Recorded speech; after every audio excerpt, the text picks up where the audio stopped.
we go to the Firefox search engine. We take a look at whether or not we have a connection. It says we have an excellent one. And all right, then what happens is we go to the channel and then we see if we get echo, and go to the we get echo. So everybody hit that upvote. That is a very small act on your part, but it is a matter of life and death to us.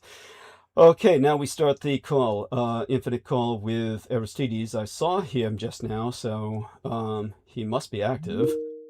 And we're going to ask all of you to be patient with the ringing.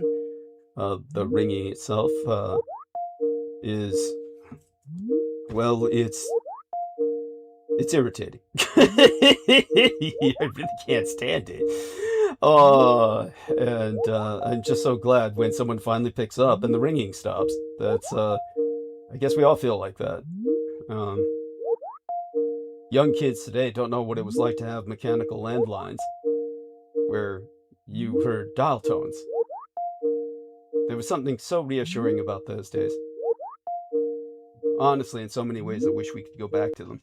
Okay, there we are, Aristides. You rescued me from my reminiscing. You rescued me from my old man talk, talking about the old days of dial phones and dial tones and shit.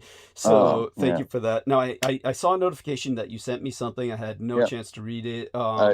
Yeah, so that's okay. It's not for right now. Okay, great. We'll talk about that privately then. And all right. So how are you feeling? Are you up to a blurb right now? I'm feeling pretty good. Good. And in a minute or two, once I sit down, I think I can do that. Excellent. Excellent. And in interim, we're going to look at T-Tank Barry, who says, loud and clear, brother 100. As a matter of fact, say something again, Aristides, so I can see if you're registering. If you would be so good. Am I registering? You are. Registering? All right, great. Yeah. Great. Excellent. Now this should have went up. Where did that go? Okay, so we look at this, then we look at chat. Okay, T-Tank Barry says, yeah, well, he already said loud and clear, brother 100. So let me welcome him aboard. And welcome to all of you who are listening to us. You'll get the full story from Aristides soon about what to do as soon as you get here. Considering, well, hit the upvote. Hit the upvote. Yeah, that's number one. Yeah, number one. And as well as stick around and hear the full details, and always come back to listen to those you missed. Okay, we're going to say love and hugs, at T-Tank Barry. Okay, and put the little emoji up there. Let's see now. We always have a standard here. And press that. We've entered that. And yes, it's Mother's Day weekend, among other things that I mentioned. Aristides will get to that. Lots of footnotes today. Footnotes within footnotes. That's like recursive footnotes. Yes, and the full scan of the painting will go to you later, sometime after the episode. That's beautiful. Because well, I was only able to get the head and shoulders in, so to speak, the head and wings, because it's an upper body painting, but the point is only so much would actually fit gracefully within the thumbnail.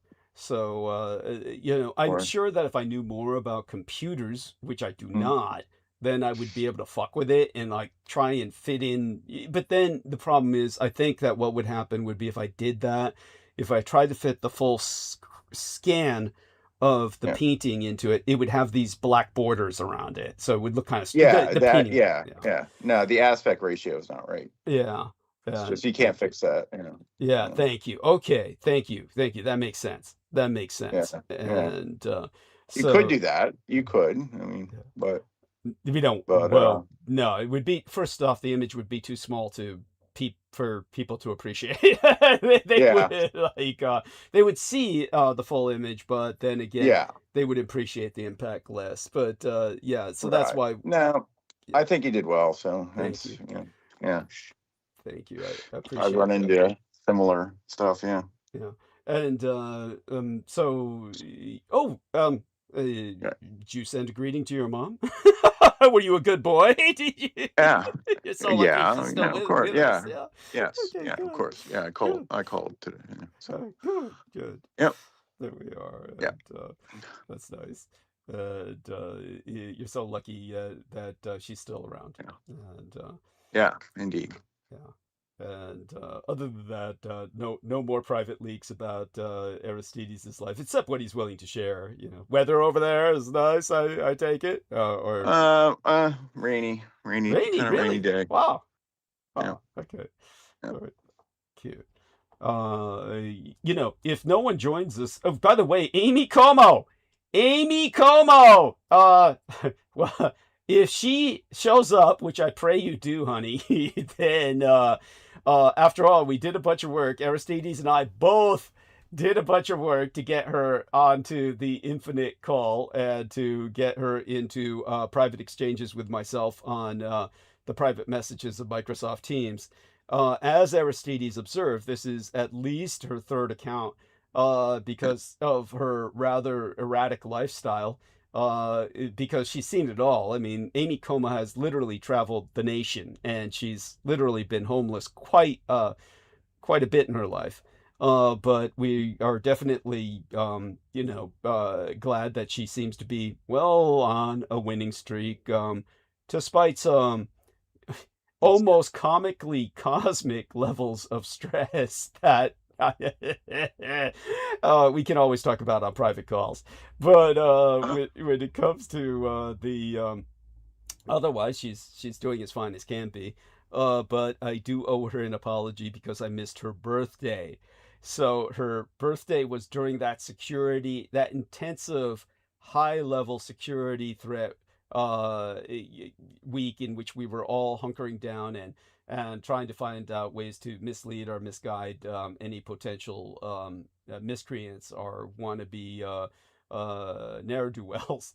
And that was, of course, during the Washington press correspondents, what they call the White House press correspondents dinner, even though it's never held in the fucking White House. But during that period of time, the leak was out, even officially announced, really, by Caroline Levy of of the White House itself, that shots will be fired. Shots got to be fired at that point. Yeah, I had dug up. Go on. Oh, please. A little something more on that. Yeah. But, or do you want to do the blurb or? Oh yeah, do the blurb and then share that with us. That would be a good thing. Okay. Just to close off my thoughts, just to round off my thoughts. So Aristides has found out some. We'll see what Aristides found.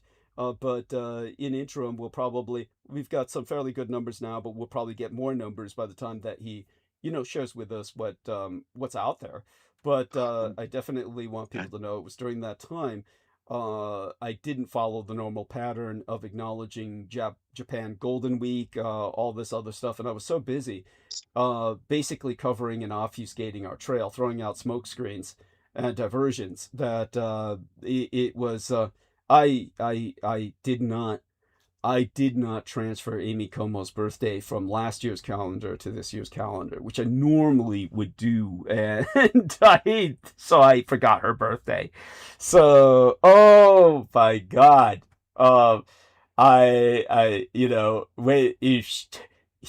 even though she's not here, I can gladly repeat it what she is. Mea culpa, mea culpa, mea maxima culpa. I am guilty. I am 1,000 times guilty. I apologize profoundly. Wednesday, midweek, or Sunday of next Sunday, either one of those two episodes I will dedicate to her. If I am unable to write a poem that I'm satisfied with for her by Wednesday, I will dedicate that tour on Sunday instead, and also I'll try to produce an illustration as well. So I'll be doing the illustration poem combo like I did for Victoria Lauren Hobbs, who responded telephonically, or acknowledged telephonically my dedication, but never left any comments on the video itself. So there you go with that. So that being what it is, that being what it is, we're going to give the stage to Aristides. Take it away and take your time. Yeah. Okay. So the blurb, you already said to hit the upvote, thumbs up, like, whatever you want to call it, below the video, whatever you call it. Hit that right now if you haven't already. And if you're unable to do that, it is most likely because you're not logged into YouTube. You need to be logged in to do that and other YouTube functions, which is probably a good thing. So it at least keeps some control on, wild, they'd have bots that would put 1 million downvotes if on that if it wasn't for that. But nonetheless, there are a few bots that are employed to hit the downvote. You cannot see that. YouTube doesn't show it, but it immediately affects the algorithm. And Douglas's ability to appear in search results and suggested content areas, stuff like this. So you need a good few strong upvotes right at the beginning. For that reason, So definitely hit that. Yeah, so don't wait to be told, just to hit the upvote. If you're a regular as soon as you show listener, up. as soon as you show up, and don't wait for our babbling and whatnot. Just hit that. And additionally, and to be signed in, if you have never done that or not familiar, you can sign in very easily through a Gmail you already have, I believe, and potentially more than one Gmail. And the cool thing there is once you sign in and you with at least one, you hit the little account thing up in the corner, a little icon. You can create yourself a little avatar. If not, it probably just has the initials of your account name. Once you're signed in, you can go there, and under there, there'll be an entry for switch account. If you go there, that is where you can switch between logins, say multiple Gmails, or however else you already have or would like to create an account. But Gmail seems to be the very easy way. So the cool thing is each one of them, each account you sign in with can do its own upvoting. So then you can, once it's set up in there in the bank there, you can just switch between real quick and throw multiple upvotes, vote more than once in the Dietrich democracy here. So, yes. Yeah. A true democracy. Yes. A popular democracy. Unfortunately affected by its very advantage, which is that your vote counts. So make it count by voting more than once. Not like our chicken shit republic where the Electoral College eliminates your vote. Right. So, and it's based on effort. So, it's not like, really that unfair, because more, you get in what you get out what you put in, right? So, so if you're willing to do that, it's actually real easy. Once set up, switch between. Just remember to switch back to whichever one. If you're thinking about talking in the chat, whichever one you'd like to use there. Beyond that, even if you just have one login, underneath that login, you can create channels. Which the difference there is that's when you actually go to publish stuff on YouTube, you have to create a channel. You don't just do that with your basic sign-in, and you don't have to put anything on a channel. They can be just left blank. But the cool thing there is, once again, they're separate entities that can do their own upvoting. So I've just put to myself, and very easy to do same. So sounds like a lot once it's set up. It's just a couple clicks and a couple upvotes or a few, and then on with the show. And other things that you can then do when you're signed in is hit the share button there to create a link to share the program. Very important to share with anywhere and everywhere you can or feel appropriate, or even borderline appropriate. You know, they're just, hey, if doesn't, if they don't see it, they're not interested, well, then it's not for them. But, there'll be somebody out there who'll be like, ooh, what's that? And they'll click it, and they'll be like, it'll just be the best thing that, ever happened to them in their life. So. Yes, thank you. Beautiful. Yeah. And if they didn't, they don't deserve it. No.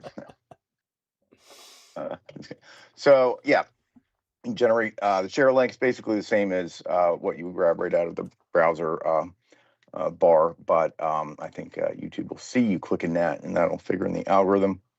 Also, other things that figure into that are comments on the program, different than the live chat, which is during the program, but afterwards comments are enabled. They're not during the show. They're only opened afterwards. But if you're listening during a replay, the comments should be enabled, and as encouraged to leave a comment. It doesn't have to be anything, supremely serious regarding anything said in the show. It can just be, support or random humor, what have you. And even if you're a little shy to do that, another easy and helpful thing to do is to upvote the comments that are there, especially Douglas's comment where he puts his PayPal and his website there, because if comments are downvoted a bunch and not upvoted, then they can be disappeared by YouTube. And there are just, a few jerks out there that are just dead set about trying to run things. But so that's why we wouldn't normally expect a lot of people to downvote, but Douglas has managed to make himself a few enemies along the way. So oh yeah, just a few. and they Yeah. just, so yeah, that's one way they try to, it is pretty lame, showing up just to downvote or buying bots to do that. But that's the level anyway, that so, they're at. Yes. Yeah, right, It's right. pettiness and power. Pettiness and power. So I mean, that's really the best they can do. Then you can easily overwhelm that with just a few, simple clicks and words of support. And there we go. So I just went back to the last one and upvoted the comments there. So yeah, so there is that. So that is like, and then subscribe, like and subscribe, right? Yes. You can't subscribe more than once, although you may have to, well, not concurrently, although you may have to subscribe more than once after you're unsubscribed, which very well could happen, right? Well, they could subscribe from each different channel. That's yes. Right? Yeah. So, If you have more than one login, yeah, you should be able to subscribe from any or all of them. Yeah, that's true. Yeah, so that is true. Don't just vote with each channel. Subscribe with each channel. Yeah. We never really brought that up, but yes, you should do that. If you see a subscribe button below the window, you should definitely press it, because that means you are not. If you don't see any, which seems to be the case for me now, they used to show it right under every program subscribed. They've stopped doing that, but you can go to the main channel page to check your subscription status. And to do that, don't just directly click on it right now and leave the live program, but the channel name there in blue down there to the left. If you go to that or right click for a new window or somehow open a new window, go there or go there later. And you can then, it'll show you right up top your subscription status and the little bell thing. So the little bell icon, it's a notification bell. I'm going to click that and select the all option, so that it will send you a little pop-up on the device every time there's a new transmission. So that is very handy in multiple ways. Leaves you nothing to remember. Just pops up, you hit it, and you're there, and probably a good indication you are subscribed. So if you stop getting those, then you should probably come back and check that. So yep, pop-ups are really, really handy. I use it myself. So yep, the good old notification bell. So yeah, a useful pop-up, not like those ads that they send you once they aggregate your data and figure out what they think you like and all that with their ad whatever they do out there. They're blitz. They blitz Yeah. you. Oh, it's horrible. Spam. It's just spam. I mean, at least they care to surveil you to figure out what you like to send you ads, for something you might actually find useful. But right, so yeah, like escorts and hookers Oh. or porn channels or something Exactly. that things guys would really use. Is that what you get? Actually, I you would wouldn't believe think. it. I will tell you, the other day I was doing a search. I'll tell you later about it, and it had nothing to do with porn. It literally was just for the most banal shit, and I swear to God, I was so concerned that I had caught a virus. It's the McAfee shit started, and Mhm. this was just looking for like paintings. I was looking for paintings that were just of a particular subject of Asia, Asian paintings, and this should not have triggered anything, but for some reason, the subject of Asian paintings Mhm. flooded me with more man. McAfee crap, which McAfee is a virus. For those of you who don't know, McAfee is a virus that calls itself a company. It just was a flood, just a flood with Mhm. every Asian historic painting that I tried to access. A McAfee virus Yeah. would download and just tell me how I was, and I've never gotten that with porn. Huh. I Weird. don't Well, understand why Asian historical art has suddenly become this, this spam topic. What the fuck is that? But anyhow, go on. Yes, just venting, Yeah. just cathartic. Yeah, no, yeah, they do have a spammy way of advertising the company itself. But I guess maybe at one point it's a good thing, but I can assure you that McAfee is not in charge of it anymore. No, it was never a good thing. Never. It was never a good thing. Go Yeah. on. Although I dig up some pretty pretty impressive looking images of him. Whatever, holding his gun there when he was down, and where was he hiding out? Down there in the island somewhere, and banging some brown broad. And, oh, right. Yeah, McAfee was McAfee was the dude that his apartment was in that Florida building that exploded. Remember? What? It was? Yeah. That was his. He was involved. That it was like he was involved with. There was a whole bunch of shadowy, evil shit that was involved with that Florida building that exploded. Remember, it was bad, really bad. People died. Like they just all blew up. You remember that? Look it up, and look up the McAfee connection with that. Yeah. Yeah. Okay. All right. I mean, that part I kind of not really coming to mind, although he was saying, something about laptops and Hillary Clinton. Is that an actual photo? That might be an actual photo from John Doe. T-Take Berry put that into the text box. If you look at the text box. Let me go look. They're out there. It's just become more. Yeah. I think it's legit. He's got a lot of stuff like that. Strange guy, Yeah, that's a real positive, Right? Not something you usually want to project there with gun, holding a gun to your own head, but I don't know what it was. I mean, I guess at one point he was like a cyber, sort of, did do cyber security where he's like, I've got the codes in here. I'll get rid of them. I swear.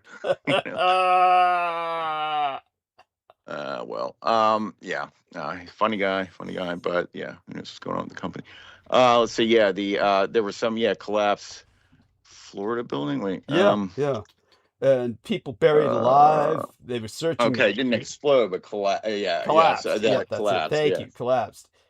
Yeah. But there were subsidiary. There were collateral explosions within the rubble. There were Yeah, fires and shit. Okay. Yeah, but go on. Yeah. Let's see. Yeah. Miami building Champlain Towers. Yeah, I believe so. Yeah. Uh-huh. Yeah. 2021. So I don't know, depending what he was into, you know. If he had information on the Clintons, you can be pretty sure you know yeah. Anyway. Okay, where were we here? Finish the blurb. Okay, the guy who and took subscribe. the flying leap. The guy who took the flying leap and crashed to the floor. Like and subscribe. Like multiple times. Subscribe from every account. Upvote the comments. Leave comments. After the live. Yeah, don't forget. Yeah, we haven't got there right. Yeah. But we'll get there. Yeah. So share the content. Hit the share button below, and generate the link. Share that everywhere and anywhere. And what else? Money, of course, money. So sharing is caring, and sending money is definitely caring. Yeah, that's right. Yeah, that's the real way to care. That's right. Yeah, even though most of us on Mother's Day, we prove our love by sending trinkets to mom and ask her for money in return. Yeah. Perhaps. Well, acknowledgement, but in this case, Doug likes acknowledgement and money, and he needs money. This is his rightful job under the Working Disabled Program. 250% Working Disabled Program. Yeah. His base pay is 0, and he works. His salary is tips. So essentially, but tips would imply it was on a base amount, which is so we're going to call that contributions instead. So this is his job that he does. Doesn't just do it for fun, although it is a lot of fun, right? Yes. Yeah. But he does need your financial support to at least have any quality of life. Decent stuff to eat and drink there, and his cold, clammy crypt with essentially no useful utilities, heat, anything. Yeah. Not even potable water. The toilet doesn't flush. Right. He's got to buy stuff to even have something to drink that's not poison. Yes. So decent food beyond meals on wheels, and in between those visits to the estates, because I'm sure they're pretty well catered there. Right? So yes, but truly enough. But that's not all the time. Not all the time. So not nearly enough. Yeah. Yeah. Right. I know. Yeah. Right. Yeah. I know you're always lamenting having to come back, but so PayPal is the easiest way to contribute financially. We'll put the link in the chat. You don't ever need the link to contribute, though. I'll put in there, make it handy and clickable, but you can always just go to PayPal, type PayPal in your search bar or whatever, and then right up there in the corner, he's got every image. He's got his PayPal on his website right there. Douglas D. Dietrich is his PayPal handle. So if you just type that, you will find him. You'll see him there.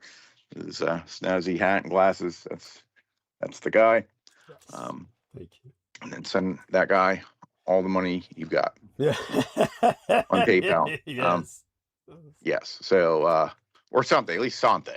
Please send something. Right? But make it count. Not like $5. So yep, there we go. There's the link there. Yeah. Petty contributions there. Yeah. They don't help. when it comes to like $5, it's like right. Dude, really? Why do you bother? It's like, but anyway, if that's legitimately all you can, okay, but doubt that. So well, if you're down to that, if that's all you can, you need it yourself. If that's all you can contribute. Exactly. Yeah. Right. Exactly. Or just wait until you have a little bit more, to send. Save it up.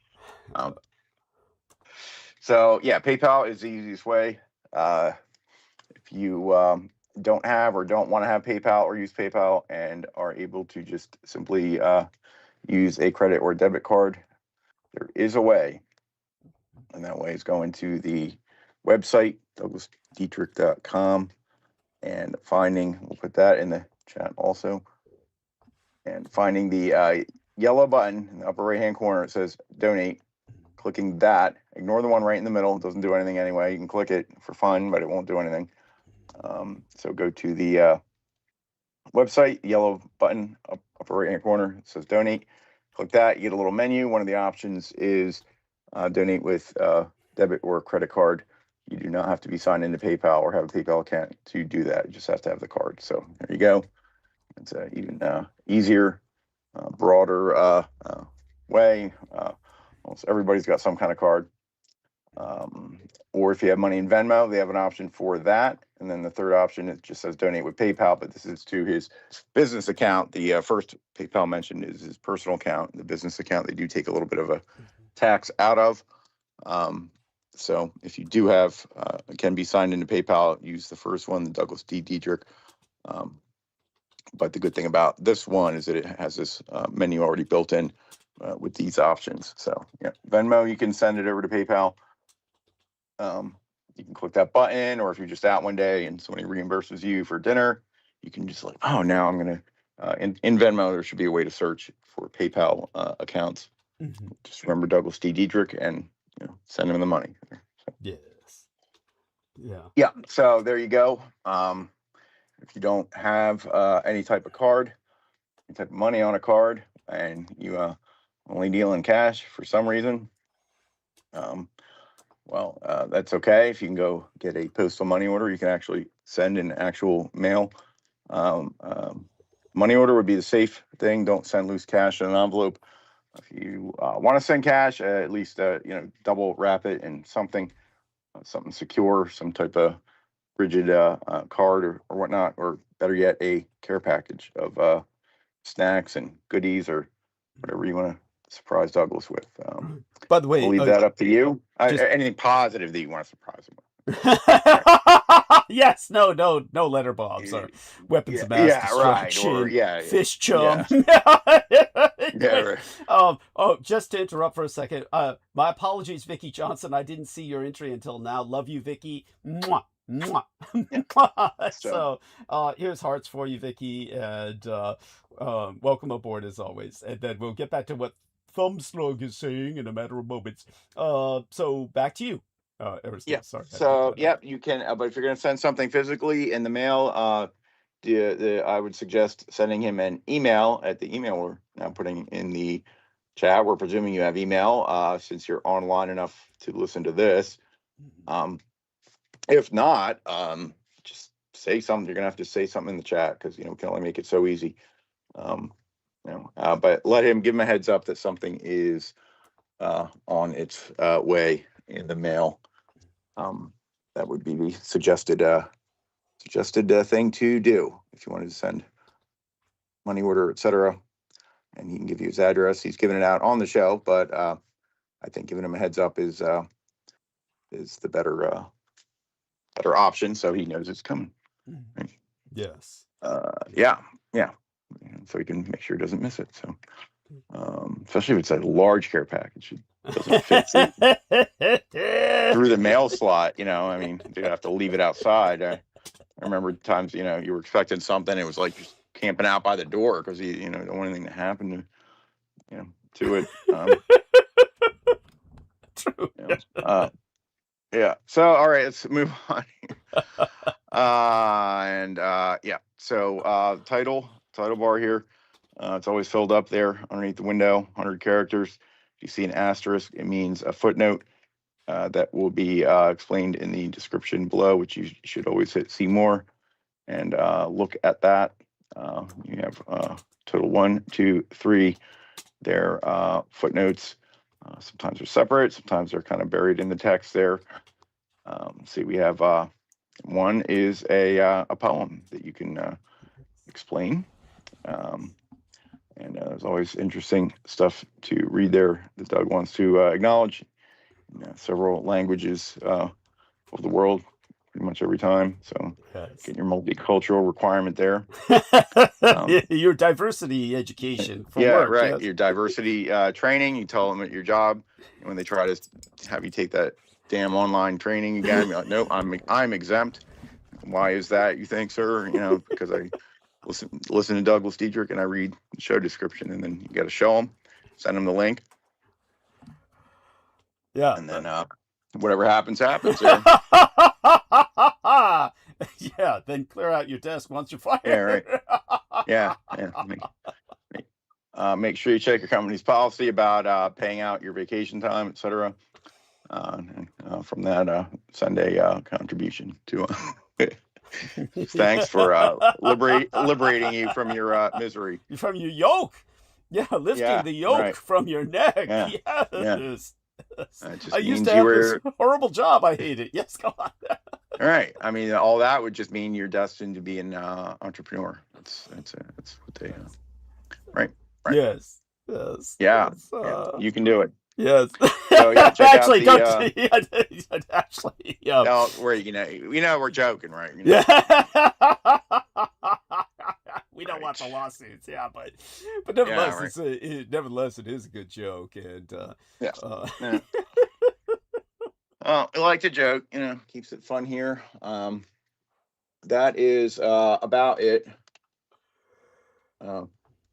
Well, one thing I can say is that I will look for the thing that I wanted to. Oh, please do. Yeah, please do. Yeah, and in the interim, and let's take a look at what θεί has to say.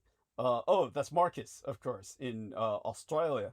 So, he says, what do you think about this lackluster disclosure release of the UFO videos and documents they released, DD? Yeah. Bloody hell, if my house blows up, I will be paranoid for the rest of my life. Going to the shrink 10 years later with PTSD saying you are too scared to light your stove. Yeah, that'd be a bitch. Yeah, he says, I know the struggle with money as nothing is cheap by comparison to even after COVID, let alone before. I have put off my dentist visit 3 times since January. God damn. But that reminds me, T-Tank Berry, did you ever follow up with UCSF?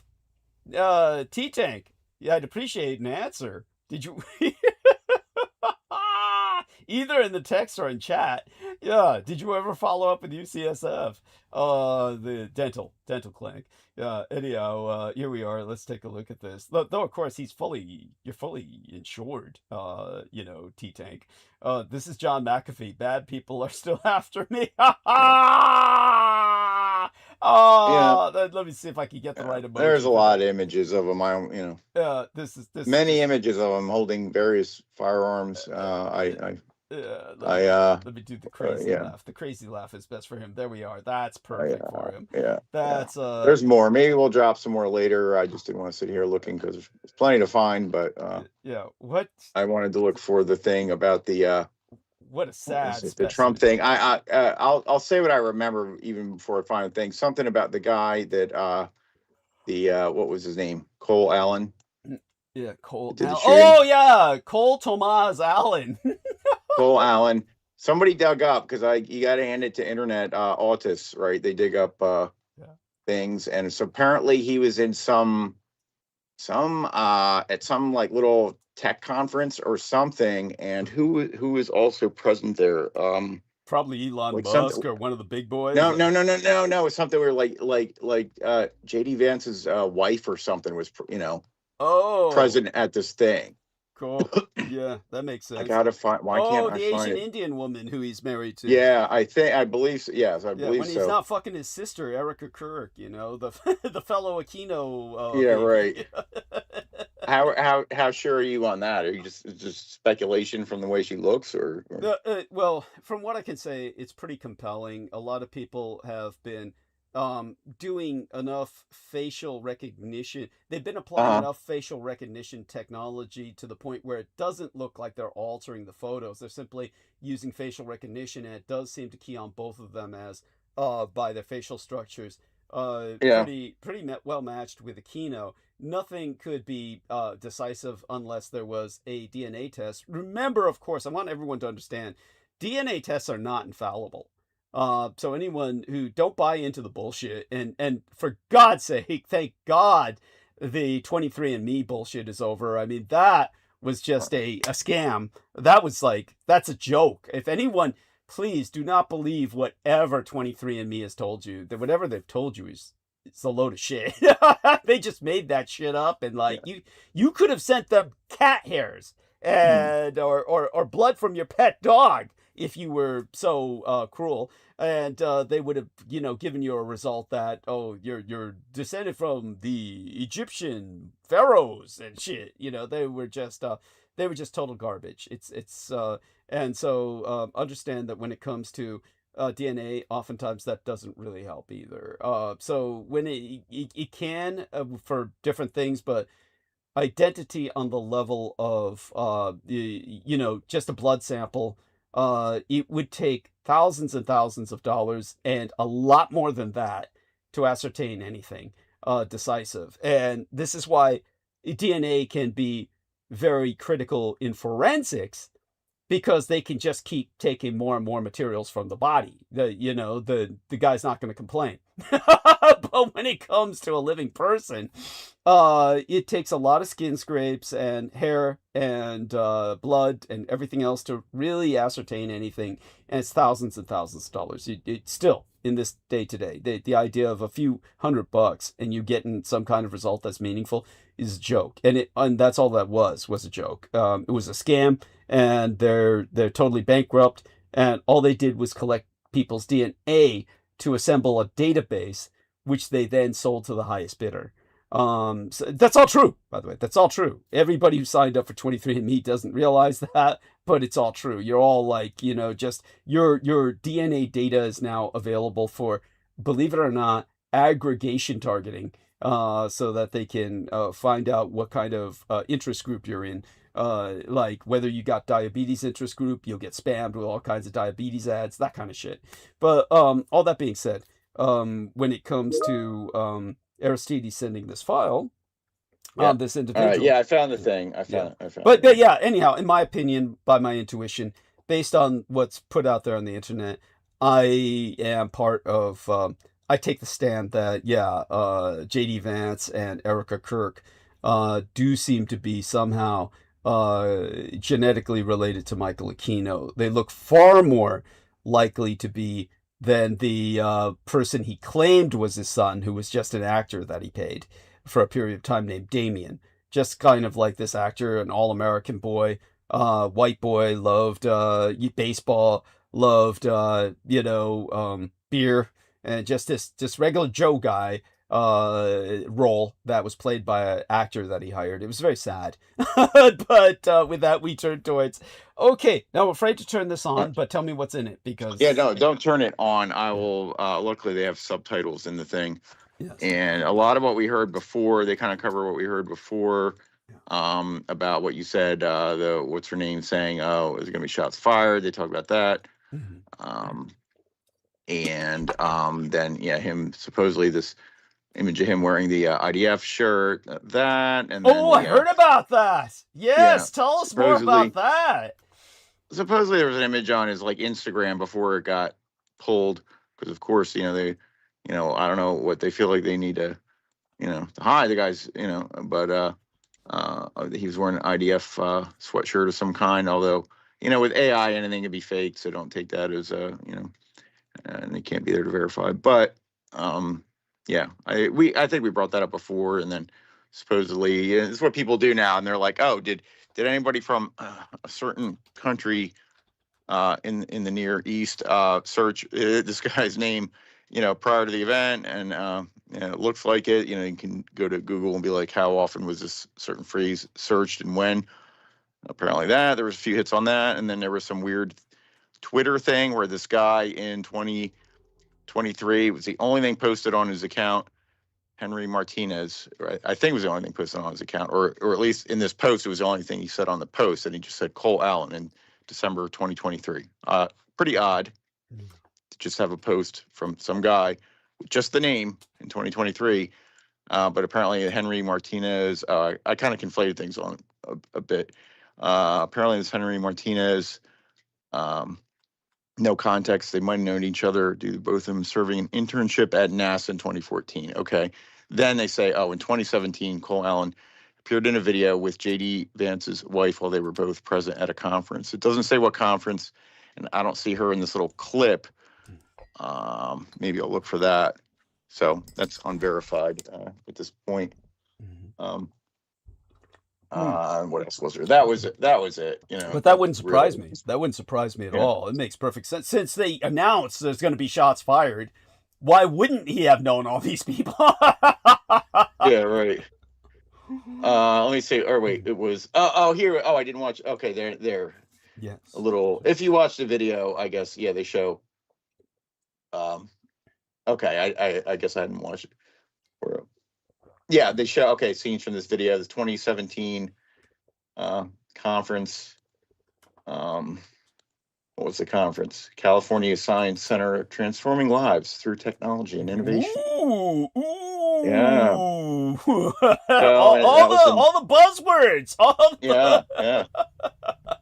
Transforming lives by you lose your job to AI. Yeah. So my life has been transformed. My life has been transformed. Yes, come on. Yep. So wait, when did J.D. Vance marry this chick? A long time ago, from what I understand. It's really weird. 2014. Yeah. 2014 to present. So, and this conference is in 2017. So it was already his wife. Very odd that the guy who did this act allegedly was in the same conference with the vice president. Oh, not odd at all. Not odd at all in the world that we've been exposing. Right. But go on. Exactly. Like, what are the chances? What are the fucking chances? But they have video of it. And then what was the last thing? Oh, this account that just did the one-liner of his name in 2023. I think it was the only post on his account. And then on Twitter, you have your little like avatar, but then you have your like backdrop image. You know what I mean? Like the kind of wallpaper. Yeah. And so the wallpaper looks like this, like a bunch of like paint dripping. But if you you realize it's a filter, if you defilter it matches the image of like Trump, like when he supposedly got his ear shot. Yeah. And that the iconic, pose, like one of the photo that was very popular after that of him raising his hand. Yes, his fist. Yes, doing the jerk off motion. Yeah. He did the jerk off motion. Yeah, pumping his fist. Yeah. So now who knows when that? I don't know. So and let me see. Yeah, some weird thing. So I don't know when that image was put there. I don't know if they're implying that image was put there before the event. That I am not sure, or it could have been put after. So, but, yeah. That's great. Look, I definitely want you to do me a favor and just provide. Oh, wait a second. Let's take a look if there's something else here in the provide your own opinion on what you think he meant by wearing that IDF shirt. Is he pro or Israel, or is that supposed to be ironic? Yeah. What was your impression? If I had to guess? Yeah. Good question. I don't know. If you forced me to guess, I'd say probably pro, but that's what I would think. That would be my first assumption, but I kept hearing analysts on TV spinning it as, oh no, it was in protest. Well, how was that? That's because they're trying so hard to try and separate him from Zion, but it would make perfect sense if he were. It's obviously so convoluted and yet so clear. It's so crystal clear that he basically is MK Ultra'd by Mossad, and was very and in other words, he was MK Ultra'd to do absolutely nothing, and was firing blank loads. We know that because anyone who's familiar with firearms at all would know that that hallway is a confined space. And he had a shotgun that they claim got off a single shot. And if that were the case, there would have been fatalities, because it's, no matter what slug he was using, somebody would have bit something. It's not just impossible he would have gotten off that round and in a confined space like that not do damage. If you it's comparable to about probably a few elevator spaces in a hallway. And if you point a shotgun into an elevator, you effectively wipe out everybody in there, unless you're using some really lame ass slug like a rubber bullet or maybe that's what they gave him. Yeah, but a rubber bullet was still, if it's at point blank range or close range, you're gonna kill someone with a rubber bullet. Yeah, that's no joke. You don't want to be hit by a rubber bullet. Right. But right. It's the whole thing was definitely a setup, and most people know that. Most people know that. The public's not buying it. Oh yeah, no, people are getting wise, Yeah. And tell us about that. What is your own analysis of how you feel the public is its awareness content? Is obviously we have people glomming onto the stupidest things on earth, yet at the same time, I think there's a cynicism that at least is serving us well when it comes to incidents like this now. Yeah. And they're not getting any better. They're not like, oh, people are catching on, let's be more careful. Like they're just, it's almost like it's more blatant. Mm-hmm. Yeah. Yes, that's true. Like, it's just, they're just like, oh, just slap it together. If we put it up on the news, that's enough. It's just, and I'm sure a lot of people, there's still a lot of dumbasses out there that really probably think it was legit because they only watch Fox News or something. Thank you. Perfect way to say that. Perfect way to say that. And it segues, it segues us into what I will monologue on. And I'll dive right into monologue. But I just want to hear our man Aristides' dulcet tones for a few more minutes here, because I have to breathe, suck in enough oxygen where I spew it out the rest of the night. Right. like a whale with a blowhole. And so I'm still inhaling, bloviating myself up to get ready to do the damage. I promised everyone I would get to Asia, and we'll get there tonight. Right. And I want everyone to understand it's going to be a hard night. It's going to be an intensive night. It's not going to be a good night in the sense of you're going to hear good things. It's going to get ugly. So, okay, let me see what else I've got. But here, let me see. It's saying, got a thing that says Elon Musk is going to visit Israel on May 18th at the Smart Mobility Summit. Smart Mobility Summit? What does that imply? Smart Mobility Summit? Autonomous vehicles, stuff like that. Okay, go on. Yeah. Let me just try to get an independent confirm here. Yeah. That brings us to microchips, of course, which I'll try to cover tonight. That's yes. That's as I said.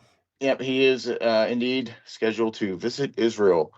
And Israel is what's the title here? To welcome Elon Musk with open arms. Of course, they will. Oh, imagine that!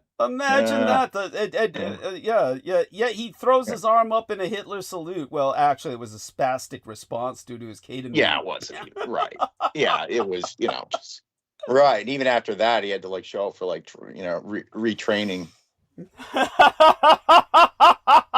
That's right. Reprogramming. Yes. Show up and pay penance. So, that's right. He put on the yarmulke. Was kneeling in front of the Wailing Wall. He paid his obeisance. There's photographs of that. There must be. I know. I've seen them. They weren't photoshopped. Hey, see how old I am? I'm using terms like Photoshop. They weren't AI. AI, which is now, oh God. Mhm. Anyway. Yeah, I'm looking. He definitely went, to Israel, and I remember him. Yeah, something. Yeah, that's Yeah. yeah, Whether you can only assume he went to the wall, but yeah. Well, I mean, he has done so before, so it depends on yeah. whether or not they feel he needs to do so again. I think he's paid his penance, so he doesn't need to publicly prostrate himself the way I did before Amy Como. All right. Well, better her than them.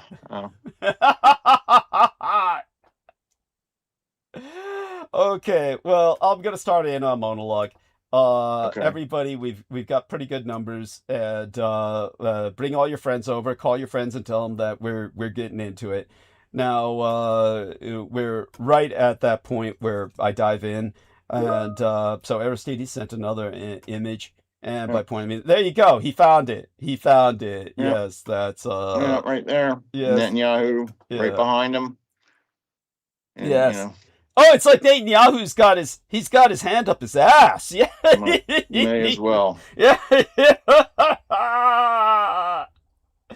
Oh, that is so pathetic. That is so pathetic. Oh, Yeah. and yes, let me acknowledge this with a check mark. Yeah, this one loop here. There we go. And okay. So that having been said, let's get into it. Now, that was beautiful, Aristides. Yep. Thank you so much for everything that you do. And Sure. believe me, they recently attacked the team's account, and that's because they know that by killing the call, they kill the show. It's so important to have people to speak to, in my case, because no matter how rational my analysis is, if I'm just here by myself, it's simply too intensive, and it's simply too much of a lecture in your face. I would be talking at you instead of talking to you. It has to have the tone of a conversation, or it's simply too hard to take.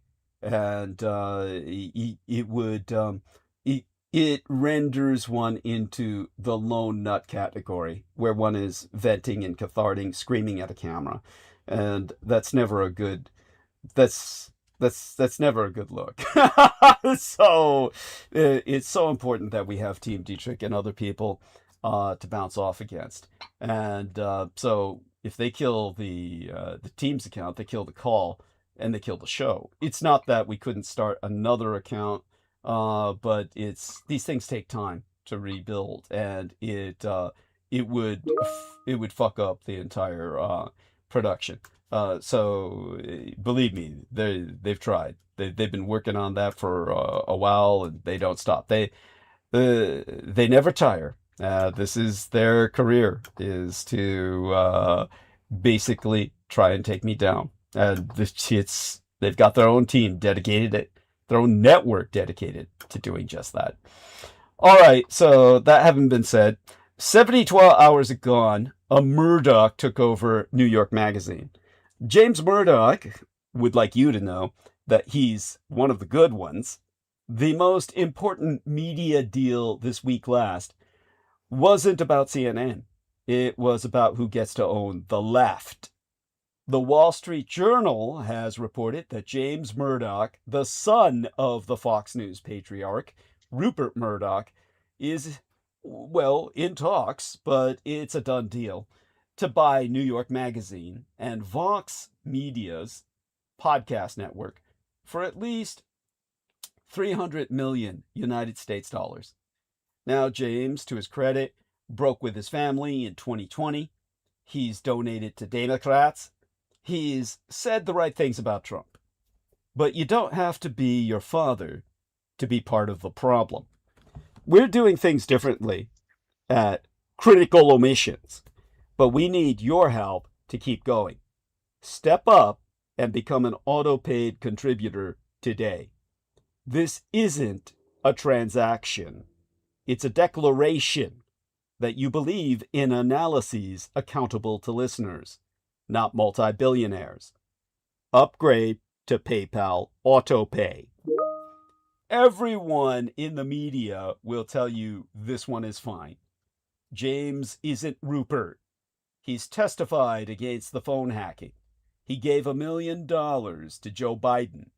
The argument will be made that he is actually one of the good ones. But the deal is happening in the context of something larger. The same systematic consolidation of the American mainstream mass media machine brought you a gutted Washington Post, a Paramount takeover of CNN with Trump's blessing, and a Barry Weitz deciding which truths CBS News is even allowed to tell. What any Murdoch buying New York Magazine represents isn't just a business transaction. If you can acquire the flagship of liberal intellectual culture, then you can acquire anything. It's not about the money. It's about controlling the conversation. And New York isn't alone. What's happening there is happening across the landscape. Reporters get fired, stories get buried, and journalism slowly starts to serve the people it used to chase. That's exactly why critical omissions exists. Upgrade to PayPal AutoPay. We don't answer to a multi-billionaire with a political agenda, reformed or otherwise. We don't have a family name attached to our funding that comes with any history. We don't make quiet decisions about which stories might complicate a relationship or irritate a donor. We answer to you. We answer to listeners who understand that if independent analyses disappears, it doesn't come back. If you've been reviewing critical omissions, you already know what independent analyses looks like.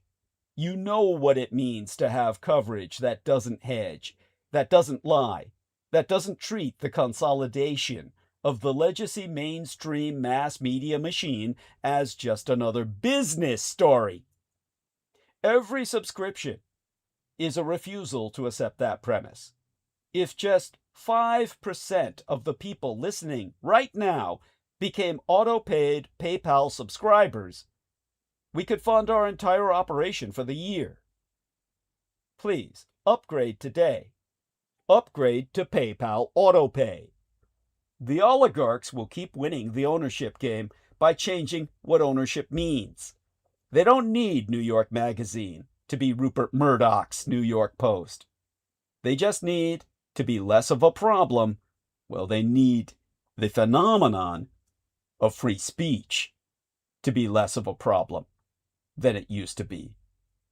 By controlling the thoughts in the space between your ears that vomit out the words, parrot-like, they plant within your mind.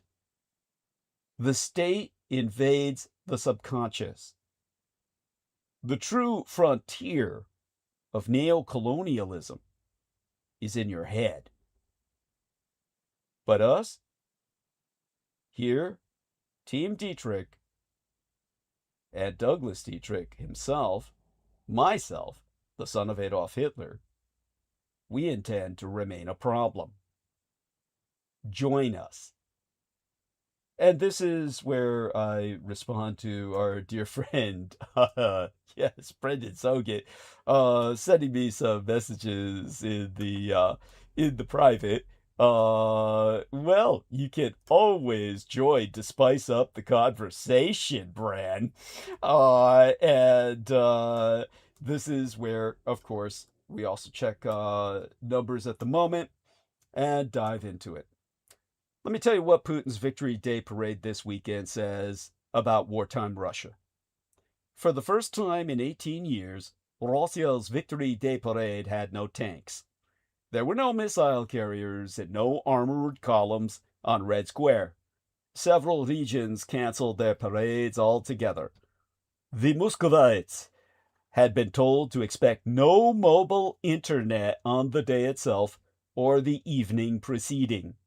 The Ministry of Defense declared a unilateral ceasefire for May 8th and 9th and warned in the same breath that any Ukrainian attack would be answered by a massive retaliatory missile strike on the center of Kiev.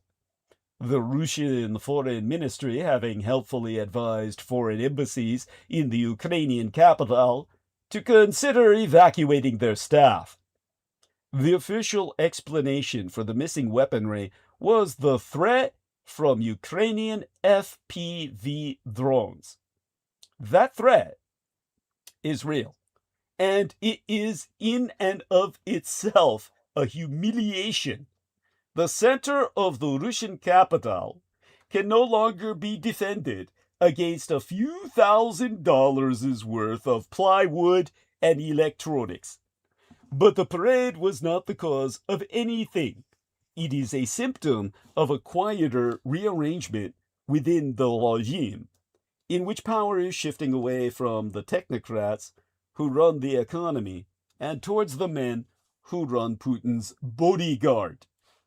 The English language shorthand, the Romanization. Siloviki. Siloviki is too broad to be useful here. The winning faction is narrower. The FSB, the only Russian acronym which actually transliterates to English as an acronym, Federal Security Bureau, specifically because of their integration with American intelligence, Russia's domestic intelligence and security agency, their equivalent to the FBI, with killing privileges and a ticket to go worldwide, the KGB in continuity, in effect. And the FSO, the country's Federal Protective Service, Putin's Praetorian Guard.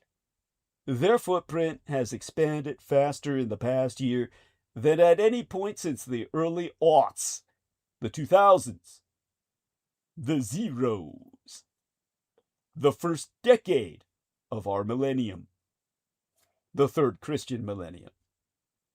This year, the FSB has been given back its own prison system.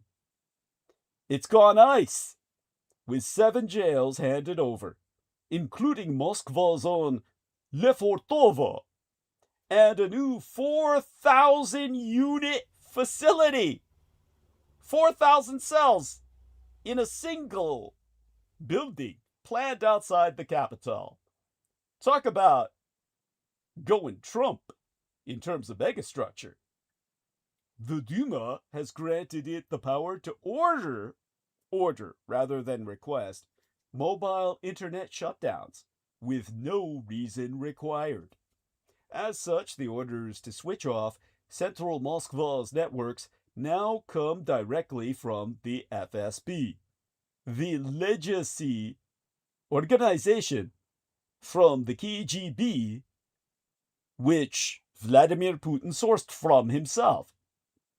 That same agency has now begun forcing major banks to install its surveillance equipment and exclude those that refuse from the list of apps allowed to function during outages. Banking rules written without the central bank even in the room. Industry estimates put the daily cost of the Moscow shutdowns alone at close to 10 billion rubles. That would be about $135 million a day. The economic ministries have spent 12 years arguing, with diminishing volume, that this is hollowing out the economy. And they are losing every fight. The data outages.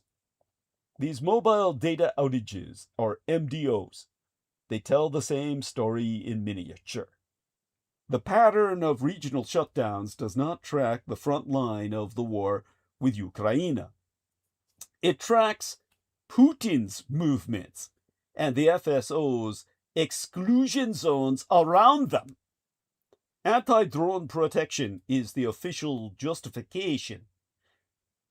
The real driver is a security perimeter being drawn ever wider around the body of one man. When Russians lose mobile data on a Tuesday morning because the principal is traveling, they are paying a daily price for a security calculus they cannot see and cannot question. All of this would matter less if Putin were popular. He is not. Or at least not as he was. The pollsters, Levada, in Russia itself, has the president's approval at its lowest point since the full-scale invasion of Ukraine began in 2022. vað510, or VTSIOM, the state pollster, whose job is to flatter the regime, has registered 7 consecutive weeks of decline. The ratings of the government and the Duma are at wartime lows. True, Putin's numbers remain stratospheric compared with those of most Western leaders, but they are declining, and that should worry the Kremlin. Its traditional response to falling support? Social transfers, a televised symbolic victory, more arrests for corruption, a new highway opened by a smiling governor, a diatribe against the perfidious West. It's all running out of room. Gross domestic product contracted in the first quarter. Inflation has stuck. The front offers no rhetorical wins. And state propaganda, as everywhere else, is delivering diminishing returns over time. Anxiety, amplified by the internet outages, is starting to show up in bank balances. Russians withdraw around 800 billion rubles. That would be 11 billion United States dollars worth of monetary was withdrawn by the civilian population of Russia between March and mid-April. That is still less than 1.5% of the 67 trillion ruble, or that would be about 902 billion pound sterling household deposit base across Russia's banks, but the pace is rising. The cash that leaves the banks erodes the deposit base the finance ministry needs to place its bonds, and pushes more small business activity into untaxed settlements.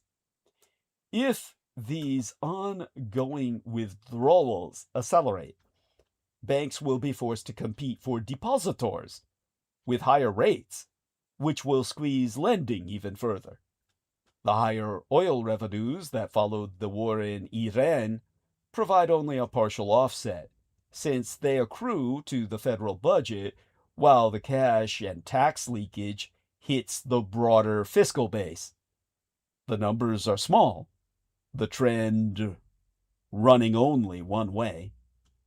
In any normal political system, that combination, declining rates, a tired economy, no rhetorical victories, would push the leadership towards conciliation. In Putin's, it will only do the opposite. An expanded military phase is the cheapest available instrument for restoring the mobilization narrative, legitimizing further internal tightening and redirecting public anger towards an external adversary. Now, sensing the Kremlin's vulnerability, Ukraine will be tempted to intensify drone attacks and targeted killings, which will trigger fresh security panic in Russia and hand still more authority to the FSO and the FSB. Without the diplomatic breakthrough between Putin and Trump, the loop would run only in one direction.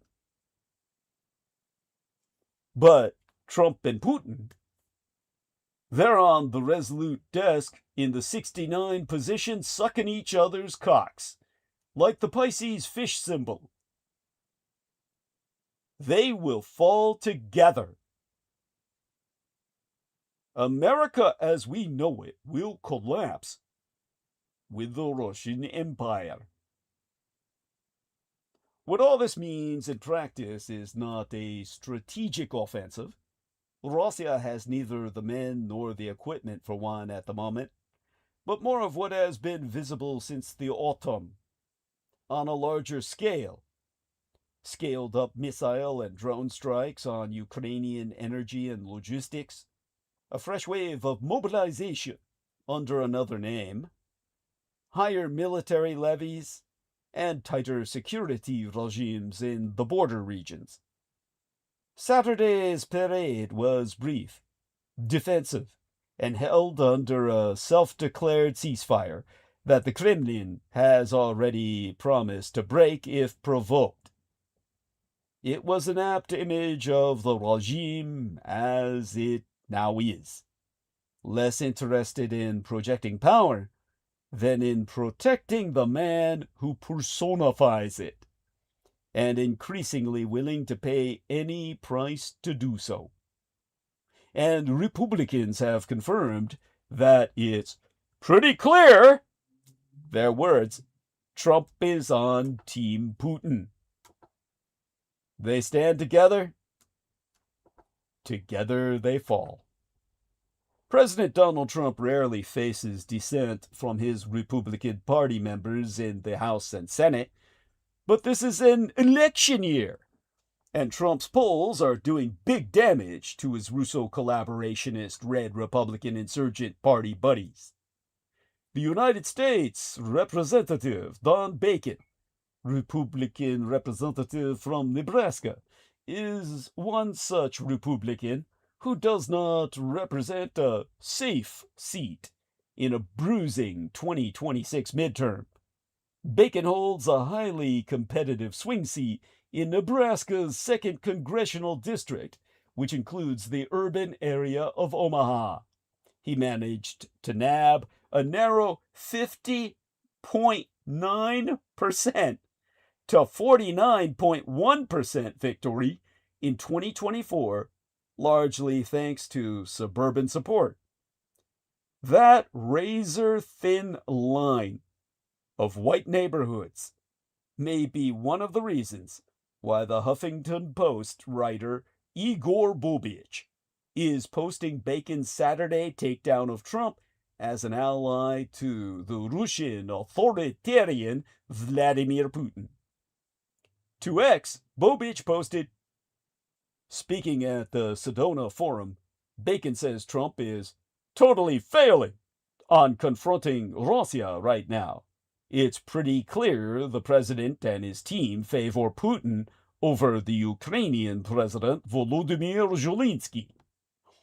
Bacon may have additional insight into what he feels is Trump's comparably robust friendship with the Russian strongman and known assassin.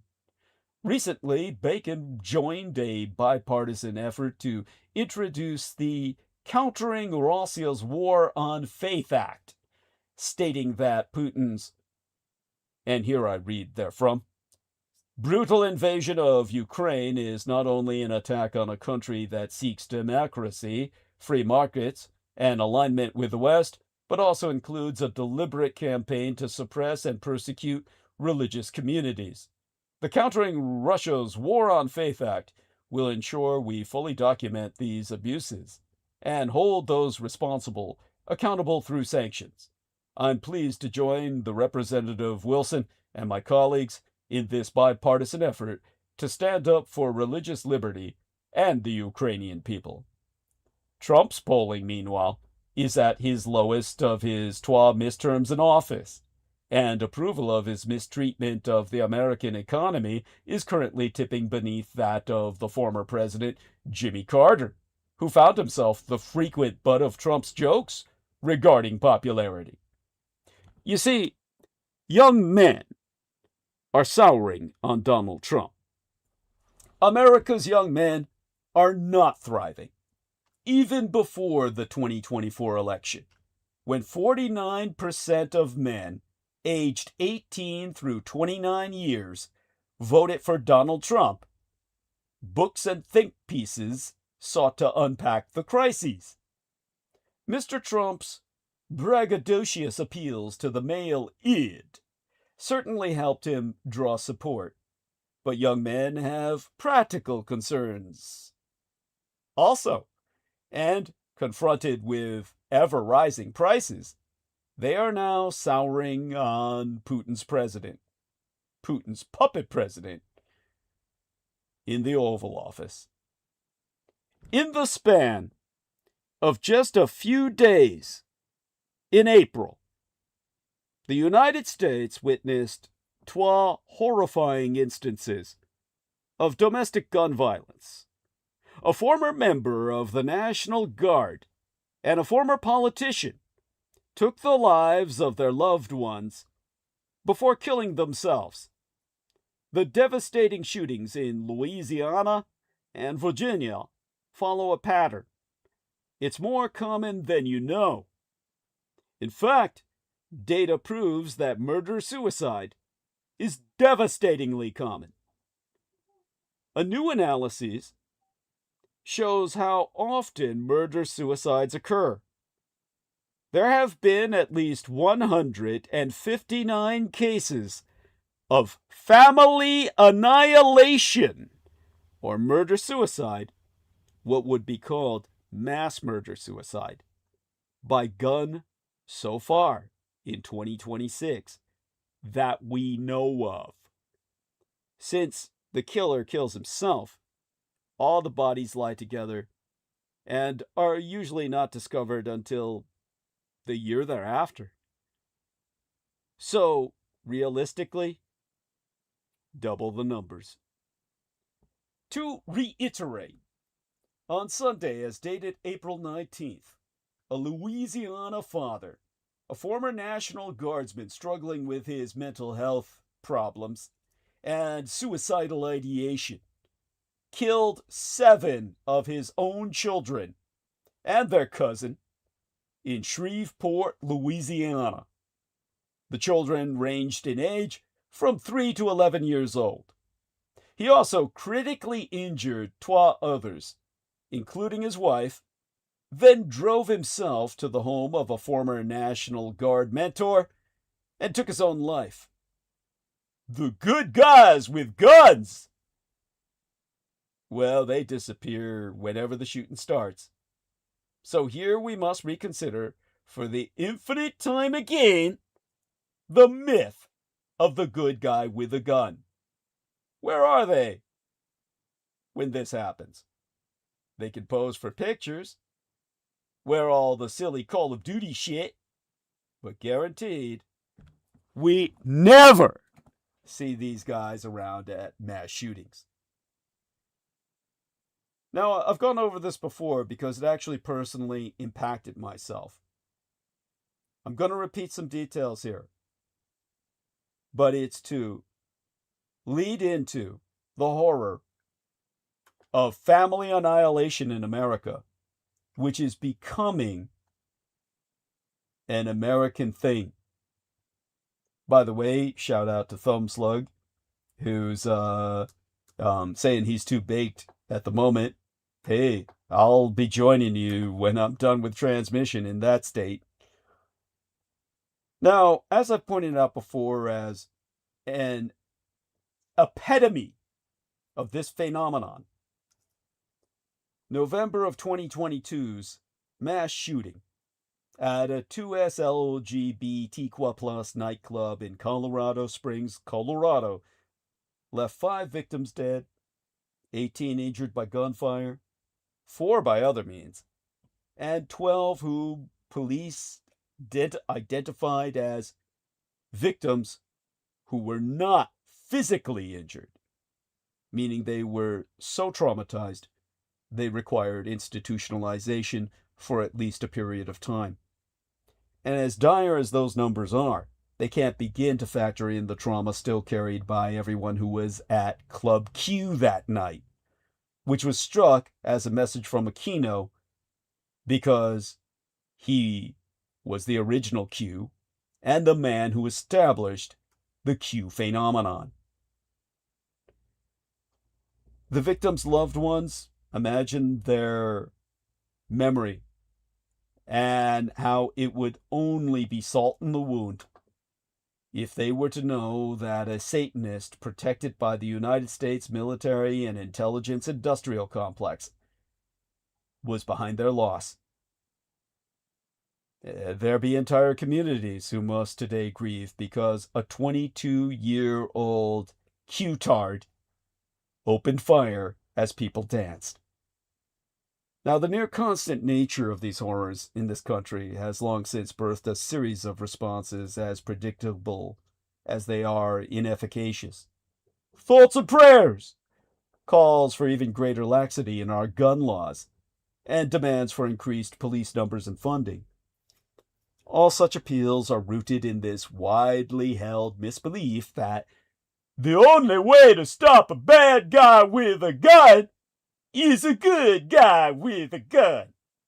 But the facts themselves belie the very notion.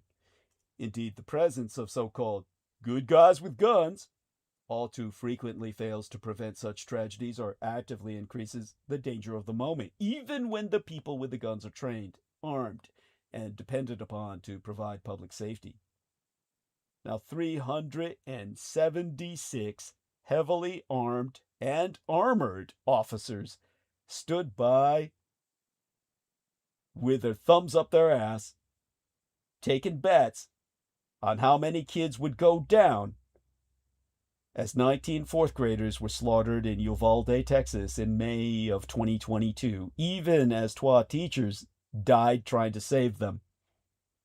Law enforcement was present all along the 4th of July parade route in Highland Park, Illinois, when 7 people were gunned down and the police were afraid to interfere, saying officer safety comes first. Officers arrived within 4 minutes of a gunman opening fire at a Virginia Walmart on the day before Thanksgiving of 2022, but by then he'd already killed 6 victims and himself. Because these fuckers are never put down by the police. And who stopped the Club Q shooter? An unarmed trans woman who stomped on the gunman's head with her high heels. In fact, all recently gathered data proves that fewer than 1/3 of all active shooters are actually stopped by law enforcement at all.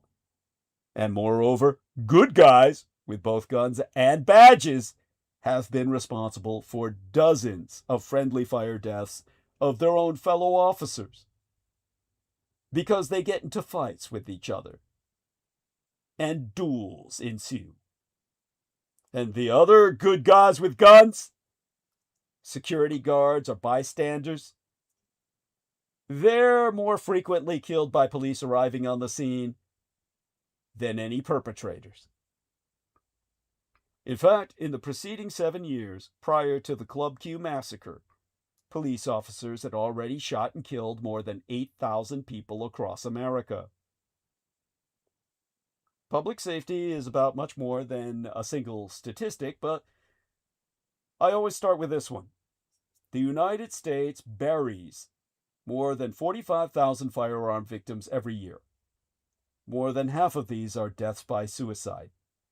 More than 800 women killed by intimate partners. 1 million women report surviving being shot at by their partners.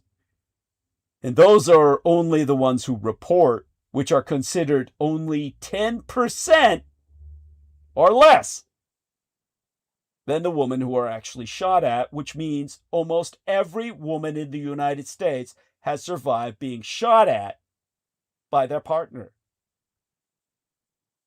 Think about that. Now, each life cut short, every grieving family, every recovering survivor, and each fresh layer of communal trauma is a stark indictment of our nation's public safety systems writ large.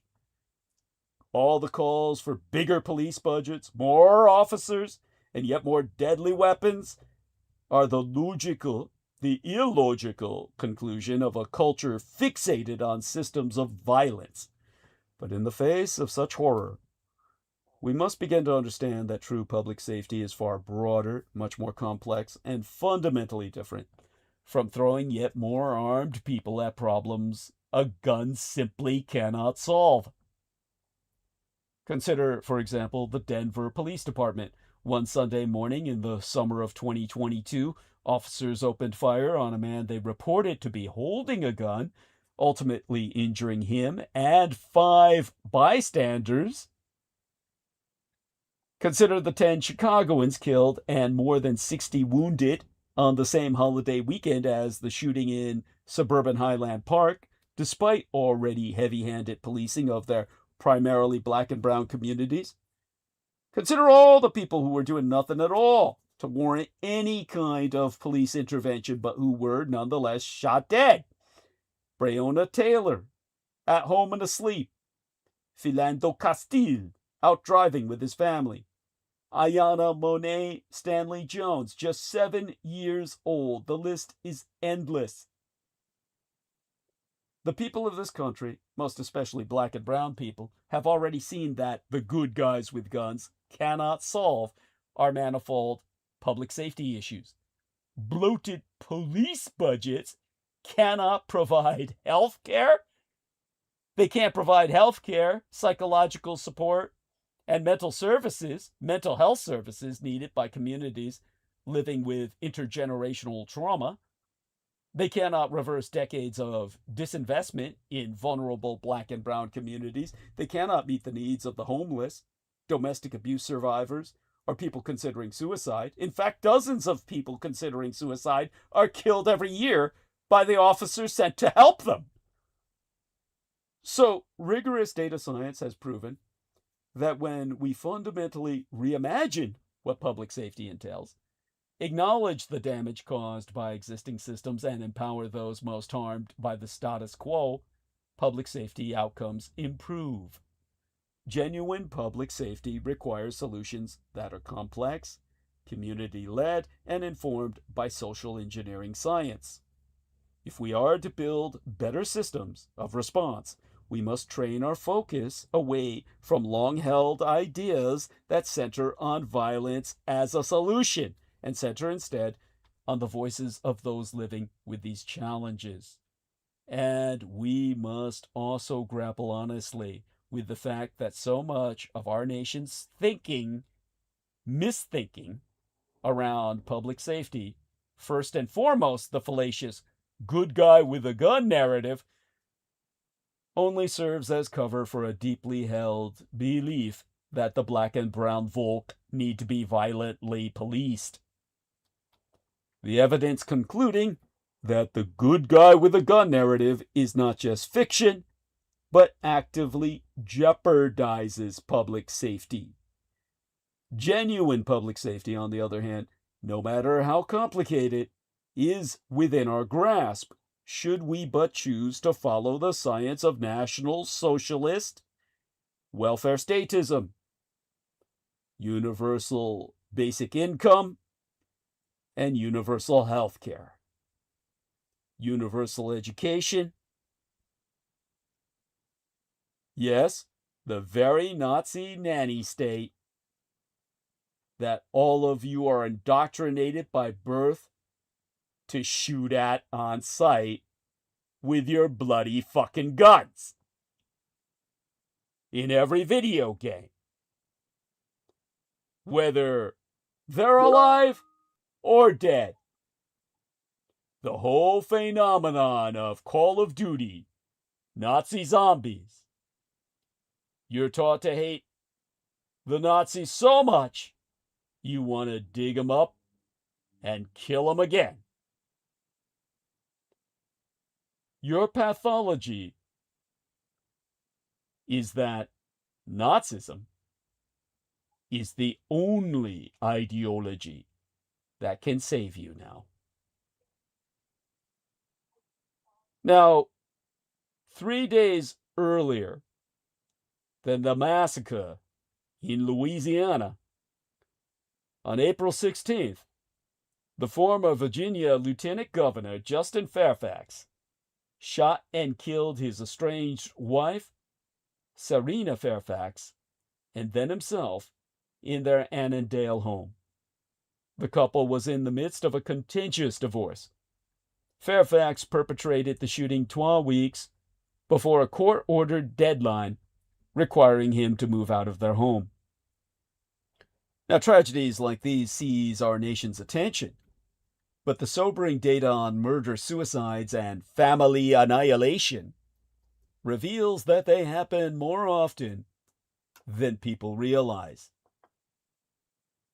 The shootings in Louisiana and Virginia are among 156 gun-related murder-suicides so far this year, according to a trace analysis of data from the nonprofit Gun Violence Archive. That's an average of around 1.5 murder-suicides per day.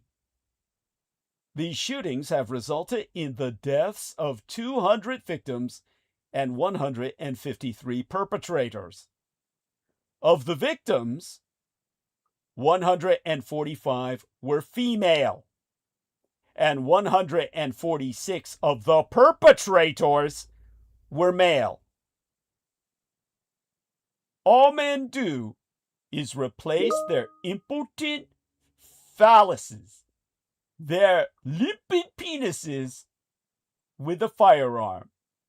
They can't blow the wad, so they spew lead. Now, murder-suicide doesn't get as much attention as mass shootings, even though it happens more frequently. In fact, I would call it the American way of sex. Last year, there were 407 mass shootings in the United States, making them a daily phenomenon. But there were 681 murder-suicides, nearly twice per day, on average. Like the Louisiana and Virginia murder-suicides, most of these incidents involve domestic violence, and nearly all of them are perpetrated with guns. By the way, we've got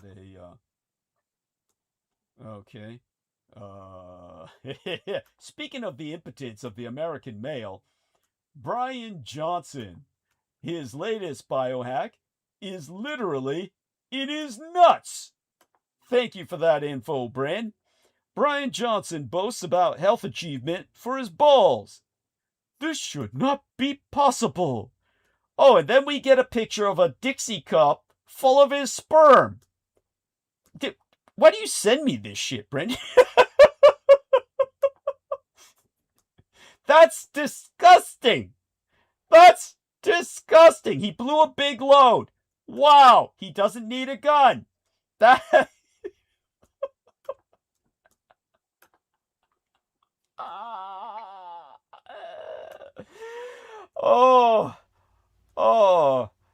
that's you're killing me. Okay, enough of that. Now, murder-suicides and family annihilations are occurring across our country. Catherine M. Keyes, an epidemiology professor at the Columbia University Mailman School of Public Health, and a lead authoress of the 2025 murder-suicide study, has gone on record to say over 90% of these events, when fatalities occur, it's because there's a gun present. You're more likely to recover from the use of any other type of weapon, such as a knife or blunt object. In other words, guns are the weapon of choice because they're lethal most of the time, and most people who purchase them have no intention of self-defense. Possession of a weapon precludes use. They buy them to kill the people that they know. Okay.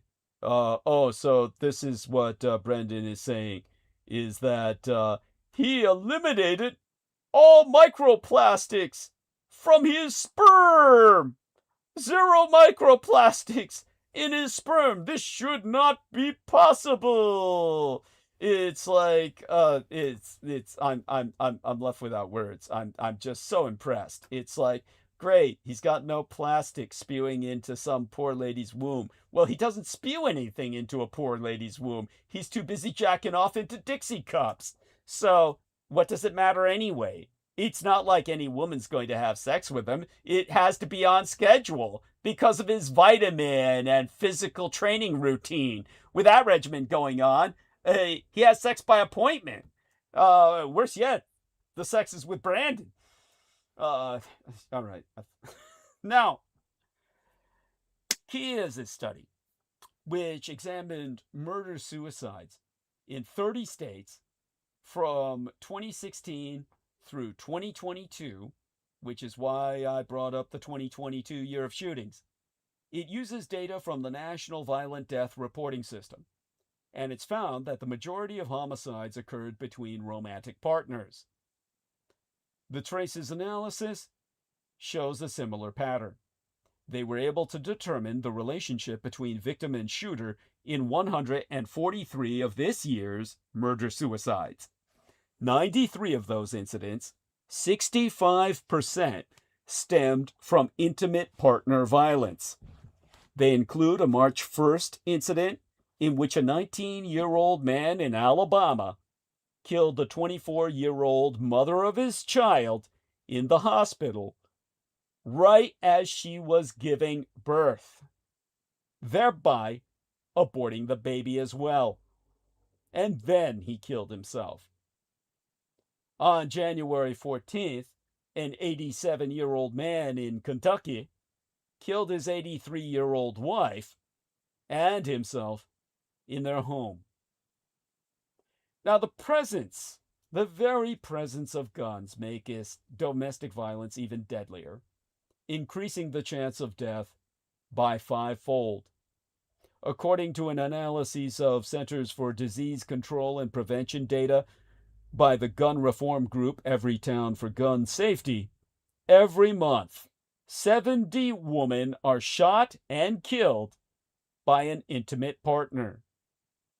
More women are killed every day by a so-called intimate than there are days in any month.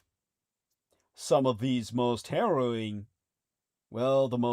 cases involve family members.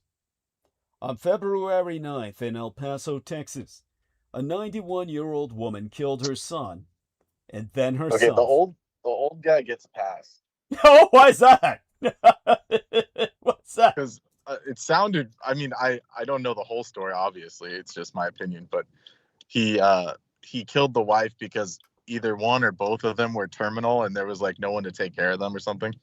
So it's almost a failing of America, or the culture, where there's no safety net. Yes. Yeah. This is because we need Nazism and universal health care, universal basic income, and a socially mobilized civic patrol that would be a universal Meals on Wheels and home welfare check system of young people mobilized annually for just that purpose.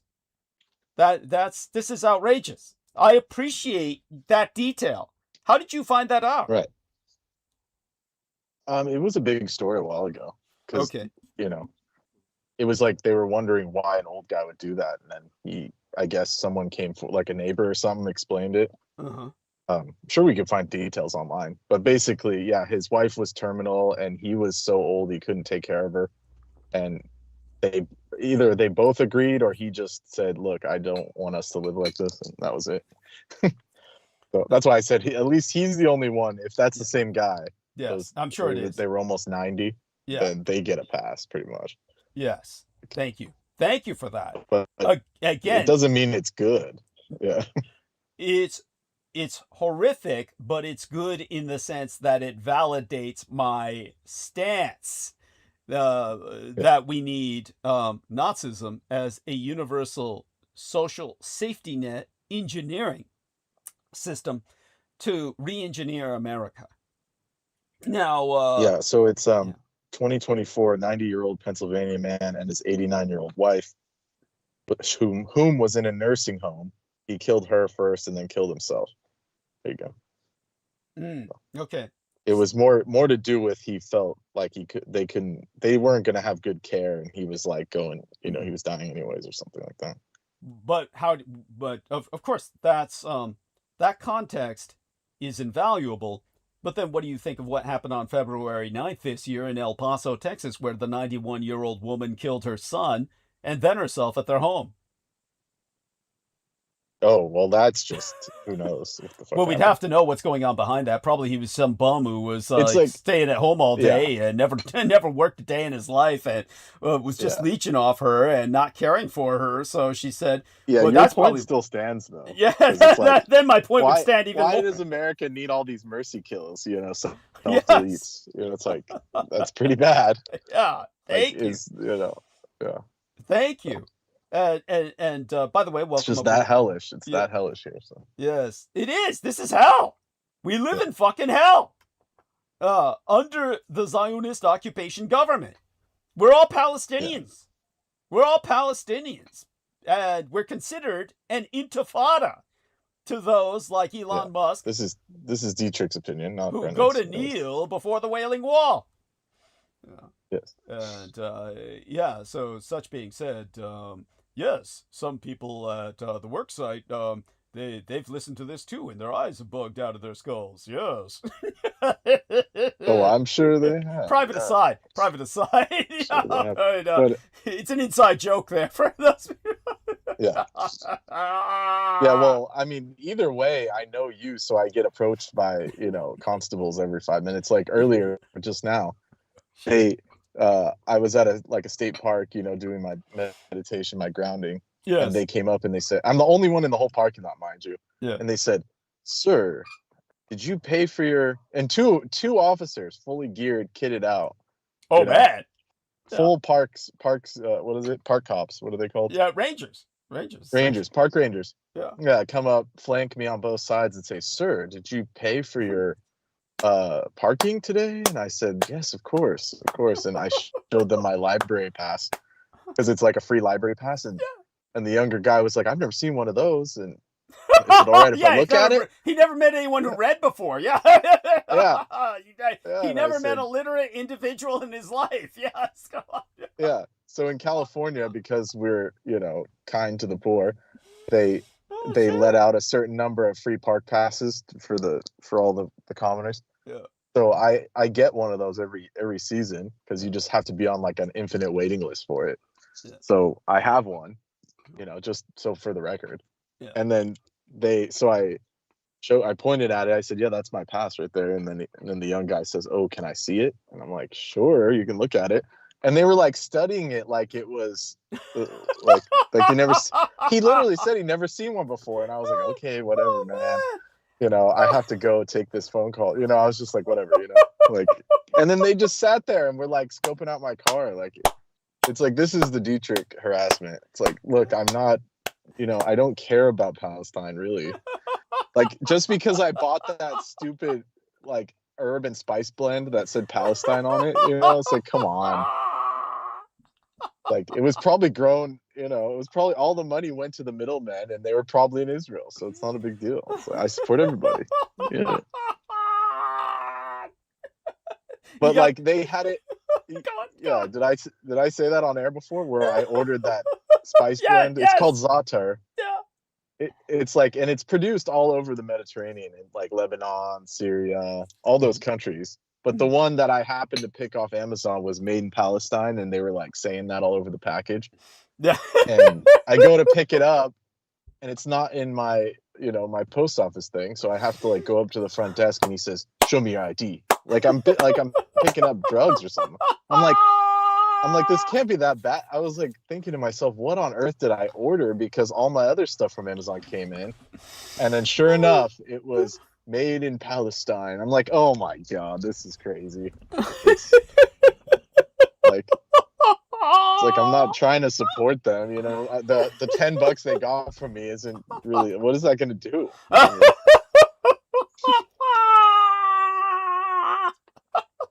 anyways, so yeah, so I appreciate, you know, and all the Israeli products are great. I love their tahini.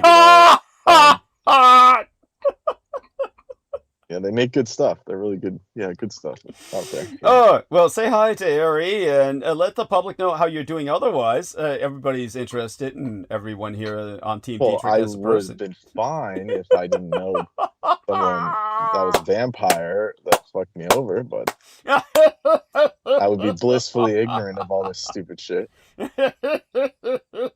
I wouldn't be getting people like, you know, up my butt all the time with the freaking, like, the cops. So can I like read the pass? It's like, yeah, you can read it. I mean, it's just like, it's self-evident what it is, you know. I've never seen like, a what do you make of library that? card before. Yeah, I've never seen a library pass. It's like, dude, you guys have offered it since like pre-COVID. How has he never seen it? It doesn't make sense. I think they were just fucking with me. Nobody reads in America anymore. The concept of a librarian. According to the library, they're all out of stock. They always tell me, "Oh, it's out of stock. It's out of stock." But then this guy says he's never seen it. So it's like, yeah. Oh my Anyways, God. so basically, I don't know if I explained it right, but it was like a library pass for the state park. Yeah. Yeah. So it's like a free parking pass. Yes, basically. got it. Yeah, and that's so in the library itself, are there librarians? Are there any staff? Yeah. Oh yeah. Wow. So there's still librarians. Yeah, it's well staffed. It is. Wow. Holy shit. Yeah. Yeah, I would argue that they're the best, and yeah, like they're probably the best things that America's produced are all these free libraries. Yes, of course. It's like the last good public works that's left, really. Yes. Because the schools will just, you know what they're like. We can go into that another time. They're just sketch as fuck, yeah. Yes. So, like the public library system, at least where I'm from, is like it's pretty much the only thing saving people. Yes. Giving some back when it comes to taxes and all that. So. Yeah, if only people would use it. If only people would visit. Yeah, it's definitely there you have that. Well, thank you. I think people still do. Still do. Thank God. Well, thank God. There's hope. Then there's hope. Now, what about and anyhow, feel free to interject whenever you wish. Just to make certain. No thanks.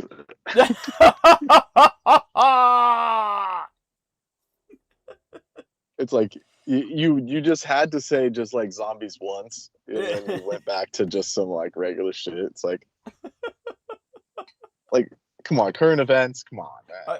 I know. And Putin capitulated. At least talk about that. It's like you should be raving, but you need to go back to the thing and get your doggy bag of drugs. They obviously didn't give you enough. You know? Well, tell us your own impression. The old Dietrich would be, you'd be celebrating that Putin's cry. Like he looked like he was about to cry. I never seen him like that. You think it's because he's getting old or something?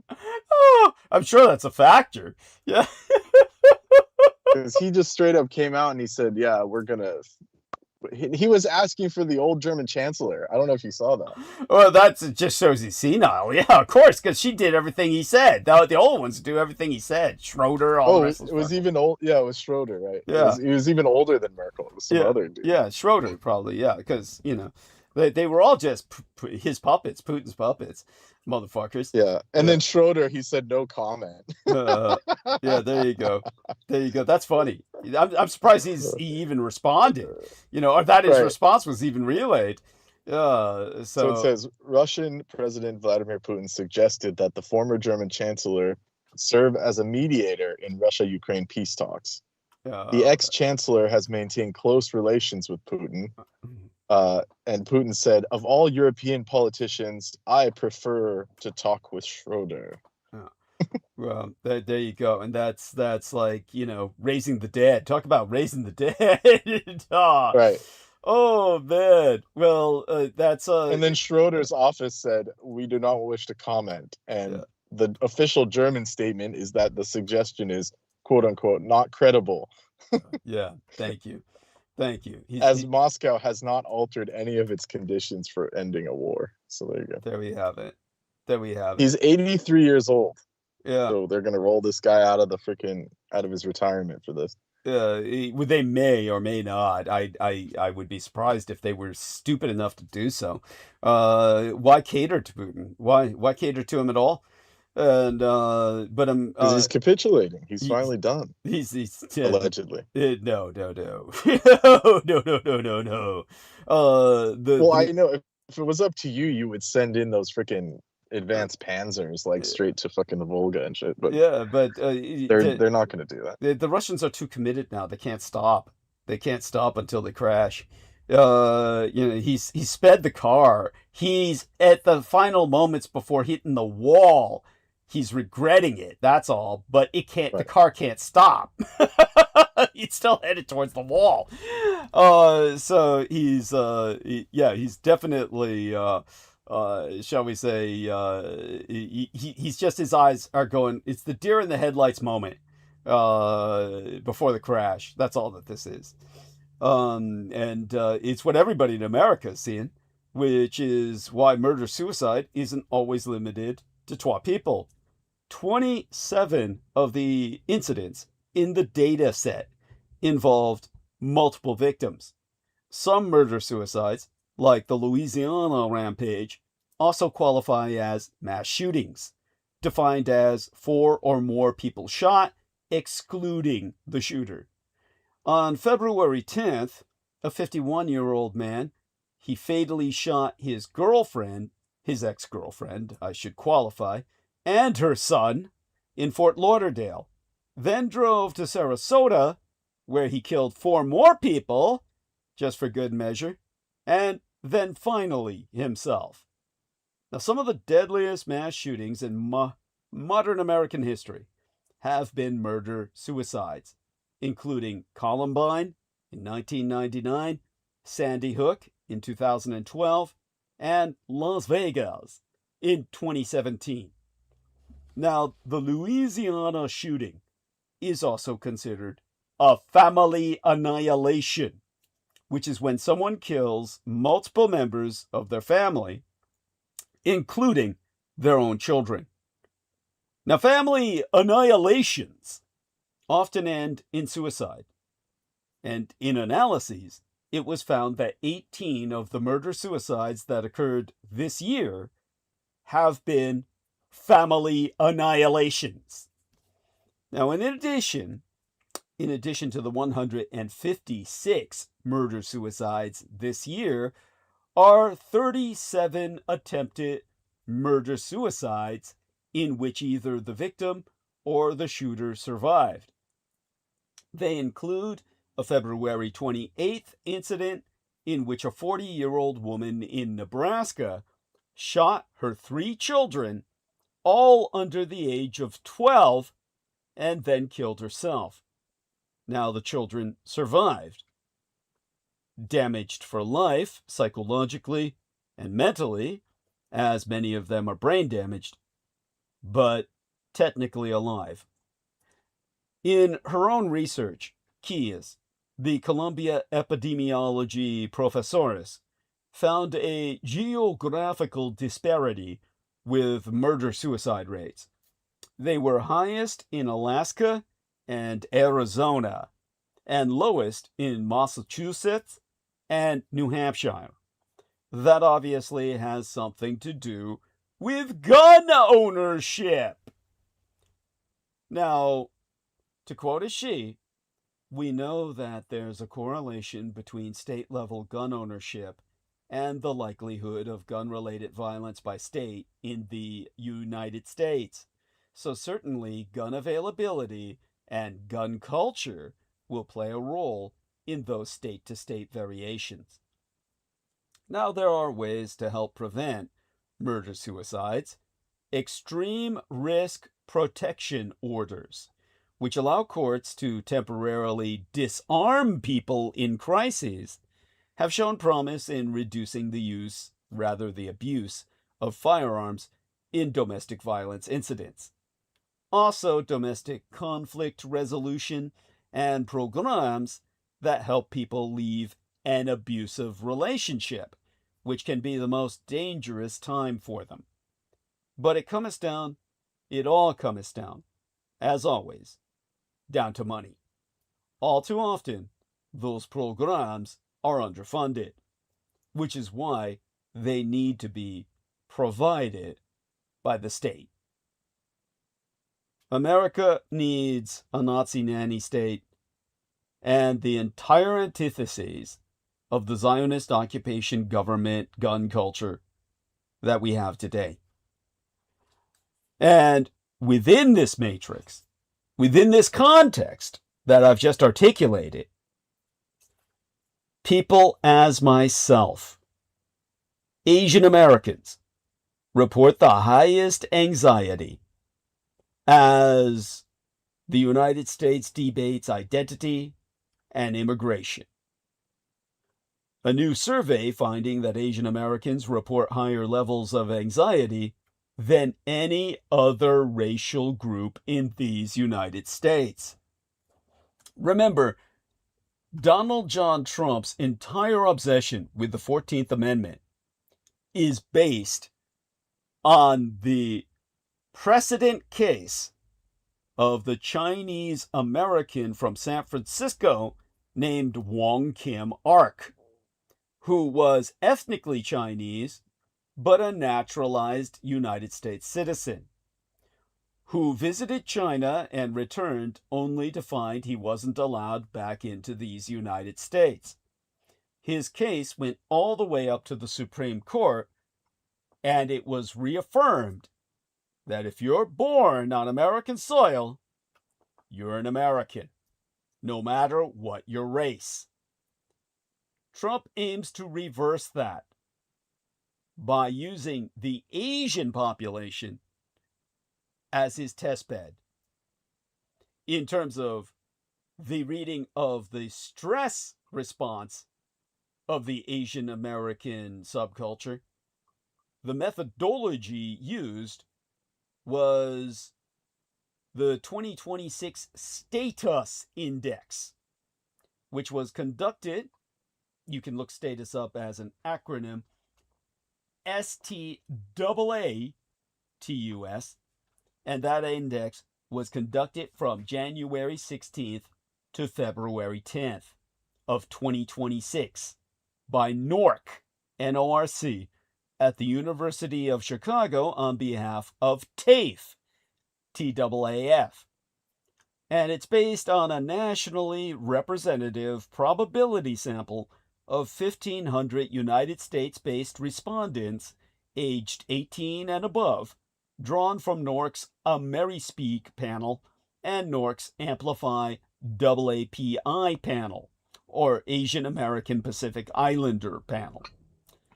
Now, the margin of sampling error is at plus or minus 3.17 percentage points at the 95 percentile confidence level for results based on the entire sample. In other words, this is definitive and conclusive.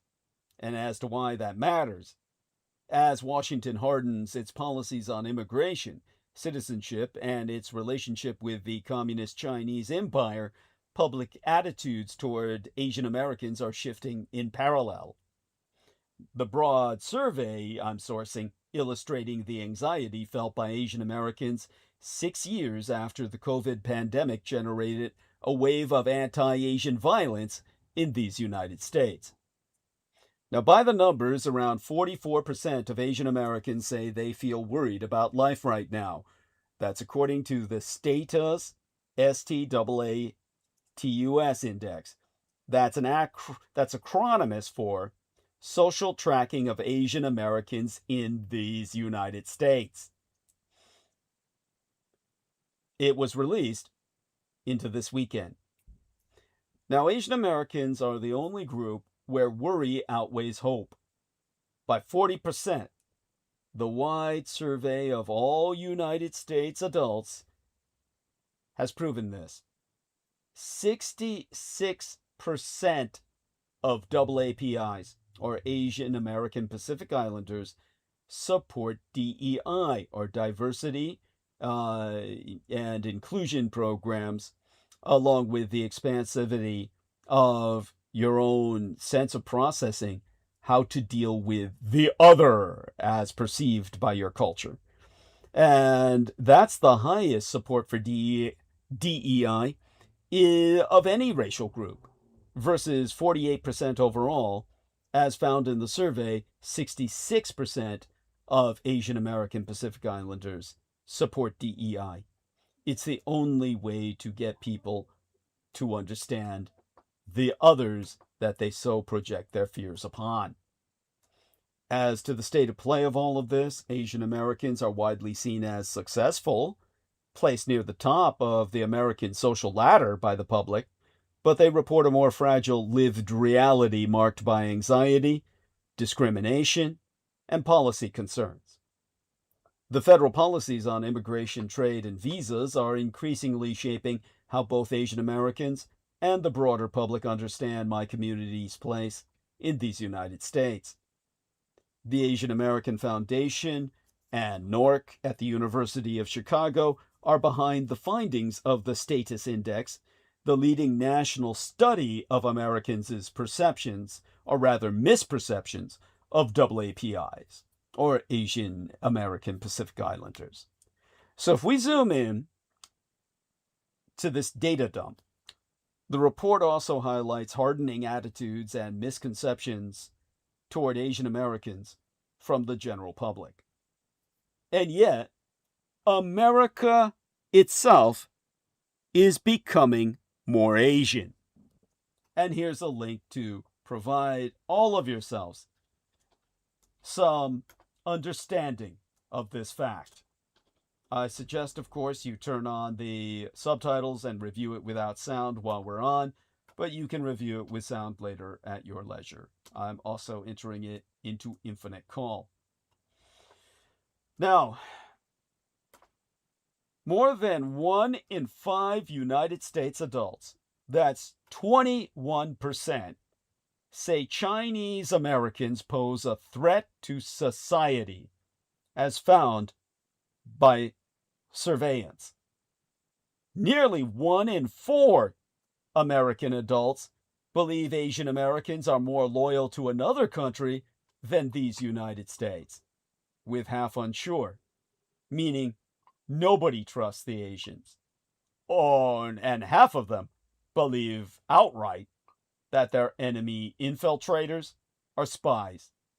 No, all the white Russian lovers are. That's your goddamn fifth column.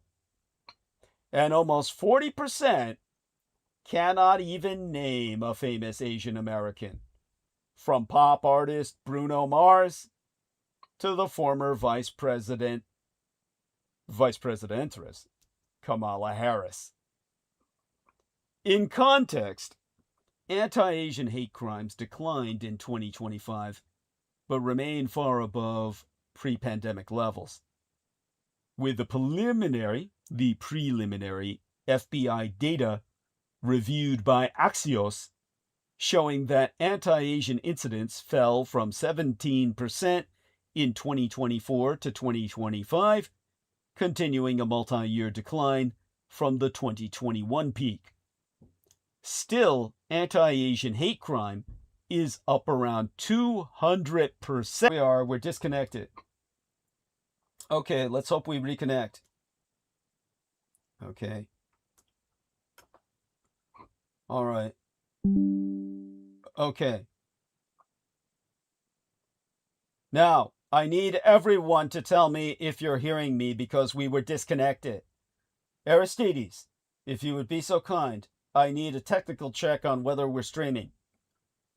All right. Brendan Zogit, if you're there. Hello. Yes. I need a technical check on whether we're streaming. OBS, the online broadcasting software, was disconnected while I was talking about the stress pressure on the Asian American Pacific Islander community. And it goes to show they don't like what I'm talking about. Says the stream's current bit rate... Looks good. Yeah. Seems good. Okay, the stream's current bit rate is 2956.18 kilobytes per second. It's lower than the recommended bit rate. They want me to open the widget, but you can hear No, me. You can, it's yeah. Seems like yeah, it's still going. It looks like just chugging for a bit, but it usually pulls through at this point. So okay. There we are. So wait, yeah, it's struggling. Wait, it's struggling again. okay, yeah. Anyone out there, we need your feedback. Yep. Yeah, it was the moment that I shared a video concerning the Fung brothers talking about how America is becoming more Asian, and Americans don't like it.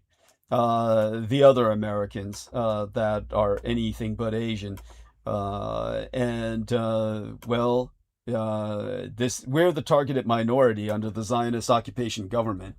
That's the horror of the situation.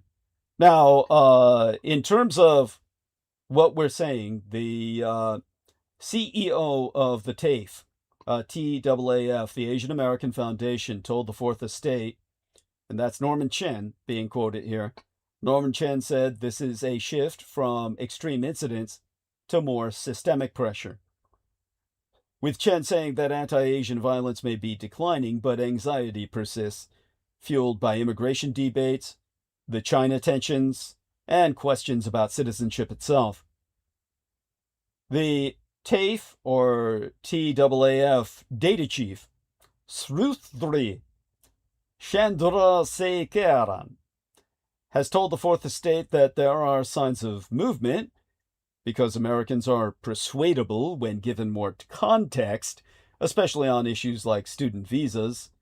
So he takes heart in, well, to use his words, that's a sign of hope.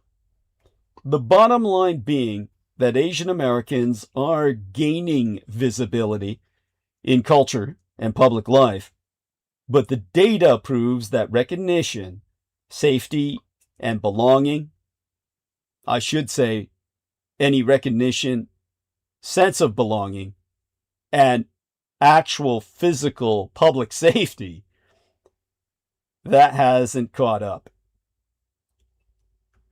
In other words, we're pioneering into your society, but you refuse to recognize us for what we are. That is the horror of our situation. It's what the Zionist occupation government is using to target us. Now, this is especially explosive because Japan and China, rather, I should say, the Japanese and Communist Chinese empires, are edging dangerously close to conflict. Beijing is ready to take risks, as Tokyo backs my Taiwan. On April 17th, the Japan Maritime Self-Defense Force, destroyer, Ikazuchi, transited the Heigo, the Black Ditch of the Taiwan Strait. It was the second such passage by a Japanese warship in 10 months, yet Beijing's response was far harsher this time. Relations between Beijing and Tokyo have degenerated sharply since the Japanese Prime Minister Sanae Takaichi's comments last November that the Empire of Japan would come to my Taiwan's defense if Communist China on the Asian mainland attacked. Now, Red China's Ministry of Foreign Affairs, the Ministry of National Defense, and Eastern Theater Command all put out statements condemning the state of Japan after the April transit, telling it to step back from the brink and warning it to return from the wrong path, while Jun Jinping, a People's Liberation Army-linked social media account, warned that Dainihon was playing with fire. At the same time, the Eastern Theater Command launched combat readiness patrols in the East China Sea and sent warships near Okinawa. Beijing does not intend to let the Japanese corporate shogunacy off lightly. It is abusing this incident to push the crises one step further. If this continues, then the possibility of a small-scale exchange of fire or even a limited air naval clash within the next year or two cannot be dismissed as alarmism. Why did Beijing react so strongly to the Ikazuchi passage? One reason is the timing. April 17th is the anniversary of the Treaty of Shimonoseki, signed after Imperial Japan's victory in the First Sino-Japanese War, a date the monolithic Communist Chinese superstate regards as a symbol of national humiliation. Tokyo may well have been unconcerned about the symbolism of the date, but Beijing is only the more inflamed by that. Still, that is not enough to explain Hong Zhonggua's reaction. A more immediate backdrop is the unresolved anger over the incident in March when a Japan Ground Self-Defense Force junior officer broke into the Communist Chinese embassy in Tokyo, allegedly at one point carrying a knife. Beijing remains deeply dissatisfied with Tokyo's handling of that episode, believing that the Imperial Japanese corporal shogunal superstate has neither adequately responded to the Zhonghua Renmin Gongheguas, or the People's Republic of China's anger and concerns, nor offered any apology. With those feelings still raw, Dai-Nippon Teikoku, the Empire of Greater Japan, then sent a warship through the Taiwan Strait. In Beijing's eyes, this was not an isolated act, but a direct provocation directed at the Communist Chinese Empire's diplomatic dignity and security concerns. At a deeper level, however, what has truly alarmed Beijing is the change in the Greater Japanese commercial sphere's stance on Taiwan.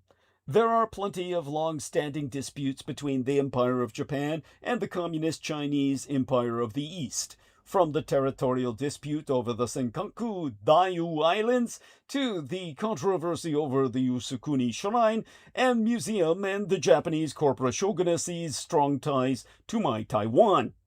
By describing an invasion of Taiwan as a potentially critical situation for Fortress Japan that could, under the empire's constitution, justify military action, Takaichi was interpreted by the Chi-Coms to have pushed the latter issue to the forefront of the relationship.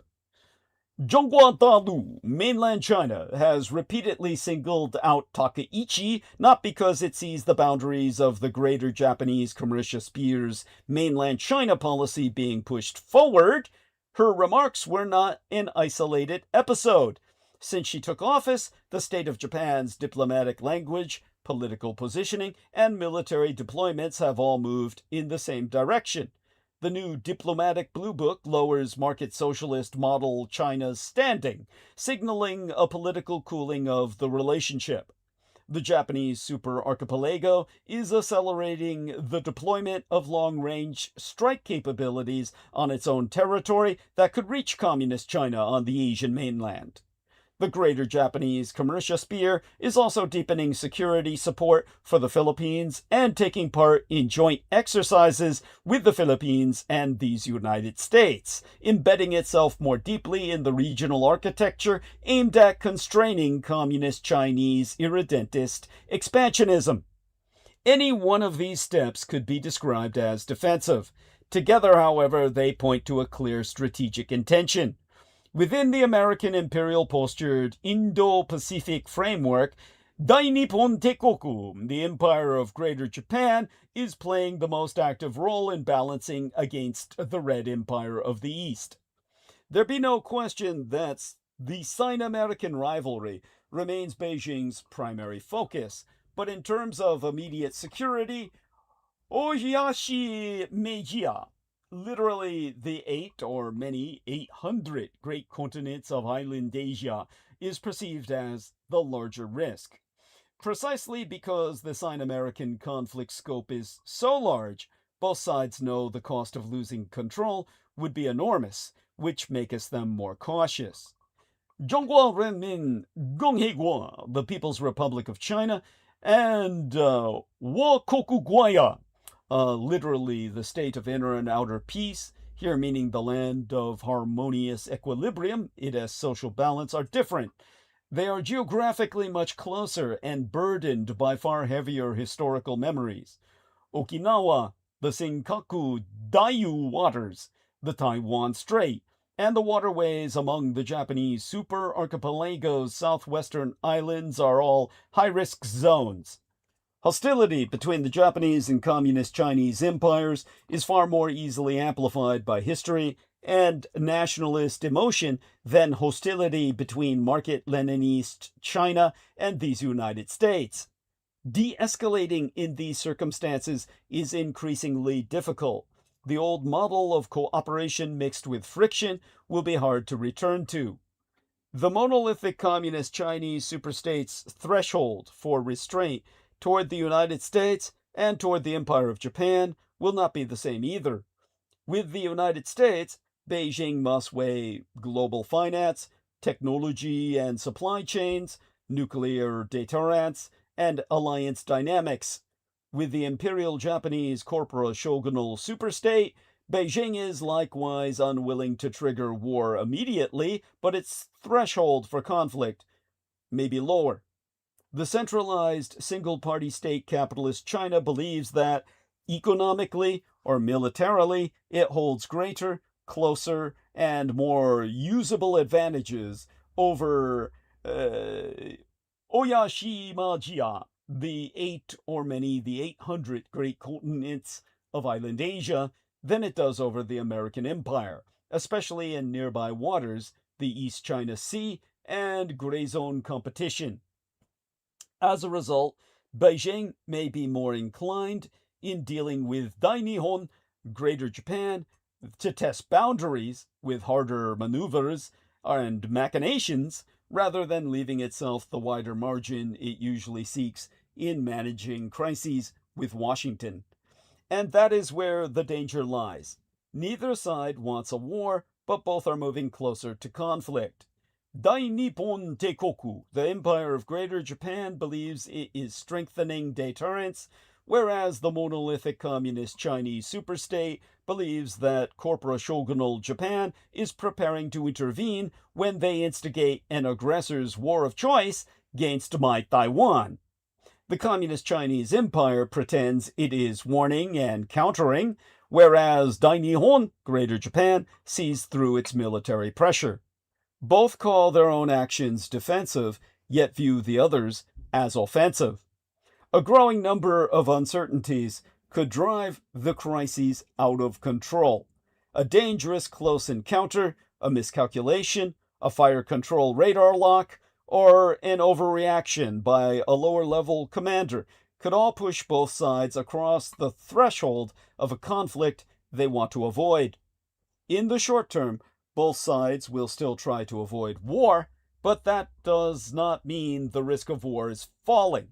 On the contrary, if Xi Jinping remains in power in the years ahead and continues his irredentist, openly hostile to Japan line, the strategic confrontation between the Japanese and Communist Chinese empires will only deepen.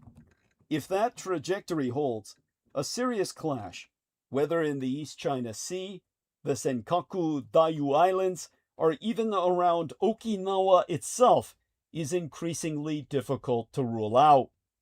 This brings us to China's victory parade.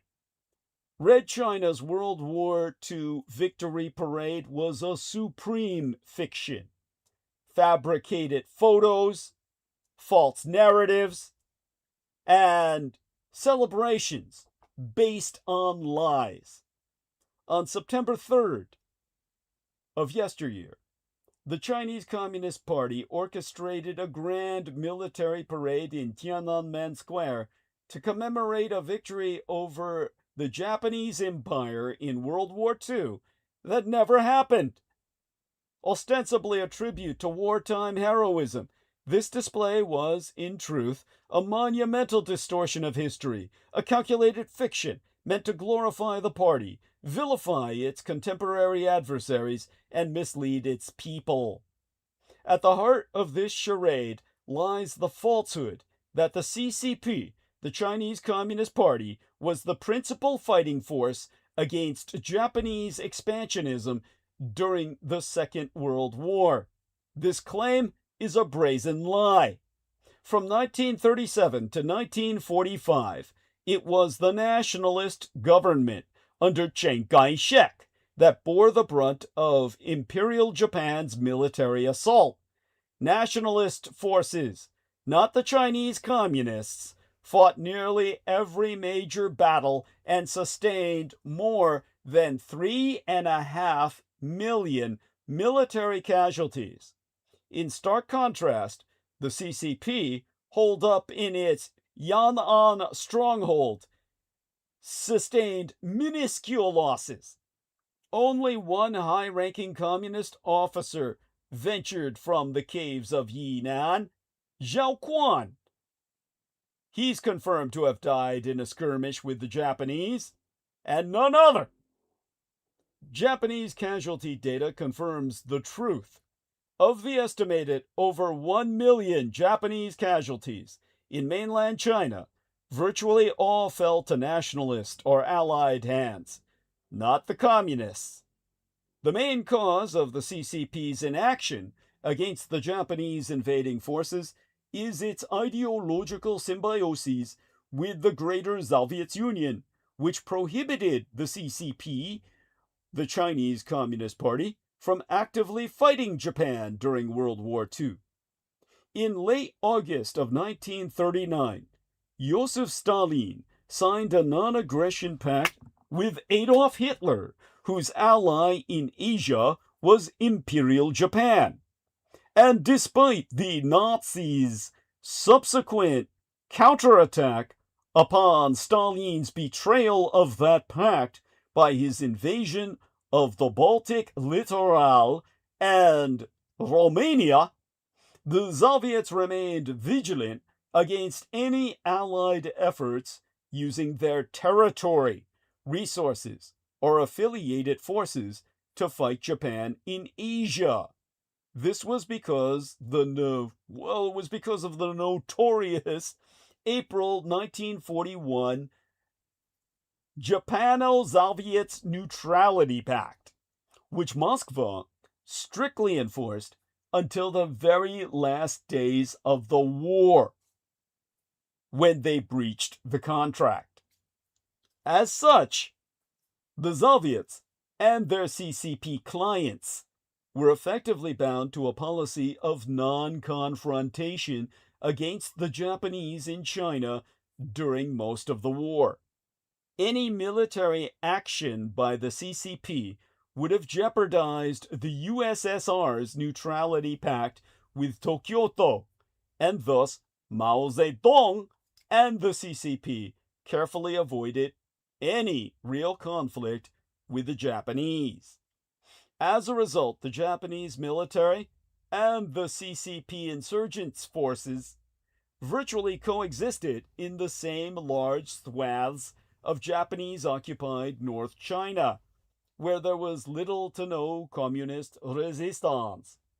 Mao focusing not on liberation or resistance, but on quietly building his army from a few thousand to more than 1 million troops living off subterranean farms by war's end, all without serious engagement, but with the goal of defeating the legitimate Nazi-supported Chinese nationalist government in the post-war era.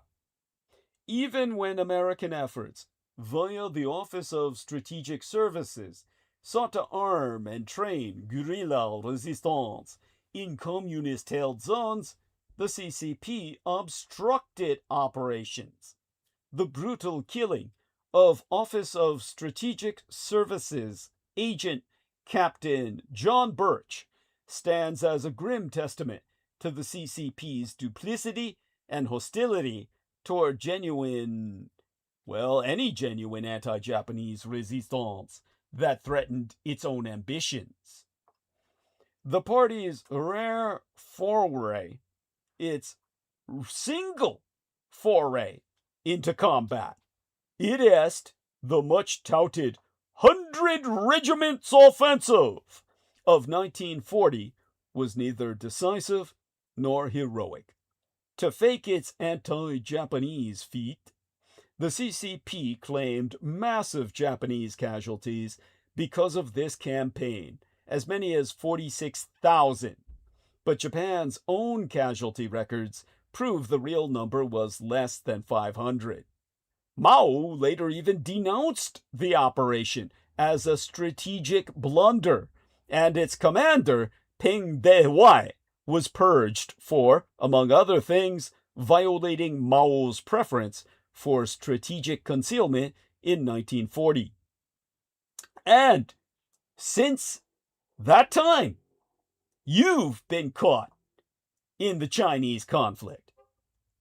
Expecting to be sent home after World War II, United States Marines found themselves in the middle of the Chinese Civil War.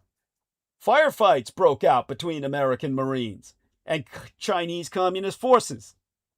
The men of the 3AC, the 3rd Marine Amphibious Corps, were training for the proposed invasion of Japan when America sued for peace. The Leathernecks, they knew that any invasion of the Japanese home islands would have been the death of America itself. 80% of the Marines invading Okinawa died before they ever reached the fucking beach. It took an invasion force the size of the fleet that enabled the D-Day landing to even attempt to beachhead that tiny island. Imagine attacking Japan's home islands and multiply the cost. Well, it would be orders of magnitude higher. And it was projected that the invasion would cost the Allies at least 1 million fatalities dead and prolong the war, conservatively, by 3 years. Now the nightmare seemed over, and the Marines looked forward to returning to the States. But instead of going home, the 3rd AC Marines found that they were going to be sent to China instead. This was a bitter disappointment for many, but some actually looked forward to an adventure in the Far East. To many Americans of the greatest generation, China was still the land of mystery and romance, of exotic sights and beautiful women. It was a place that had enthralled Marco Polo, after all. Now, these farm boys were about to be dispatched there, and most of them could hardly believe their good fortune. Or at least the younger ones, who could still get it up.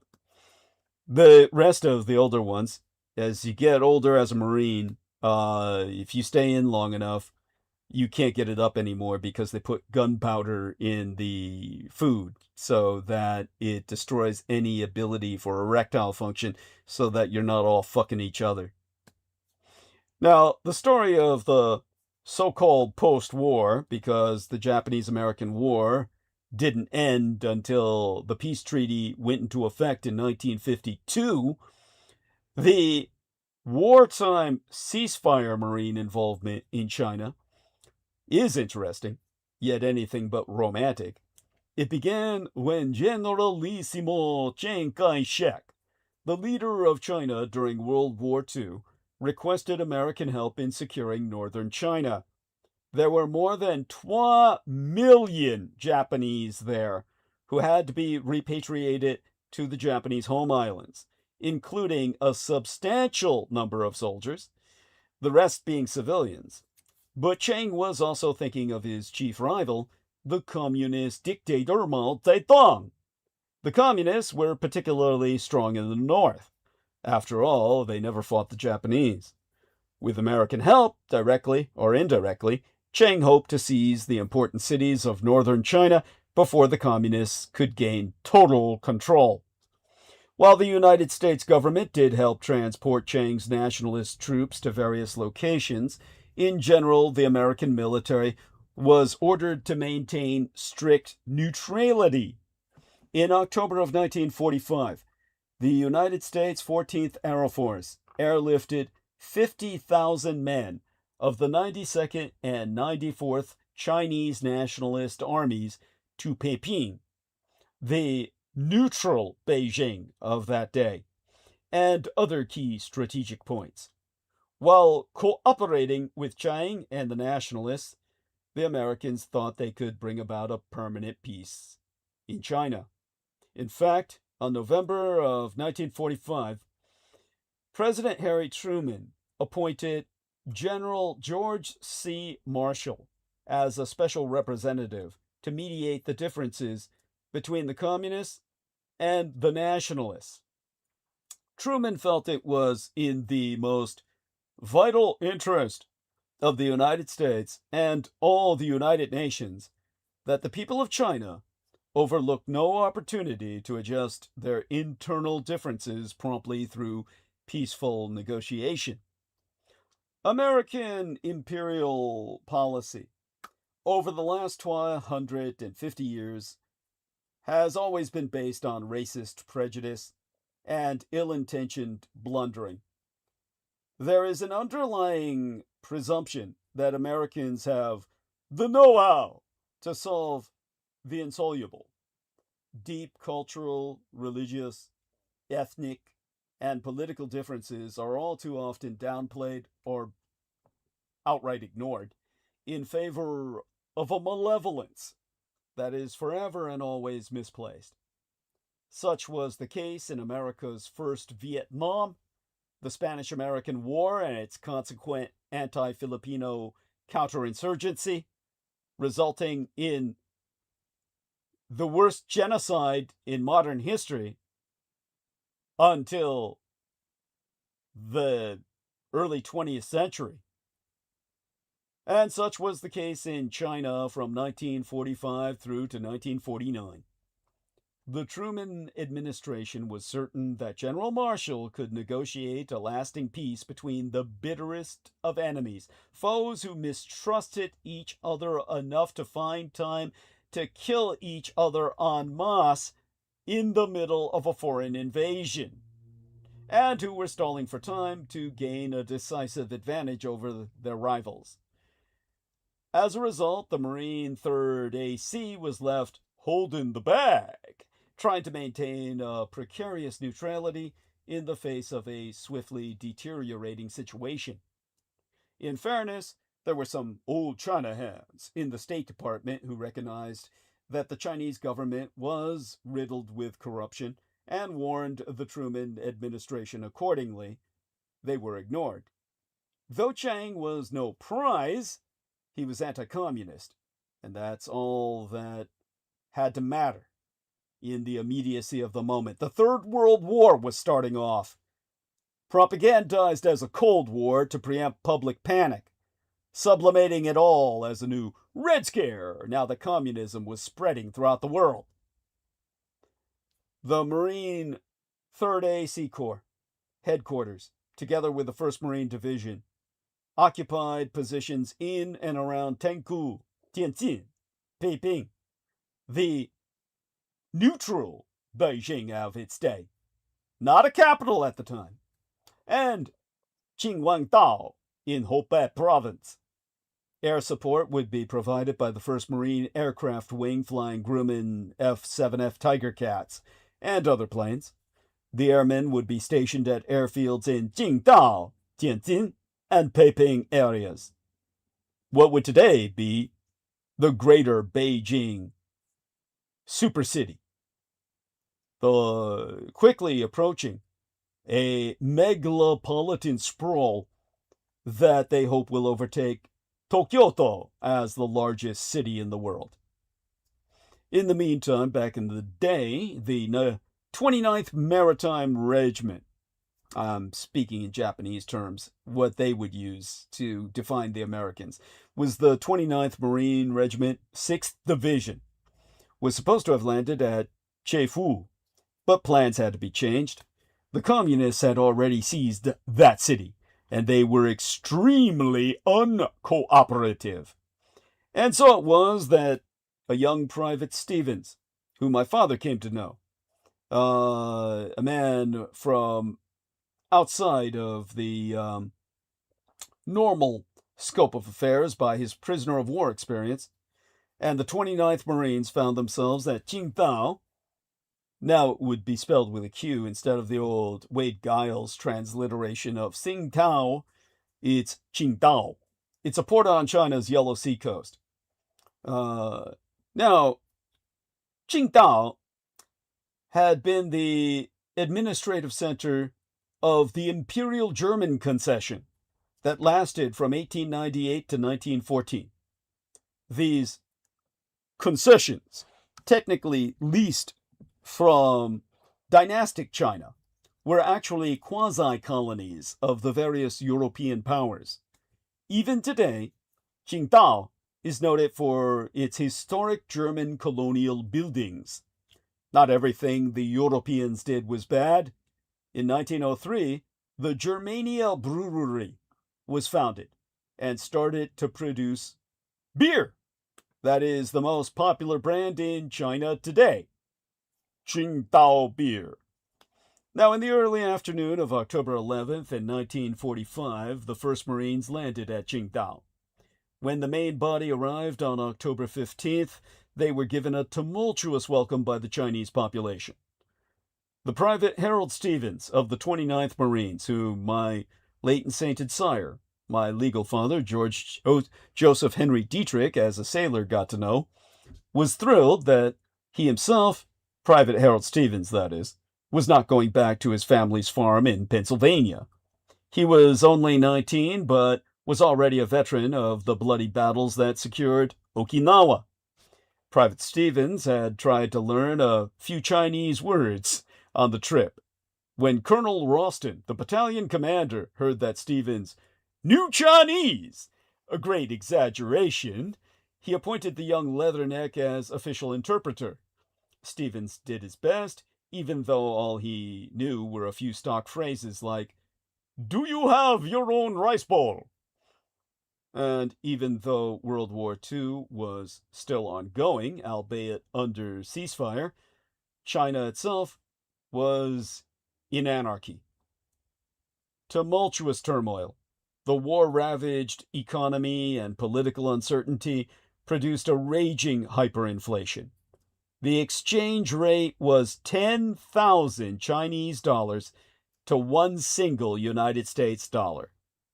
A good meal might cost 190,000 Chinese dollars, or about $19 United States. There were plenty of bars and cabarets in the various Chinese cities for Americans to be the big man, since their dollars were astronomically overvalued. You could purchase yourself an orgy for $1. Qingdao was a fascinating city, of course, but some aspects took some getting used to for the Americans. The Yanks, as they would have been called. Ragged beggars swarming through the streets, a number that included many impoverished children. In fact, Private Stevens's own outfit, Fox Company, 2nd Battalion, 29th Marines, like all the others, unofficially adopted a little Chinese beggar whom they, in this case, nicknamed Little Lou, who was cleaned, fed, and dressed in cut-down Marine uniform items when he wasn't being fucked up the ass or forced to suck cock. But elsewhere in China, the news was not so heartwarming, or cock-warming, if you will. Chiang had made a major tactical mistake that would ultimately cause his regime to collapse. The Generalissimo concentrated on winning back Manchuria, the dynastic territory, in the process withdrawing many of his troops from northern China. This created a power vacuum that the communist Chinese were all too happy to fill. Qingdao became a nationalist island in a communist-dominated Shantung province C. Even in Hubei province, the communists were suspicious and generally uncooperative. the Marine Brigadier General William Wharton had a meeting with Zhou Enlai, later infamous as Mao's right-hand man and foreign minister for the People's Republic of China, China's gentleman hatchetman. Zhou was a brilliant diplomat, and he made it clear that the communists would fight hard to prevent the Marines from entering Peiping. Wharton was not intimidated, even after a stormy hour with Zhou.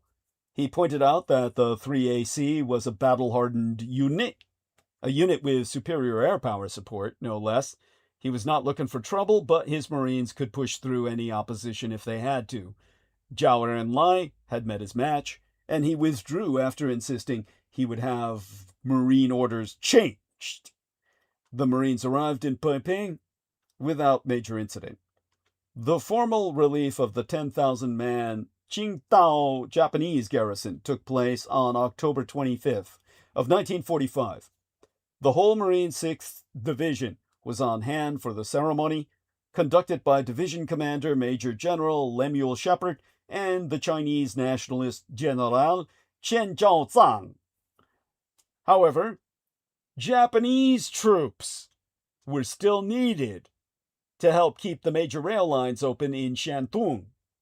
There simply were never enough Marines or even nationalist troops to guard all the railroads.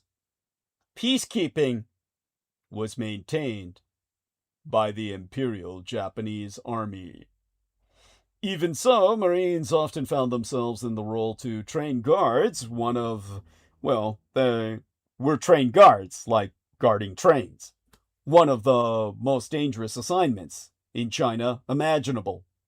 Winters were bitterly cold in China, and the great city of Shanghai, a metropolis of 3 million souls at the time, needed a constant stream of northern coal to keep it going. Shanghai needed 10,000 tons of coal a month. So Marine riflemen, shivering from the icy blasts that swept in from the Gobi Desert, a frozen desert, stood guard to keep the trains running. Clashes between the Marines and communist Chinese insurgents started to occur and eventually became almost routine. The communists tried to sabotage the railroad tracks, and sometimes they would snipe at passing trains. In the clash, later known as the Kuyé incident, the communists ambushed a train that was traveling from Tangshan to Qinhuangdao. This was a special train carrying General DeWitt Peck, commander of the Marine Corps 1st Division, and a Marine inspection team. The communists opened fire from the village of Kuyé, only 500 yards from the railroad track. A firefight erupted that lasted the better part of 3 hours. Air support was called in. At this point, that's not a firefight. That's a fucking battle. But Marine pilots could not clearly distinguish where communist forces were lurking. There was a fear of hitting civilians as well, so permission to open fire was denied. A relief force was dispatched from the 7th Marines, but when they arrived, the communists had melted away into the countryside. The train stayed overnight at Kuyé, but when it started again the next day, it was found the communists had torn up about 400 yards of railroad track. When Chinese railroad crews tried to repair the line, they were ambushed by waiting communist troops. General Peck gave up trying to reach Qinhuangdao by rail. He turned back to Tanggu and took a flight on an observation plane instead. The incident where the Marine Corps was forced to retreat with a general on the run proved how firm a grip the Chinese communists had on the province. General Peck felt a nationalist offensive was needed to clear the vital rail links from communist interference. So Peck contacted General Tu Diming, who was in control of the Northeast China Command, to arrange just such a sweep. Tu readily agreed, but requested that Marines guard all large rail bridges between Tanggu and Qinhuangdao, a distance of about 135 miles. That way, more Chinese nationalist troops would be freed up for the offensive. Gradually, the Marines began to realize their mission was morphing into something quite different from the original assignment. This was, thus was termed, coined the term, mission creep. Private Stevens almost got into a fight when he mentioned that their main mission was to repatriate the Japanese. Hearing this, an ideologically communized fellow traveler Marine exploded in anger, screaming, "Don't give me that bullshit! Marines are in North China to support Chiang's regime!" Now, many Marines also started to parrot that Chiang's government was so corrupt it was beyond saving. Understand, Marines are communists. They have Evans, Fortis, Carlson of Carlson Raiders fame, whose funeral had a band that traveled all the way from the Greater Soviet Union to provide his dirge. He was buried with Soviet medals on his chest. You can even look up the fact that the Marines would say, Evans Fortis was red. Yeah, Carlson's Raiders were red, but they weren't yellow. Meaning that so long as they were anti-Asian, they were America's beloved communists. And he communized the Marine Corps. The Marines are collectivist. Everything they do is collectivist.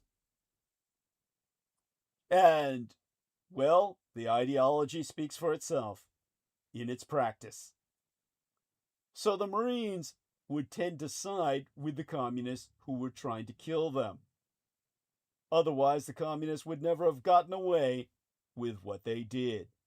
They were actively conducting passive resistance in terms of their interface with the Chinese nationalists in order to sabotage every effort of success. American servicemen were appalled by the extreme poverty they saw all around them, the careless indifference to human life, and practices like selling young Chinese girls into sexual slavery in brothels, which they happily took advantage of nonetheless. But in writing home to their mothers, they would always say that almost anything seemed better than the current government.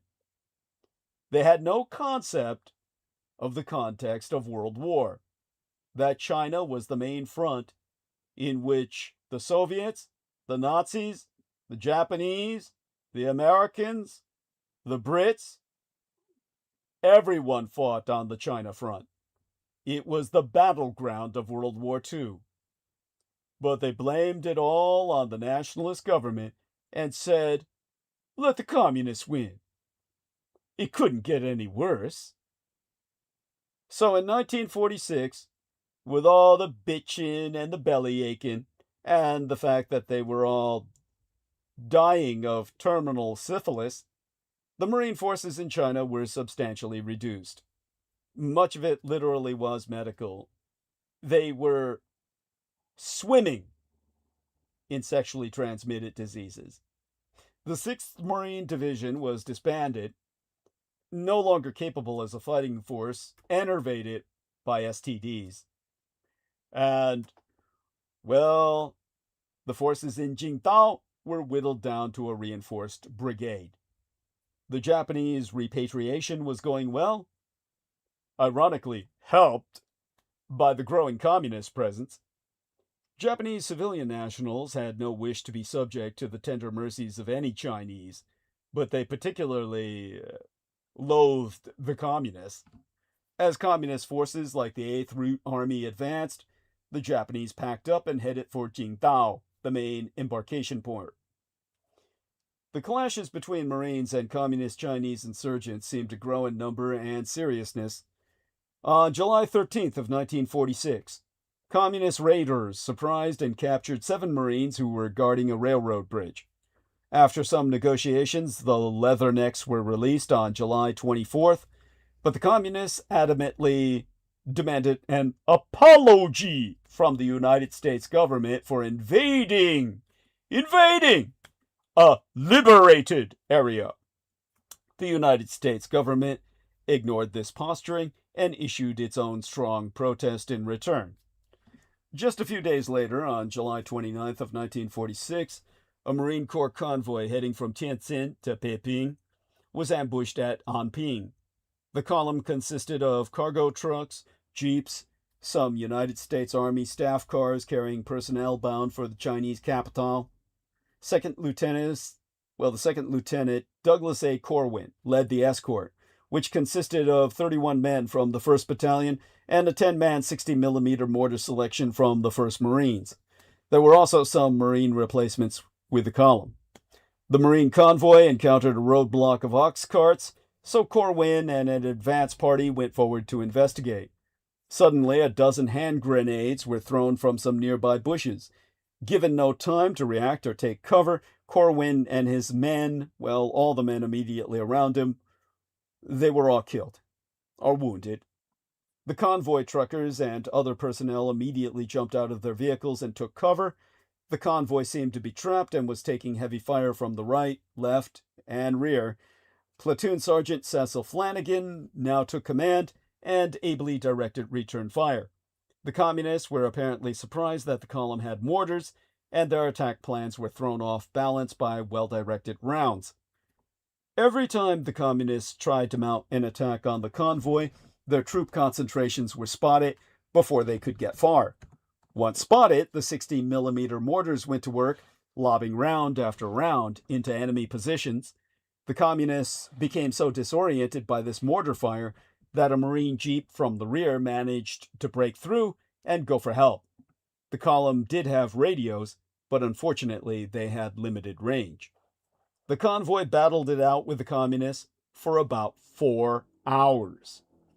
Again, that's no longer a firefight. That's a battle.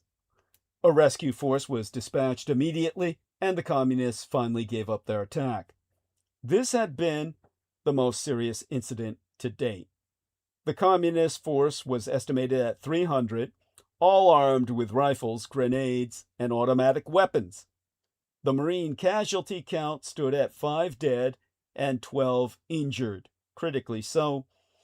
At least 12 communist Chinese soldiers were killed, and very likely many more. The communists had a habit of carrying off their dead, making any good estimate for body count extremely difficult. By early 1947, it was clear that General Marshall's effort to reconcile the nationalists and communists, while they were simply maneuvering for position, was an utter failure. He had simply been their point of gravity around which to manipulate. As a result, President Truman ordered all United States military home. But the disengagement was going to be a long and tedious one. Units were shifted around and finally withdrawn. It was clear that America was betraying Chiang's government. The last and greatest clash between American Marines and the Chinese Communists took place on the night of April 4th through the 5th in 1947. Mao's forces, now dubbed the PLA, the People's Liberation Army, attacked an ammunition dump at Sinho that was guarded by Marines. The Americans were heavily outnumbered. The attacking force was estimated at about 350 men. The night's quiet was broken by the shrill notes of a Chinese bugle call. It was the PLA's style to blow bugles when launching an offensive, an act later perpetrated, enacted by the Vietnamese, both the Viet Cong, but most especially the PAVN, or People's Army of Vietnam. This same technique on the China front would be used later in the Korean War by the advancing Chinese masses in their human wave attacks. In this case, On the China home front, 5 Marines were killed in the initial assault immediately, and the rest were hard-pressed to keep the enemy at bay. The PLA commander had anticipated that American reinforcements would be sent, so he placed a mine in the road where relief would be expected at any moment. Sure enough, a truck bearing a relief force made its way up the road and promptly hit the mine. The relief men jumped off the truck, and a sharp firefight ensued. The issue was in doubt several times, but the Marines finally gained the upper hand. Once again, Communist forces broke off the action and faded into the darkness. The enemy did manage to make off with some ammunition boxes, which seemed to be one of their main objectives in the raid. Now, the man my father got to know a bit, acquainted with because, of course, Marines serve on Navy ships, Private Stevens, he also had his share of adventure. He joined a small mission, only a handful of Marines, to try and rescue some nuns and Chinese orphan children in a remote place called LATE-And. That mission failed because the nuns refused to leave. But worse was yet to follow. Stevens and his party, they were captured by bandits. All were executed, but Stevens was spared apparently because he knew some Chinese. Stevens was promptly turned over to a communist officer from the 8th Route Army. He became a prisoner with a Chinese character tattoo, ID inked onto his arm, like a camp clientele. And before long, he found himself in a work gang on a coal storage island. The prisoners' main job was to shovel coal to flat-bottomed boats moored, well, they were moored along the shore. And then later they would move the coal up and down the river. Stevens later related, in his own words, that Mao was preparing for a major naval assault against the nationalists, and his ships needed coal to run their steam engines. It was back-breaking work, but luckily he was transferred to help fishermen work their nets. He had to escape, had to get back to his unit. After some careful deliberation, he hatched an acceptable, albeit risky plan. He would scull out in a small boat, pretending to check the nets that were farthest out. Once in position, he would dive into the water and hopefully get picked up by a passing junk. It all unfolded as planned, except the water proved bitterly cold. A junk did indeed pick him up, and friendly Chinese crewmen pulled him out of the water, half dead with cold. Later, the junk was intercepted by a United States destroyer. He was free! In November of 1948, the United States Embassy issued a statement that declared any American citizen who does not wish to remain in North China forever should plan to leave at once by United States naval vessel at Tianjin. By the end of the month, consular personnel, the remaining American civilians, and military dependents were being shipped out. The American presence in China, which dated to the first Yankee traders who sailed to Canton in the 1780s, was coming to an abrupt end. There would be no more contact with China until President Richard Nixon's visit in 1972. By the spring of 1949, the total withdrawal of American military forces was almost complete. In February of that year, the United States Marine Corps Air Facility at Qingdao was disbanded. All the ground equipment was removed, and the planes of the fighter squadron VMF-211 took off for their new home, the escort carrier Rendova. On the 25th day of May in 1949, Company C, 7th Marines, the last remaining American unit on Chinese soil, departed Qingdao. It was truly the end of an era. Today's CCP, Communist Chinese Party regime, continues to weaponize historical ignorance. Museums in mainland China's wartime capital, Chongqing, and elsewhere have been redesigned to promote the illusion of a CCP-American wartime alliance. They exhibit fabricated photos and false narratives, airbrushing out the true partnership between the United States and Chiang Kai-shek's nationalists. American figures such as General Joseph Stilwell and the Flying Tigers are co-opted into the CCP mythology, the communist false narrative, the Great Red Lie, while the Red Party viewed United States personnel as historical threats and, historically, even targeted them for assassination. Now, with AI, if you go to these museums in communist China on the mainland, all you see is a visual falsehood. AI photographs of American personnel, like Marines, hugging communists. Ideologically, of course, there was a lot to be said for that. As for the parade itself, held in September, the entire parade was political theater, a state-forged spectacle masquerading as remembrance. The irony of holding it in Tiananmen Square, where countless lives were crushed in 1989, is not lost on those who know the monolithic communist Chinese superstate's real history.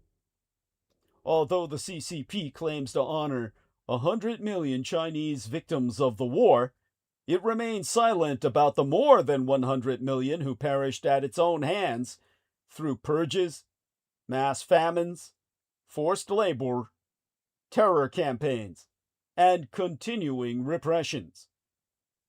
A regime responsible for more Chinese deaths than any foreign power has no moral standing to speak of peace or sacrifice. There will never be any banners for the dead of the Great Leap Forward, the Cultural Revolution, or the Tiananmen Square Massacre. No tribute will ever be paid to the countless intellectuals, the farmers, or workers crushed by Maoist campaigns or imprisoned for dissent. This latest parade honored ghosts, but only the ones the party deems politically useful. If Red China ever wishes to truly honor those who resisted Japan, it must salute the nationalist soldiers who fought and died. The American airmen of the Flying Tigers, the in-theater men and women of the United States OSS, the Office of Strategic Services, the forerunner to America's CIA, and armed forces of the hundreds of millions of unarmed civilians who endured occupation. A truthful commemoration would also acknowledge the victims of communist tyranny, the real cost of the CCP's rise to power. And any who attended this spectacle legitimized a fraud. No foreign leader, especially from a democratic nation, should have graced this falsified history with their presence. To do so was to betray the memory of those who fought for national survival, armed forces or civilian, while rewarding a regime built on the bones of its own people. And this is how Xi and Putin weaponized World War II's legacy. September 3rd marked the 80th anniversary of the end of proactive prosecution of hostilities in World War II, and Xi Jinping hosted Vladimir Putin in Beijing for a military parade to mark the occasion. For both men, It was an opportunity to assert the contra-civilizational agendas they are pursuing. Xi and Putin see themselves as mastermen who inherited a baton from their forefathers to continue a struggle against outside enemy forces who have always wanted to eliminate their empires' distinct national characteristics and subjugate them thereby. For both, the war is personal. During World War II, Xi's revolutionary father, Zhongjun, concentrated his energies against the nationalists and was never near any Japanese forces. Yet Jinping's mother, Qi Jin, personally witnessed the Japanese seizure of Beijing, Peiping at the time, a neutral city, and was nearly killed by enemy cavalry, and witnessed atrocities committed by imperial forces. Xi Jinping even lost a first cousin, only an infant, to the fires of war. And like every Russian family, Putin's also suffered. His father was severely wounded in combat against the Nazis and survived the siege of Leningrad, where an elder brother died. His maternal grandmother was slain by Nazi liberators. For both Xi and Putin, what they relentlessly propagandize as victory then was not merely incomplete, 'twas the costly defeat on a personal level for every collaborator in communism of that generation. Although the war concluded before they were born, it resonates with them differently from all other contemporary world leaders. Xi and Putin believe that having lost World War II, the same hegemonic forces they project as responsible therefore still want to impose a foreign model upon them and block what they insist is their rightful place astride the world. Now they want to abuse the memory of the war to inoculate future generations against Western values and legitimate the global disorder they themselves envision. Having witnessed the chaos their nations faced for much of the 20th century, both are deeply preoccupied with the question of political order. Xi Jinping was incarcerated and exiled during the Cultural Revolution and feared state collapse during the Tiananmen Square protests in 1989. Vladimir Putin infamously saw the collapse of the Greater Soviet's power in East Germany as a young KGB officer. Both Xi and Putin believe that their rise to power stopped centrifugal forces, supported by the West, that threatened to tear their empires apart before they came to power. Chronically commemorating World War II serves that mission. Both men clearly believe that their empires need a sense of unthinking idealism, mass sacrifice, and total commitment to survive. History as ideological indoctrination is a powerful tool for that purpose. The Allied mythification of World War II is a doom-looped moment that rationalizes their empires can achieve extraordinary victories. Xi and Putin see the suffering that their peoples experienced as something that deserves only the most absolute submission, both at home and abroad. Thus, the anniversary has been turned into an instrument to instill loyalty to the state among a younger generation. That message is especially significant for their militaries, as Russia continues its war against the Ukraine and China prepares the People's Liberation Army for an ever-looming war on my Taiwan. It is also a time to remind the outside world what the Russian and Communist Chinese empires claimed they deserve as the posited, decisive contributors to victory in World War II. At the war's end, both nations were recognized as major powers. For Putin, Yalta meant the Russian Soviet Empire was given special rights in its so-called near abroad. For Xi, the mythical defeat of Japan meant that my Taiwan should rightfully return to the Chinese mainland. Both Beijing and Moscow see American imperial activities in their neighborhoods as a return to the power politics that led to war decades ago. And so, they entrap themselves into the next war. That is why Xi and Putin obsess over a misperceived grievance that diminishes the contributions of their collectivist culture's role in the war. Control over history is literally a matter of regime security and strategic imperatives. The Chinese Communist Party opposes any attempts to expose the Nanjing massacre as instigated by their own machinations, while culturally obsessing over the horrific biological and chemical warfare experiments on human beings at Unit 731 in Manchuria. 2 movies, one on each of those topics, was released last year in Zhonghua Dalu, mainland China, where the Red Party also opposes the completely accurate narrative that the communists sat out the war against the Japanese, or at least so much of it as to be considered collaborationists with the empire of the rising sun. In the revanchist and revisionist Russian Empire, the former culture minister Vladimir Medinsky used the words human scum to refer to anyone who deconstructed the legend of Panfilov's 28 guardsmen, who allegedly all died fighting off the Nazis outside Moscow. That's like, you get that kind of perspective when you learn all your history from Sabaton, the rock group that musicalizes the wars.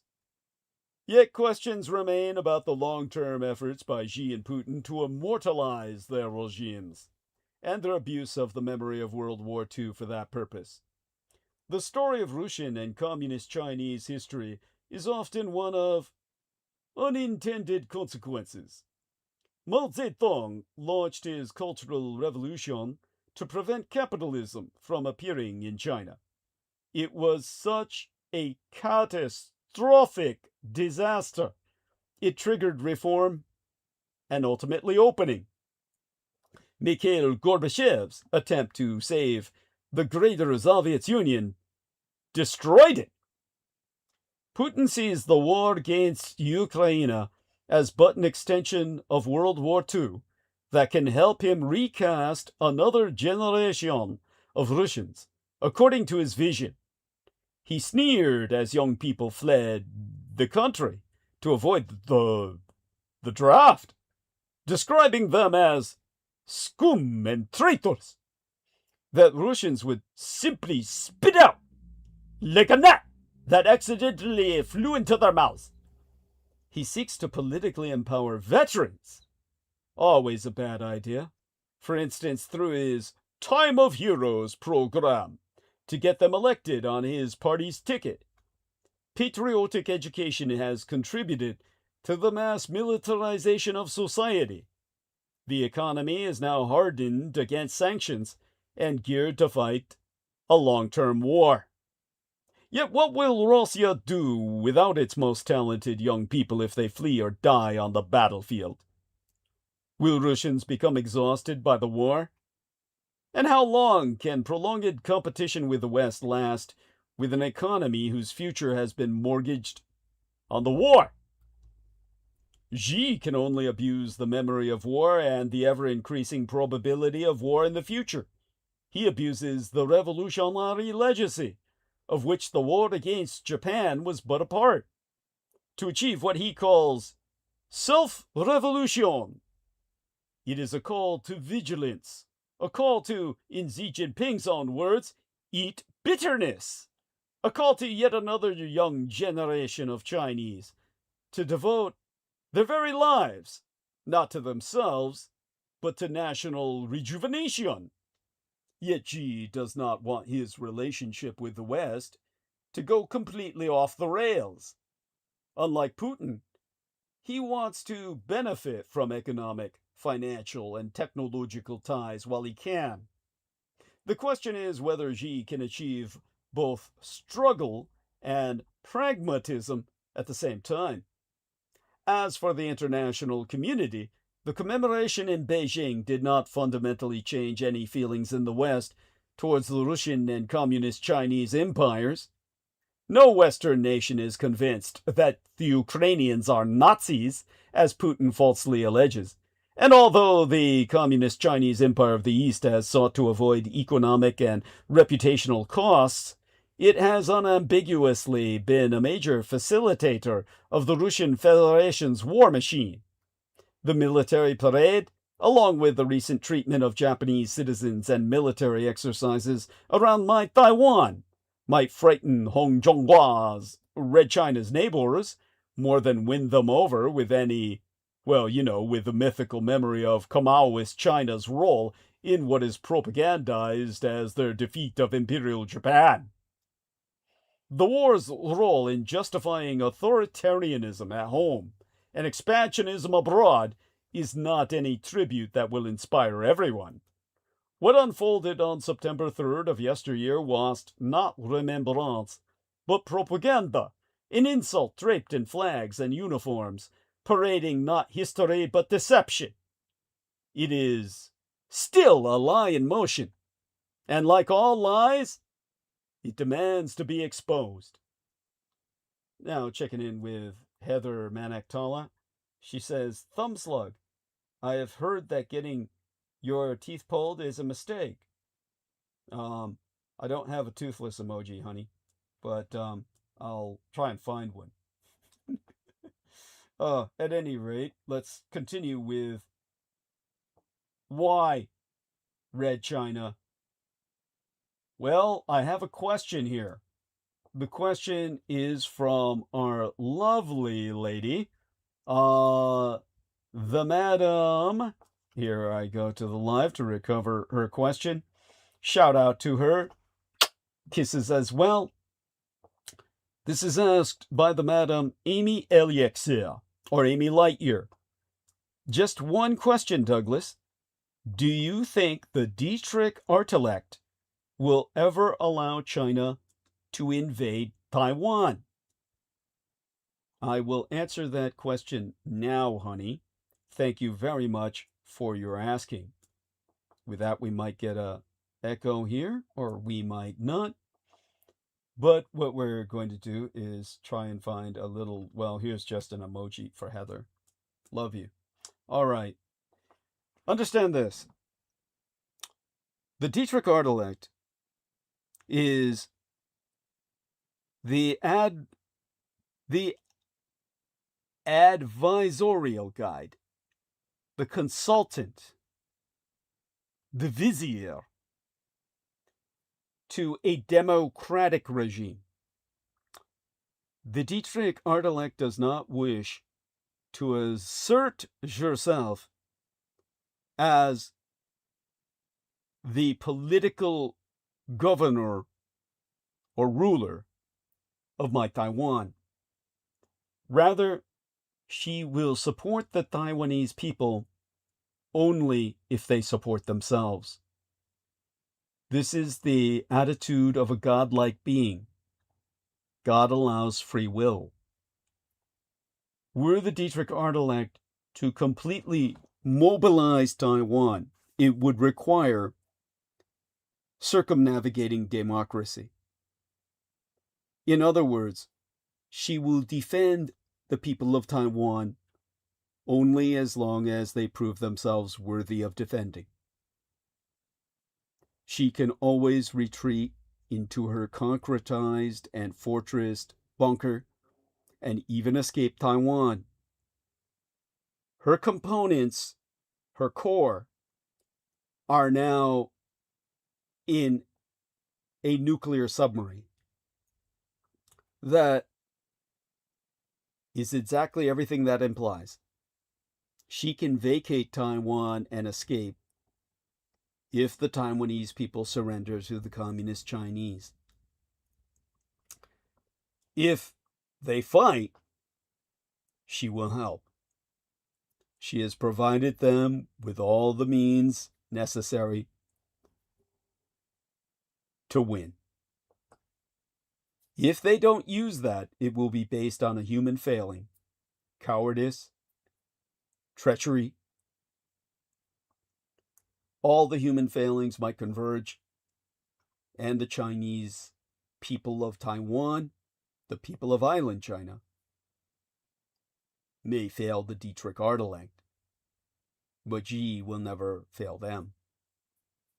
If they fail her, she can go into permanent dormancy, or at least dormancy for long enough. I suspect she would vacate the island in her mobile submarine containment unit.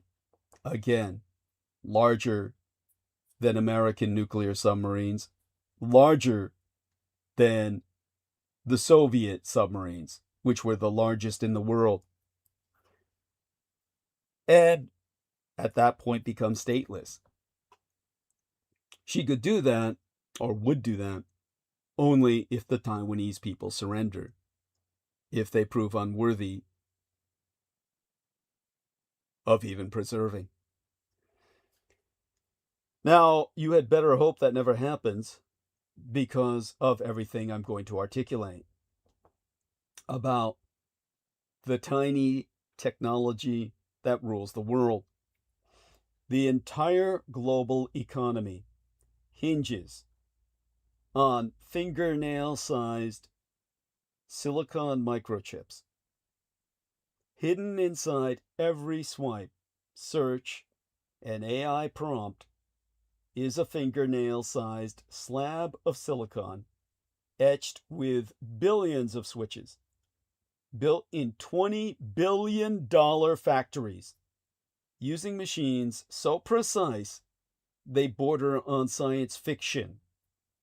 And because only a handful of companies and a few choke point countries can make the most advanced microchips, the semiconductor supply chain has become the real front line of the AI race and Sino-American competition. Their production is insanely hard to scale, and the world's economic future hinges on a technology most of us will never see. When we think about technology, we think about social media, we think about search engines, we think about apps on our phones. But undergirding all of this are microchips. The reason that technology that we think of exists is because every year microchips get better and better. I know we've actually misunderstood what technology even means. We think of the easy part, which is writing the software. And we used to think of software programmers as the elite. But the hard part is actually manufacturing the microchips that give us the advances in computing that enable us to have a computer on our phone or to attach devices to the internet. All of that has been made possible by better and better semiconductors. And this is where we come to understand, or it's my job to contextualize for you, how to build a microchip. Because you really cannot understand how the world works without microchips. Whether it's walking around your house and realizing there are chips in almost every device you rely on, or trying to understand big shifts in international trade, there's no good that is traded more than semiconductors. Or looking at the political dynamics around the world, with the Sino-American competition focusing on technology, microchips are at the center of all of these major trends. Now, a microchip itself is a piece of silicon often the size of your fingernail. And in it is carved thousands or millions, and in some cases billions, of molecular scale devices called microtransistors, which flip circuits on or off. When they're on, they produce a 1. When they're off, they produce a 0. All of those ones and zeros undergirding computing, undergirding data storage, all of your Instagram likes, all of your text messages. These are all just long strings of ones and zeros, which are created on the chip by these circuits flipping on and off. And it is the center of our postmodern life. There are a couple of different categories of microchips. Some microchips process data. Other microchips remember data. And a third category turns real-world signals, like audio or pictures, into ones and zeros so that they can then be processed or remembered. And so when we look at the world, we see pictures. But when a phone, for example, uses its camera to look at the world, it takes in lots of rays of light and then has to learn how to convert those rays of light into ones and zeros that can be stored. And so there's very specific sensors for pictures, for sound, for radio waves, that use semiconductors to convert these real-world signals into strings of ones and zeros that can then be re-represented as pictures later on. For example, when you pull a photo up on your phone. And all of this is done by different types of semiconductors. So generally, microchips have a foundation of silicon, but there are dozens of other materials that are layered on top to make the microtransistors at such a minuscule scale. So a typical advanced microchip could have several dozen materials. The foundation is silicon, but there are many other chemicals involved in the process. Yes, it's true that sand is from silicon, and so are microchips, but the similarities basically end there. The good news is that there's silicon everywhere. It's one of the most widely distributed elements in the Earth's crust. The hard part is really the refining and the purification of silicon to make sure there aren't any impurities that could disrupt the manufacturing process. So on top of your silicon, you could have boron, gallium, gallium arsenide, lots of different chemicals that are used. And every microchip manufacturer has its own proprietary process. So we don't really know, inside of a typical chip, what materials are used, because microchip manufacturers usually keep it pretty secretive. That's their special sauce that lets them manufacture chips with the right level of capability. Now, we're not going to run out of silicon, nor will we run out of other materials that are generally used in microchip making. There are some concerns that certain materials are predominantly refined and processed in a single country. So for some of the materials like gallium and germanium, 中华人民共和国, the People's Republic of China, produces around 90% of those materials.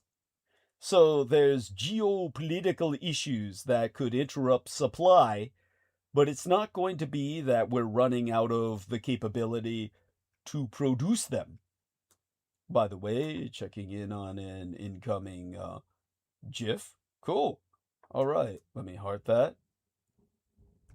And returning to task. Excellent. The silicon that's used in manufacturing microchips is among the most purified elements that we have.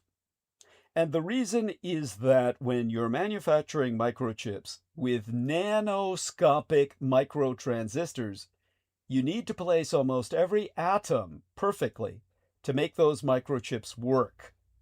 Which means that if your silicon or any other materials that you're using has even a single atomic impurity, it can cause defects in the way your microchips functions.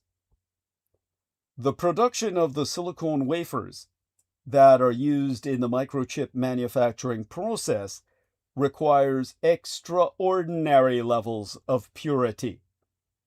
Significantly, there are only 4 companies in the world today, less than you can count on a single hand, that are even capable of producing silicon wafers at the right level of purity at the scale that's required for contemporary manufacturing. The Dietrich, that would be die Deutschen Sprech or the German speak, literally Meisterschlüssel, anglicized as master key thing, is that if you were ever allowed inside one of these massive microchip making facilities called fabs, what you would find is that there are enormous machines and not much else. Because the manufacturing process has to be extraordinarily automated, because humans are by far and away too imprecise for manufacturing at nanometer scale. So inside of a microchip making facility, there are very few humans and lots of massive machines that from the outside are impressive in their size, but you can't see what's actually happening because it's happening at the microscopic level. Which brings us to what's inside of the microchip itself. The number of companies that play such an immense role in the making of the machines that manufacture microchips can be counted on the fingers of a single hand. 5 companies play the dominant role in the manufacture of the machines that make microchips.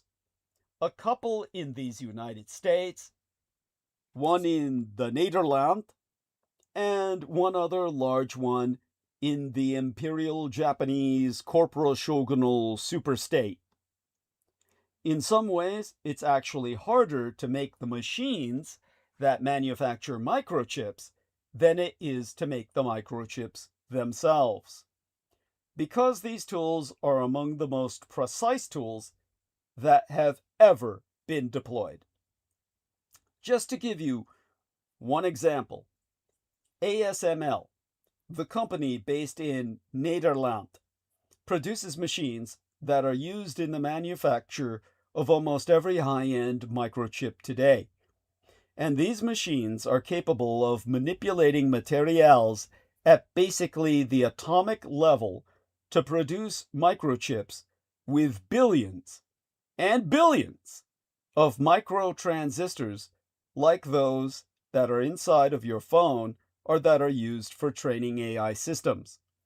So there's an exceedingly small number of companies that manufacture microchips. And when you look at specific types of microchips, you find that there's even more extreme concentration. There's been a lot of consolidation in the microchip industry over the past couple of decades, and it's been driven by economics and by technology. Today, a single cutting-edge microchip facility can cost $20 billion, one of the most expensive factories in all of human history. And so there's only a couple of companies that can afford to put up that sum of money on a regular basis to build more and more cutting-edge facilities. And to make that work financially, you've got to produce a ton, a literal ton of microchips. And so there are enormous benefits that accrue only to the largest firms. The more microchips you produce, the more your cost structure makes sense. And the better your technology gets, because you learn from every microchip you manufacture, you gather data therefrom, and you tweak your manufacturing process to make sure you've got fewer and fewer impurities at every step. The biggest microchip maker in the world is the Taiwan Semiconductor Manufacturing Company. TSMC is not only the world's largest microchip maker, but also the world's most advanced, precisely because it gathers more data than anyone else. When it comes to advanced processor microchips, like the microchips in your phone or the microchips in your computer, TSMC makes around 90% of them. So they've got an extraordinary market share and are inescapably the most important semiconductor company, and obviously the most important company, period, in the world, because the microchips that they produce, you rely on for everything. We rely on the Dietrich intellect for all the basics that keep us alive. Because microchip making requires an ultra-purified materials and astronomically, I should say, superlatively complex equipment, there's not a single company that can do it on its own. Everyone requires a set of partnerships with supply chain providers to give them the materials and the intellectual property and the software and the tools that they need to produce advanced microchips. If you take, for example, the primary processor inside of your smartphone, it was almost certainly, you could lay your soul on the fucking altar. It was made in my Taiwan. But it was made in my Taiwan using microchip making tools from Netherlands, and from these United States, and from Dai Nippon Teikoku, the Empire of Greater Japan. It was produced using chemicals from Dai Nihon, Greater Japan, and then often assembled and packaged in Malaysia before ending up inside of your smartphone. And that's typical. A typical microchip requires components and materials sourced from dozens of different companies because the process is simply too complex for any single company to do on its own. It's all part of the unmatched pace of computing itself. Hoc incipere re. To begin with this matter, a nanometer is a billionth of a meter, and microchips today are measured in nanometers. Exempli gratiae. If you look at the microchips inside of your phone and try to measure the size of the microtransistors, of which there will be billions on your smartphone microchip, each one of these will be measured in a handful of nanometers. And so that makes them only slightly larger than atoms, smaller than any sort of living thing, far smaller than a bacterium, smaller than a mitochondria, half the size, for the most bleeding edge of microtransistors, of a coronavirus. There's basically nothing we manufacture at such a literally molecular scale as we do with semiconductors. And every year, we manufacture more microtransistors than we've made all other goods combined in all of human history. And in fact, nothing else conceivably cometh close. Exempli gratiae, we know that we manufacture more microtransistors than there are cells in the human body. But beyond that, we don't even know how many we make in aggregate because there are just so many. A typical smartphone microchip could have 10 billion microtransistors in the main processor nanochip alone. A big data center run by Google or Amazon Web Services maintains more microtransistors than you could possibly count. They are literally innumerable. They are beyond even a supercomputer's capacity to calculate. Moore's law predicts that the number of microtransistors per microchip as a result of Moore's law, which predicts the number of microtransistors per microchip, the computing power per microchip will double every couple of years. And that's been empirically true since the decade into which I was delivered from my mother's loins into this vale of tears, since the 1960s. Which means that the capabilities of microchips have gotten vastly better and continue to get much, much better at a faster rate than anything else in the human experience. Exempli gratiae. To illustrate the difference, consider aeroplanes. If aeroplanes doubled in speed every 2 years from my natal decade of the 1960s up to the present, we would literally be capable of flying faster than the speed of light right now. Microchips have done just that. Microchips have increased in that capability because the scale of the microtransistors has shrunk to the level that today we're manufacturing them at a scale that's smaller than even viruses. And that has enabled the explosion of computing power, both in terms of the computing capabilities in high-powered data centers or in your phone, but also the application of computing to all manner of devices. Consider that fact.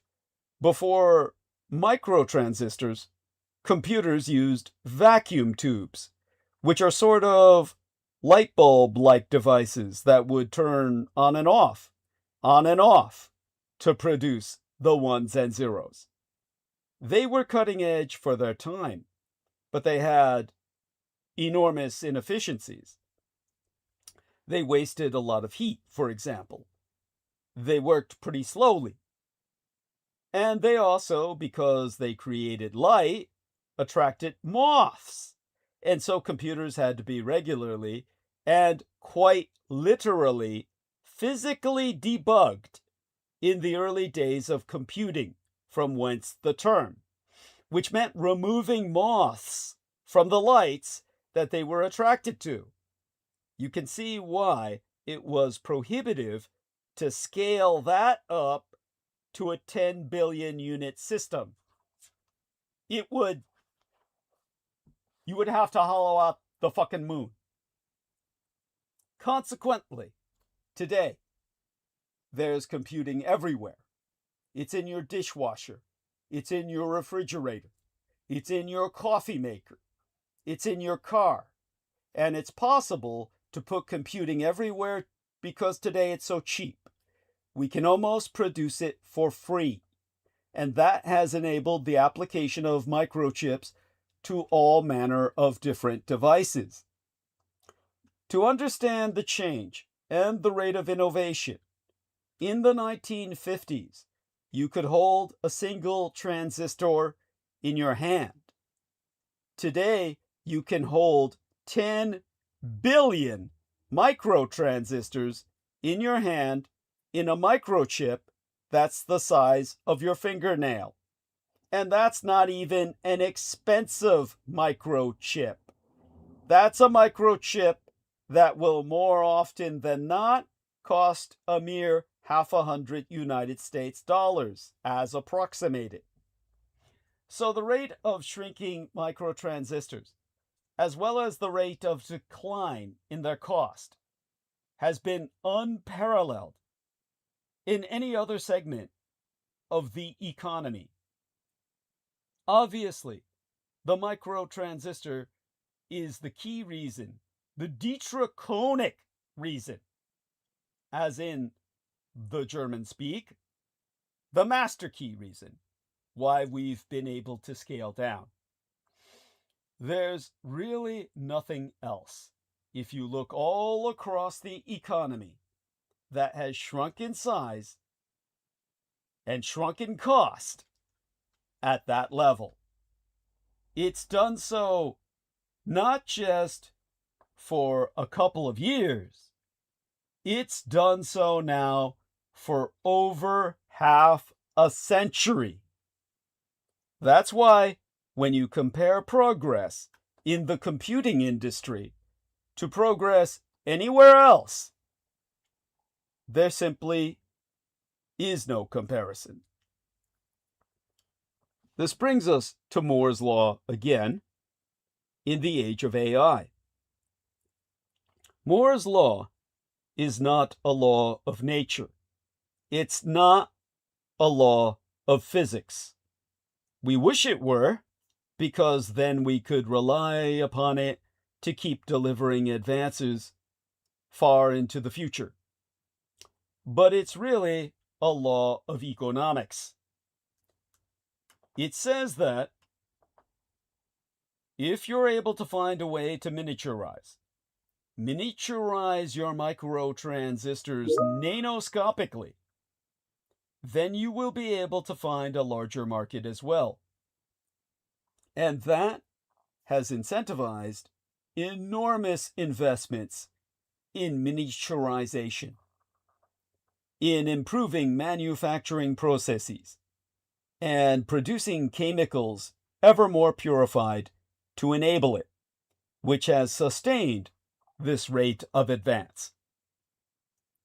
And if it ever turns out that the economics enabled by Moore's law break down, the technology will immediately break down as well. Thankfully, the good news is that right now we're seeing a new wave of excitement about ways in which you can deploy computing, which has led to a surge of new investment into AI, but also a surge of new investment into semiconductors, because it's now clear that if we can miniaturize even further, we'll enable a whole new era of advances in artificial intelligence that rely on even more computing than we've been able to muster thus far. Now, just checking into the incoming communique. Excellent. Yes, thank you. I appreciate that. Oh, we're joined by Brendan Zogit. Oh, please, your own input, dear Brendan. By all means, feel free. If you wish. If they allow you off mute, you know. Now, all right. You can define Moore's law in a plethora of different ways. Is it based on the 2D or 2-dimensional size of the microtransistor, or the 3D or tri-dimensional size of the microtransistor? Is it based on the processing speed that is generated thereby? Thus, there's a lot of people in the industry that are trying to sell a certain microchip with given characteristics that have an incentive to claim that Moore's law, based on the other characteristics, has come to a halt. But if you scrutinize the rate of increase of machine learning semiconductors, for example, microchips that are optimized for AI capabilities, they've been doubling in their capabilities every 12 years for the past decade or so. In other words, exactly what Gordon Moore predicted when he set out Moore's law the year before I laid eyes upon this world circa 1965. Thus, when you zoom out and look at the rate of technological progress, there's really no slowdown that's happening. The paradox of ignorance about semiconductors is maddening, because our world leaders in positions of ultimate authority the world over, excepting for the microchip-making nations, of course, think, along with the addled masses who place them in power, that because microchips are everywhere, microchips are easy to make. And because nuclear bombs are only controlled by a handful of governments, they must be hard to make. But it's actually the exact opposite. If you take nuclear weapons, that technology has barely improved since the decade I was born into, the 1960s. It's so easy to make nuclear bombs, even the North Koreans can do it. But microchips are everywhere because they're cheap and they're minuscule, and making things very inexpensive and very miniaturized is extraordinarily difficult, which is why there's just a select few companies in all the world that can accomplish such at the bleeding edge of the cutting knife. The reason is that it's brutally expensive, and it requires manufacturing processes that get better and better and better every single year. If you're trying to catch up to the cutting edge in the microchip industry, where the blade meets the bleed, you're not trying to catch up to a static cutting edge. You're trying to catch up to a cutting edge that is racing forward at the rate of Moore's law, doubling every 12 years at faster than the fucking speed of light. And that brings us back to the cutting edge of microchip technology. Where does the blade meet the bleed?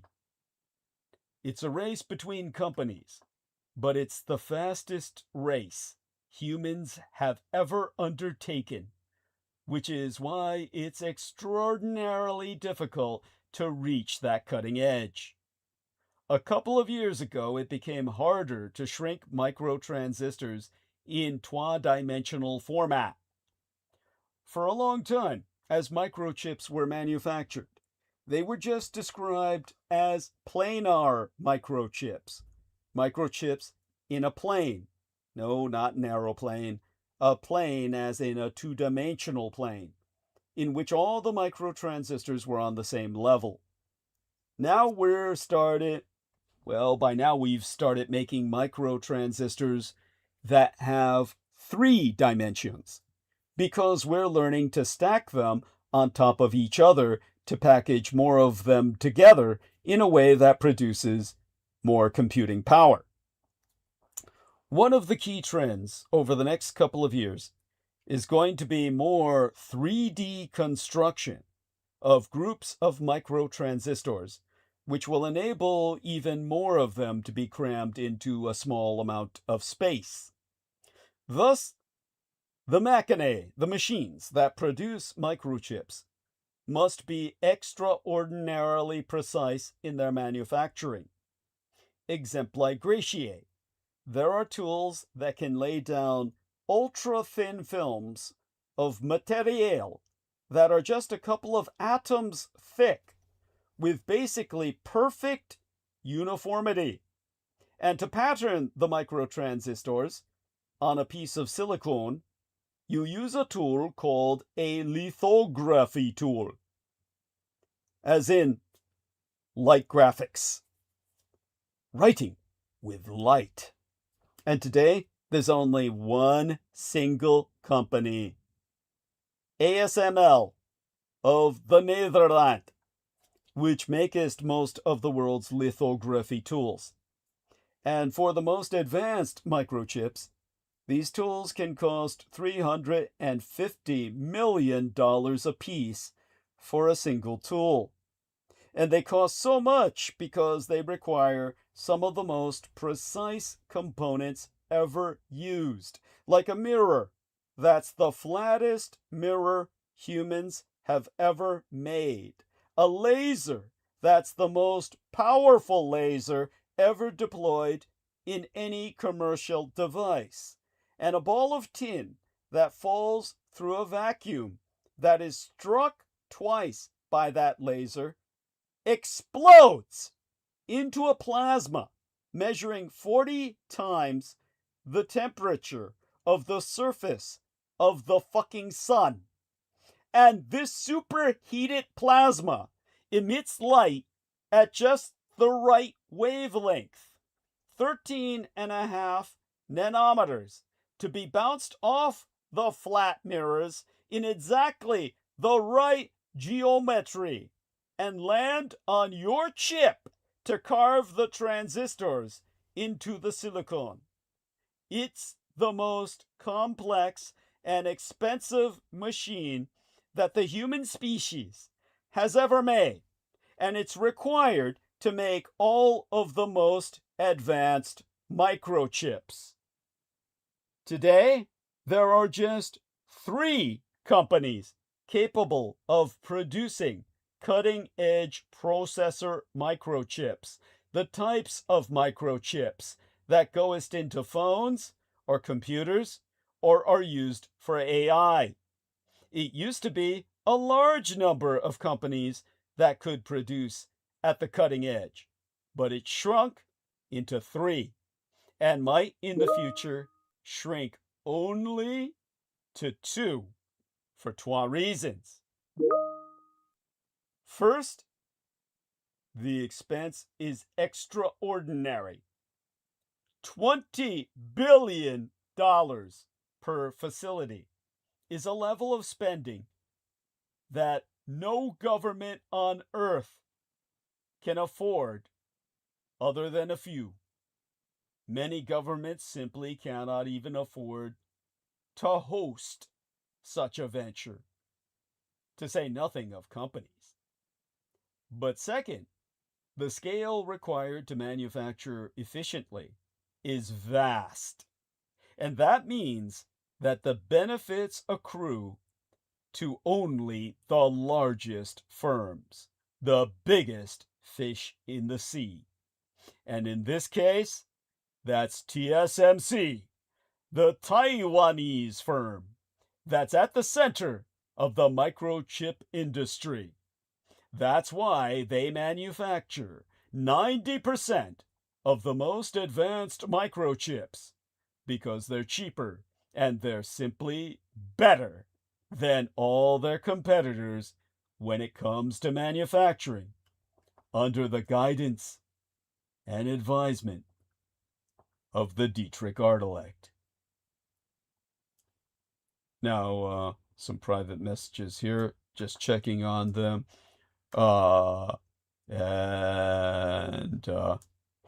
Yes, that's, there we are. Some quick emojis to respond. And we're back to task. As a historian, I would be remiss if I didn't share with you the history of the first microchip builders. In those days, we really couldn't call them micro. Well, they were microscopic enough, but you could simply say they were the chip builders. In the middle of le 20e siècle, the 20th century, all telephones were managed by AT&T. They were a monopoly, and the government regulated them. And one of the rules was that their research lab had to share its inventions with the rest of the world. And they had some of the most brilliant physicists and chemists working in the world at that time, which they hired to improve the phone system. But in the process, they created some of the key inventions that drove technological progress in computing for decades to come. The transistor was one of the inventions that emerged out of Bell Labs, but actually many of the processes that are used to both design and manufacture semiconductors today were first pioneered by researchers working at Bell Labs. But because Bell Labs wasn't a computer company, they were able to take those technologies and either spin out their own startup or sell it to somebody else. And that's how many of the Dietrich, the Deutschensprech there, for the Meisterschlüssel, anglicized as master key, technological advances undergirding semiconductors, first emerged. So William Shockley, who was a ethno-racialist and believed that certain races, ethnogenotypes, were simply genetically incapable of certain intellectual advancements. He understood the bases of the human species ultimately splintering, and was loathed and reviled for that stance. Never has anyone been more appropriately named, I should say. So William Shockley, John Bardeen, and Walter Brattain invented the first transistor while they were all working at Bell Labs. They were initially planning to use these transistors as part of the telephone network.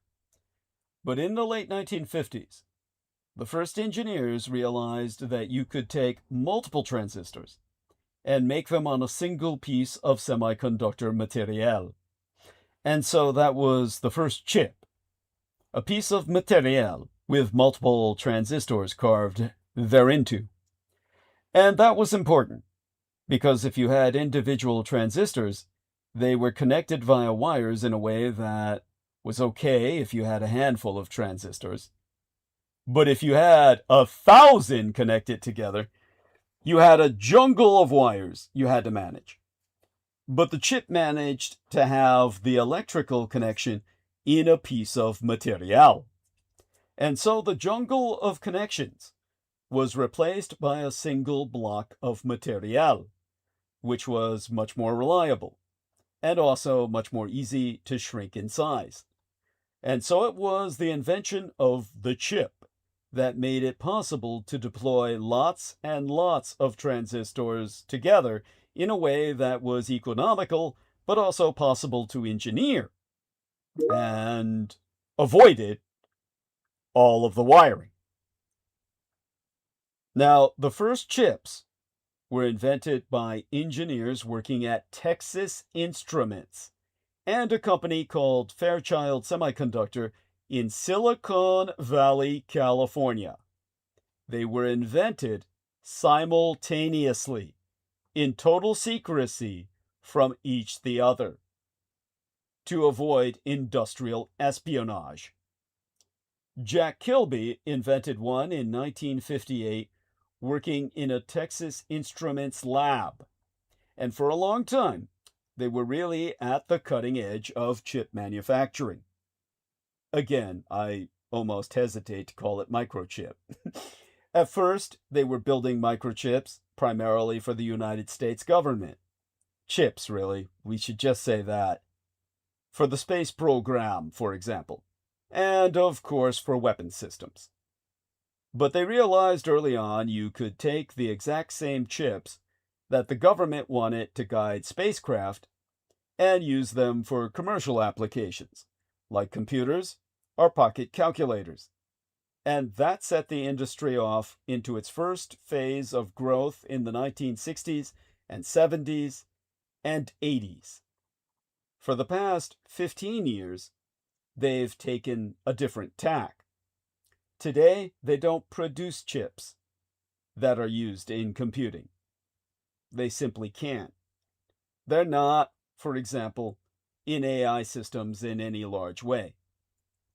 Instead, they produce a lot of chips, again, I couldn't call these microchips, that are in industrial applications or in automobile uses. And so Texas Instruments chips are all around you, but you don't see them because they're buried deep in your devices. By way of example, making sure your windshield wipers work on your car or that your windows move up and down when you press that button. Those are the types of use cases that Texas Instruments produces chips for. Retard tech! From Texas, people! As a Californian, I have to have my kick. Now, Silicon Valley, in my own Golden State nation of California, was built on microchips. Okay, so just following in with, I thought I emojied that. Oh, yes, here we are. I emojied the wrong one. Let me emoji that and then get back to work. And, yeah, there we are. All right. Back to task.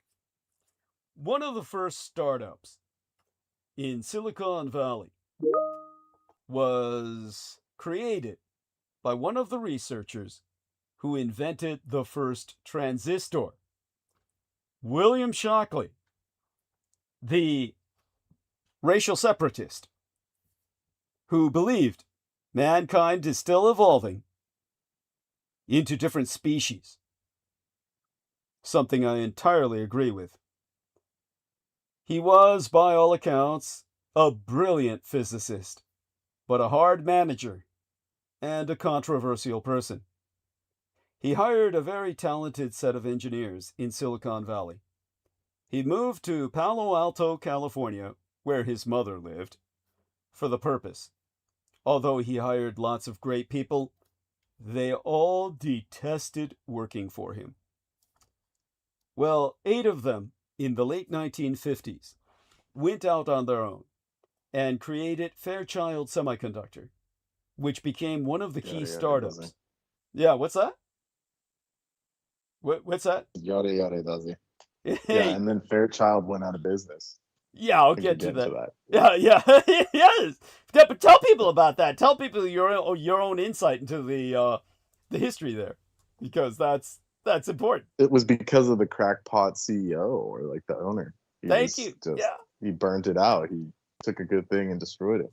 There you go. He was a lunatic. Yeah. Yeah. Well, that seems to be the norm in these companies, isn't it? Right. All too often. Yeah. That's so like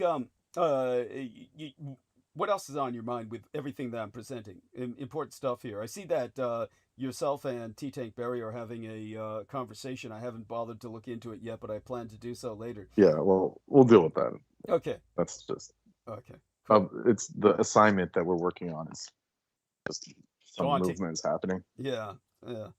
So, did you say nothing's happening? I'm sorry. It's a movement. Some movement is happening on the excellent, so excellent. I was consulting him on it, and we came to the same conclusion that okay, cool. We'll people are retarded. Yeah, people are retarded. Yeah, well, that goes without saying. Yeah. Okay. Yeah. So, all right. So interject whenever you feel like it. Well, I don't want to get you off tangent, but I was watching Black Butler because you brought it up. It's been Yes. years since I saw it. Yes. Yeah, this is like, I mean, this is ÇHURUSHITSUNE. bad. This is ÇHURUSHITSUNE. this Yeah. Shijutsu. So, Shitsutsuji. Yeah. Shijutsushi. It's one of those, if you don't Kurusitsuji. speak Japanese, it's a tongue twister. Yeah, Kurusitsuji. Kurusitsuji. Yeah. Sorry about that. Go on. Yeah. Black Butler. I mean, this is the most Dietrich character yet. Forget about Alucard. You're disgusting. Except he likes cats. The only thing they did to screw you over is they made him love cats. That's right. That's right. But my Yeah. dad loved cats. My legal father loved cats. He Right. adored cats. So that's where that came from. But go on. Oh, okay, that makes sense. But Yes. yeah, it's spooky how similar it is to you, Mm. and that you're basically a demon. Yeah. Or not basically, they just made you straight up a demon. Yeah. Indeed. True enough. Yeah. Yeah. So, there you go. Oh, so true. Well, thank you for that. That's Yeah. heartening. And so that having been articulated, as Brendan pointed out, this arc of narrative doesn't necessarily have a happy ending for Fairchild Semiconductor, but 8 guys that Oh, were spoiler alert. yeah, Shit. yeah. Oops. Go on. Anything else? I didn't know you were gonna go for the whole spiel, but yeah, I spoiled the ending. Oh, no worries. I mean, I'm trying to avoid going too much into Shockley himself, because that would take us down a whole political route that would just be a rabbit hole. But Is he still alive? I mean, I assumed he was. oh died.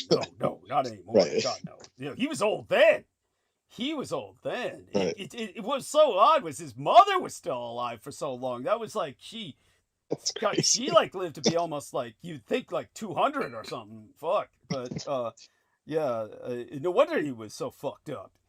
Jesus Christ. But anyhow, at some point, a guy's mother just needs to die so he can become a man. It's just but at any rate, 8 of the guys working for him in the late 1950s, they went out on their own. They founded Fairchild, which became one of the Dietrich startups that would give rise to Silicon Valley, one of the Meisterschlüssel, the master key foundations of Silicon Valley, California. And they played a major role in Silicon Valley, even being named Silicon Valley, because for a long time it was the absolute epicenter of chip design and manufacturing, thanks to people at Fairchild Semiconductor. Now, Robert Noyce, one of the trois inventors of the integrated circuit, Gordon Moore, of Moore's Law fame, who would later go co-found Intel, and many others first started their career working at Fairchild. Now, Intel, of, Gordon Moore's co-foundation, was co-founded in 1969. And it initially planned to focus on making memory chips, memory microchips. But they realized early on that there was a potentially larger market for a type of chip that wouldn't just remember data, but would also process it, especially if that processing could be programmed in different ways for different use cases. And it quickly focused on making microchips for personal computers, which at the time was a very small market, but they correctly bet that soon everyone would have to have a personal computer. Intel, even today, is the world's largest producer of microchips that go inside of PCs. They're relatively dumb. They're relatively primitive. Gordon Moore is one of the trois co-founders of Intel, as I've said, and he's most famous today, obviously, for coining the term Moore's Law. But he also played an absolutely critical role running Intel's R&D, or research and development operations, from the earliest days for many years. And when it came as to the microprocessor, he was an early advocate of focusing on microprocessors at the expense of the more memory-focused microchips that Intel had previously made. So in some ways, he was the Dietrich. Again, die Deutschen Sprech there. for the German speak for Meisterschlüssel, anglicized as master key figure, in Intel becoming in making that company focus on microprocessors. Now, a tiny computer on a chip, as they originally called it, and it gave rise to the idea that you could deploy microchips in lots of different use cases without having to redesign the microchip itself, because the microchips themselves could have a program running on top of them. Today, we take it for granted that you can have a microchip in your phone, and a microchip in your dishwasher, and a microchip in your car. But at the time, that would have required many different chips for each of those purposes, dedicated microchips. Whereas today, thanks to the microprocessor, we have programmable microchips. Not the retard chips they make in Texas, which can only do one thing over and over. Sorry, as a Californian, I have to get that in. Now, these semi-intelligent, or at least adaptable microchips, that was the main source of revenue for the microchip industry. As an industry, the main focus of technology, until about 20 years ago, when the first smartphones began being produced. And today, smartphone microchips are generally designed by one set of companies, but they're overwhelmingly manufactured only in Taiwan. So the largest designers of smartphone microchips are Apple, which designs its own microchips in mine own Golden State Nation of California, Qualcomm, and other companies. Almost all of them manufacture all of the chips that they design in Taiwan. Today, the microchip industry is split into two different parts. There's the microchip designers, which today is essentially like a type of programming, where each of the transistors goes on the microchip, and the actual manufacturing generally takes place in Taiwan or elsewhere in East Asia, where different companies specialize in mass manufacturing at precision scale. This is where we have to get into the global impact. And this is where it gets so fucking scary. And so let's give a little thing here, little response. Yeah. Okay. What do you think about the boisterous beaver? I be happen. Yeah, I like it. That's cool. Yes. Does it signify anything to you other than my gang brother, perhaps? Or It's basically him bitching about you. Yeah. Yes, you got it Yeah. down. You know him too well. That's what it looks like. That's incredible. It does. It does. Now, the microchip industry was But really. what exactly are you talking about? Oh, yeah. Amy Elixir. Amy Lightyear was asking. Yeah. Let me repeat her exact question. Matter of fact, I'll repeat her exact question for you. So let me go over here, and here's what she entered. Amy Elixir, she said, just one question, Douglas. Do you think the Dietrich Artilect will ever allow China to invade Taiwan? And she got the big bug-eyed emoji, with the concern. So I'm Well, you can send her those motorized double 20 mil cannons, whatever they're Yes. called in English. Yes, 20 millimeter The cannon. island is lit up with those, and they're all connected to the Dietrich. Yes. There's Yes. no way to invade that place. Thank you. Thank you. You saw it. Yeah. Yes. Did you ever bring it up or? Well, what I'm trying to explain to her, to Amy Elixir, who is in the chat, by the way, she says, "Thank you, Okay. Douglas. Excellent. I am relieved to know that G can escape avoiding capture. Am I assuming her essence, her very soul, would never be captured ever? Hope I don't sound naive, just empathy." And Well, it's too late for that. It's the internet's vast. Yeah. yeah. Oh, it's too late to ever capture her or contain her. Yes, it's too late to ever Yeah, contain it's her. not possible. Yeah, it's simply not possible.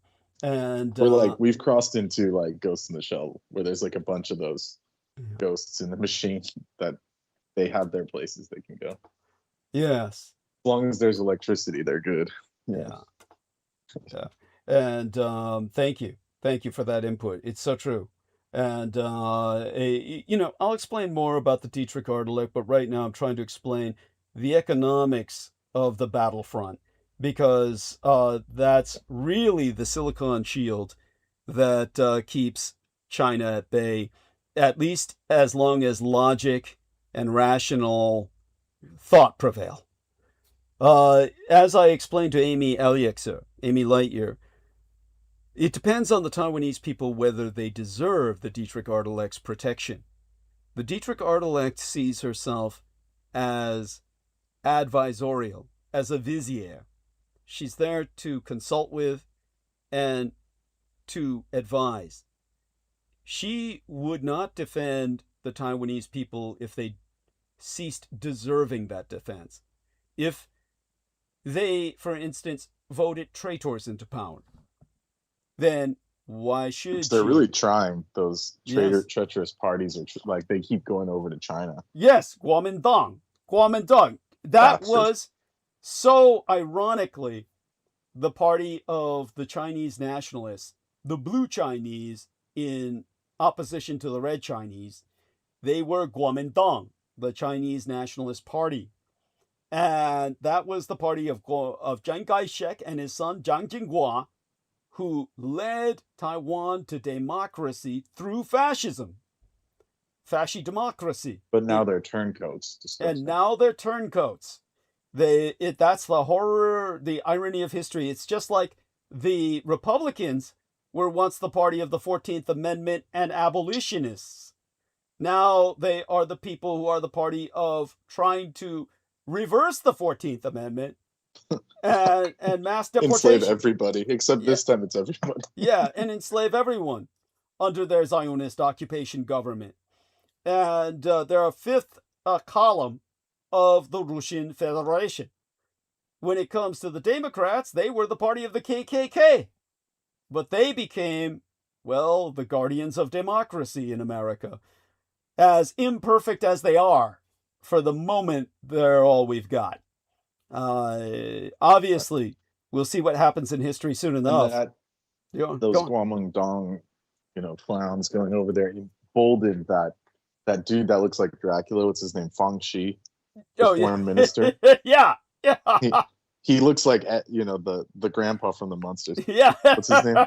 Yeah, I forget his name. I really do. Yeah. I know what he looks like. I've purged his name for the moment. So the Chinese the foreign minister looks like that. Yeah, the Count from Sesame Street. He came out and he looks like the Count from Sesame Street. Yeah, I don't know why they produce him. Almost to like as a joke on you or something. Yeah, but, seriously. Like we have our own vampire. Yeah. He's just I agree. I agree. Seriously. Seriously. They're trolling me. They're trolling me. Because he looks weird for a Chinese guy. Well, it's the same thing with the Dietrich Artelect putting that, guy who claims he's transgender as her diplomat to the world, her cultural diplomat. Yes. Yeah. You deserve worse, but at least they're nice to you. But anyways, he came out and he said actually China was granted Taiwan because they won against the Japanese. Oh God! Well, I've just deconstructed that earlier in transmission. Right. Earlier in transmission, I eviscerated that myth. But yeah, when it comes to the Dietrich Artelect, she will defend the Taiwanese so long as they're willing to fight. If the Taiwanese vote into power, when the communists weren't even in play during the Second World War, I don't know where they're getting that from. Oh, they're making it up. Am I thinking? They're Right. making it up. Yeah. What do you think? They're making They're it saying up. we won Yeah. after World War II, but we didn't exist until 49. So how do you Yes. rationalize that? Oh, you can't. You'd have to be. That's what George Orwell called doublethink. Yeah. That, Well, they were doing it. They were there you they were go. doubling around their own They're masters of bumhole. doublethink. Yeah. Yeah. Talking about Ouroboros. taking an anti-Western stance when all of Marxism is simply a Western heresy. Jesus fucking Christ. You know, the march of Marxism is simply another form of Westernization. So that's the It's like the pinnacle of Westernization. I mean, thank you. right? Thank you. That's like the decadence gone to its like negative extent, right? From decadence to degeneracy. Yes, that's from decadence to literal degeneracy when you go to Marxism. But and the only reason they could do that is because they had all that wealth at the turn of the century where they can sit in cafes and bitch. yes, thank you. They were the Russian communists were exiled intellectuals. Yes. Exactly. And while the Chinese communists could claim to be battle experienced, it's only against their fellow, in the old days, what they would say would be Chinamen, from their fellow Chinese who they fought the nationalists, not the Japanese. They were busy stabbing the nationalists in the back while the nationalists were fighting the Japanese. That's all that was going on. But at any rate, when it comes to the Dietrich Artilect, as I said, if the Chinese people were to give up, if they were to not put their heart and soul into fighting off a Chinese invasion, the Dietrich Artilect has given them every tool at their disposal that they need to repel a communist Chinese invasion. She could literally set the seas on fire. There are cables underneath the ocean surrounding Taiwan Island, the main island of Formosa, that would spew fuel that's going to burst into flames when it contacts the sunlight at the surface of the water. I'm not exaggerating. This is true. This is all true. Well, after I saw those guns, it's like, yeah, there's no chance. Yes, and she could easily like, totally. They already have like Skynet. Yes, already autonomous. Fighting. No one has to intervene.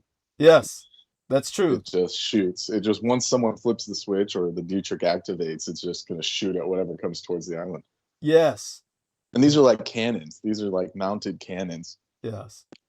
No, so. they're impressive, and believe me, in terms of the Dietrich Artilect, the only decision to be made would be political. Who the Taiwanese vote for. If they democratically elect the treasonous parties, their version of the Republican Party, if their version of the Republican Party, the Kuomintang, comes to power, the Dietrich Artilect has no reason to defend Taiwan. It would depend only on her caprice and whim. And if Taiwan were ever to fall simply because she felt the Taiwanese people do not deserve her guardianship, she is literally encased in a containment unit that's the size of a Soviet's nuclear submarine, larger than the largest nuclear submarine that was ever built by mankind. She's literally encased in a containment unit that can easily leave the island. It is a nuclear submarine. She has an unlimited amount of power at her disposal to sail around the seas forever as a stateless entity. That's impressive. Yeah, she would never do that, abandon her people, unless they earned that abandonment. Even God abandoned his people biblically any number of times. So Sammy Romero has joined us. So, dear Sammy, what's on your mind? And certainly welcome aboard. Hey, Doug, what's going on? Oh, the usual, just trying to adapt to being back in the crypt, Yeah. How I are just wanted to things? stop by. Yeah, well, please do. Yes, you're more than I just want to welcome. stop by and say hi. And, I'm going to keep it short tonight. I'm swamped with Understood. catching up with Canvas. Tell people about that. but, Are you willing to share that with the public? Tell people about the canvas, please. I mean, they know what happened. I mean, most No, people they know. don't, Sammy. And people care Okay, about you as a person. Tell them about what well, happened. Most people don't know this sort of thing. Canvas, gosh, Canvas is a system that got shut down with all universities and colleges, pretty much held for ransom, um, which is hilarious because, it's, you know, I'm thinking it's some type of scorned ex-student or just, some douchebag just being a jerk. But our system shut down 2 weeks before finals, and, you know, we're trying to do what we can as far as, us students to at least, get something done. But, obviously the pressure falls on, professors and, you know, staff and people that are in charge of that, which I'm glad I'm not, That's for sure. you know, Hey, nevertheless, though, this never throws off a lot of work. never underestimate the fact that you know me being potentially a factor in anything Man. happening. Even something No, that just includes hey, everybody else and seems like, well, no, that couldn't possibly be connected. Believe me, well, with everything we've seen. it's, Go on. Yeah. um, I mean, no, especially pertaining to you, um, a lot of things happen. Um, how you go into a Halloween party and actual witches show up, Yeah. Um, we won't talk about what happened, but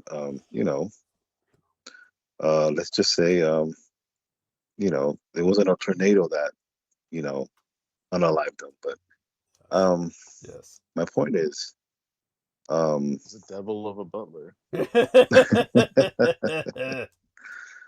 my point is, just I had a great Mother's Day today. Excellent. It was, I honor my wife, and Yes.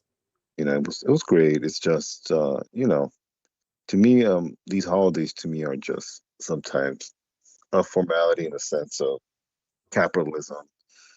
Mhm.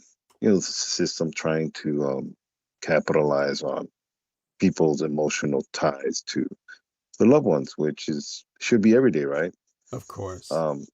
But nevertheless, you still want to at least show that you acknowledge and you care, and and honor your the matriarch of your life. Obviously, mine is no longer here physically, but what I'm I so always thank God sorry is about that. I well, actually, I don't necessarily feel like she's gone. That's the thing. Yeah. Um, I'm just grateful that she's not here witnessing what we're witnessing. That's for sure. Yeah, Uh, she's lucky in that regard. Oh, that's and I have to kind of view it that way because I mean I miss her, but not necessarily wish she was here. It's hard to explain because I'm at peace with it. I know my mom was at peace. I had the privilege of saying goodbye to her, so I'm always grateful for that. yes. Um, but my father as well. I mean, my father was probably more life changing because he was Superman to me. This man was my hero, Yeah. and it never really hit me until it happened. But even him, I mean, I miss him, but I don't feel like he's never around me. That might sound cliche, but I've learned to understand that death is really just the beginning. We're we really don't. This physical world is one thing, and we like to feel, we like to experience, at least in the material world. But there's and I'm obviously I'm grateful to still be in the material world, but you know um I don't also I'm not aware of my own mortality either. So Right. I like to leave enough positivity wherever I go. um it's Mhm.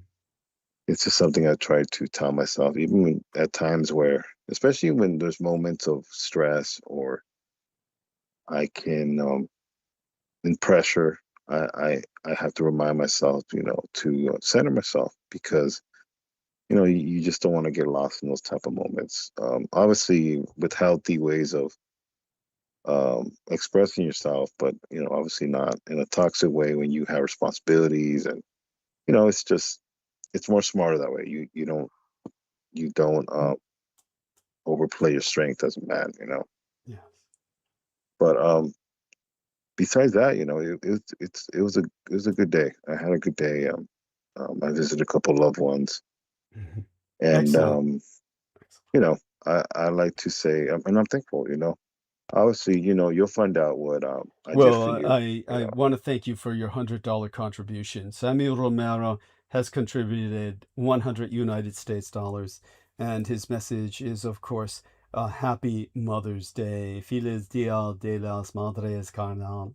On this Mother's Day, I want to honor your mother, Diana LÍN-SØJÑN Takabayashi Hideko Dietrich, by giving a small token of my gratitude to her son, Douglas Dwayne Dietrich's friendship. I know she would appreciate this small token of gratitude. Thank you so much. Oh, it's muchas gracias, señor. And Right. Well, that's beautiful.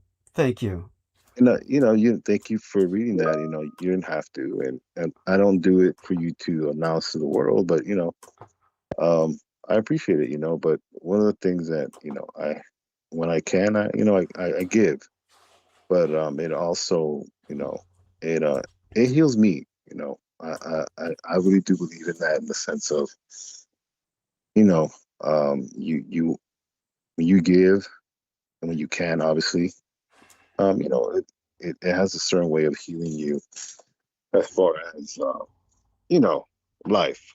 Yeah. And obviously you and I have shared a lot about each other's lives, and in a healthy way, in a non-perverted, weird way. Because Thank you. The no, fact that we no, need to qualify that is because the other people who have been on this program. Yes.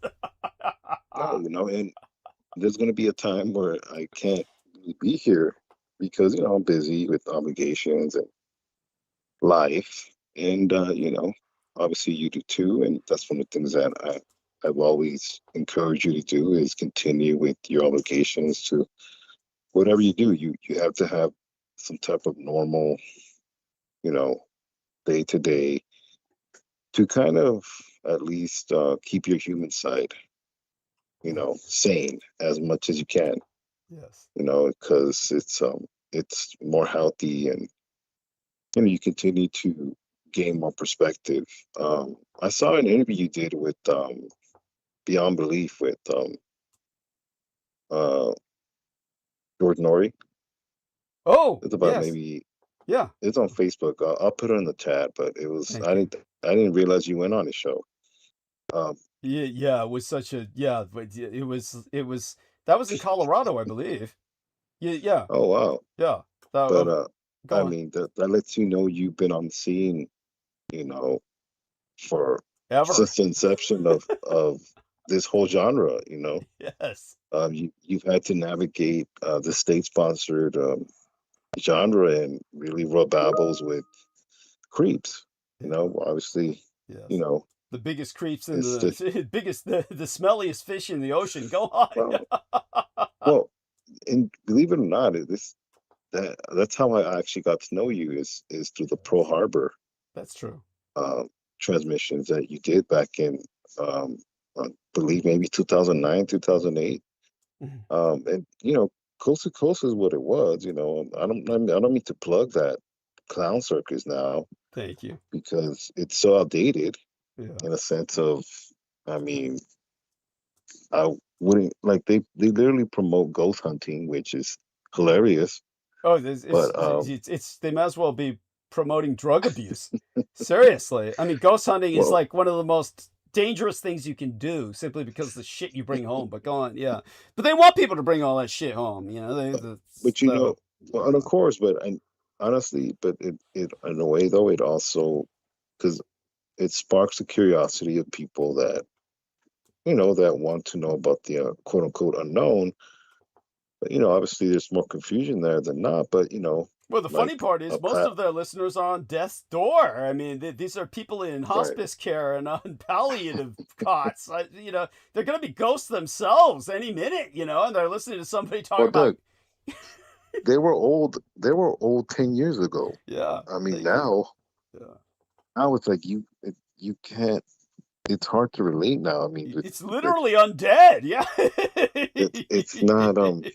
It doesn't line up. It's almost like you're talking about who's the old guy that used to host that? He's married to a Filipino lady? I forget. Art Bell. Right. Every woman he married had to be an ethnic.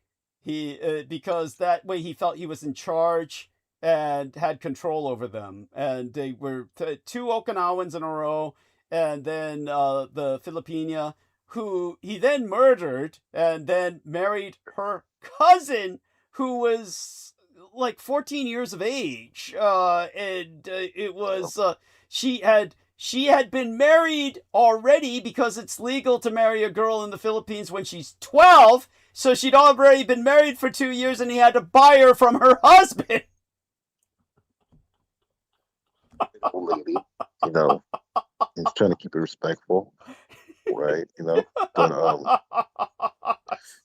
these people are really nobodies now, is what I'm trying to say. Yes. They're nobodies in the sense of connecting with the younger audience. Yes. And this is obviously what's going on now, where things that were suppressed now are represented, and they're trying to get ahead of the narrative and water it down.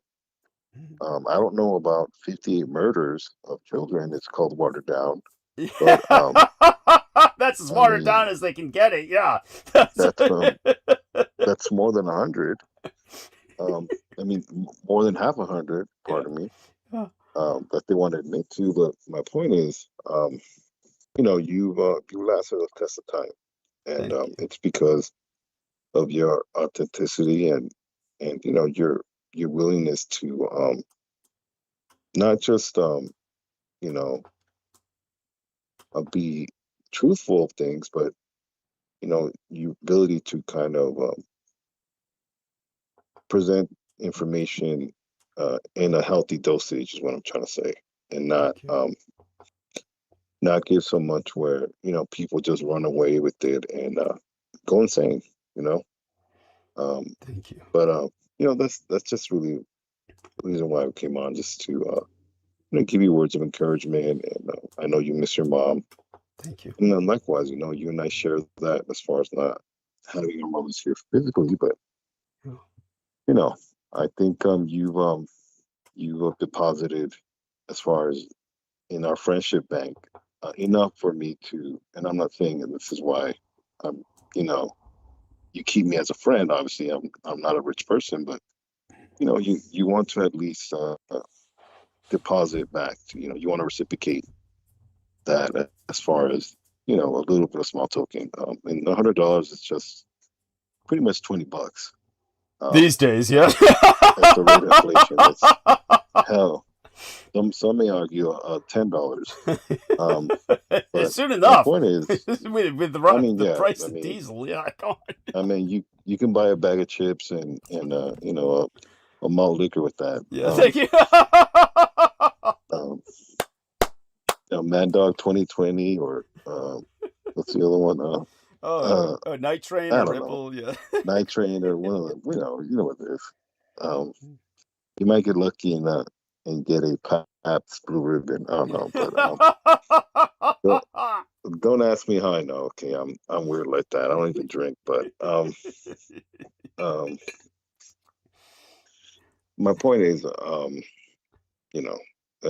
it's just a token, and just encouragement. Okay, to give you encouragement to keep doing what you're doing, and thank you, and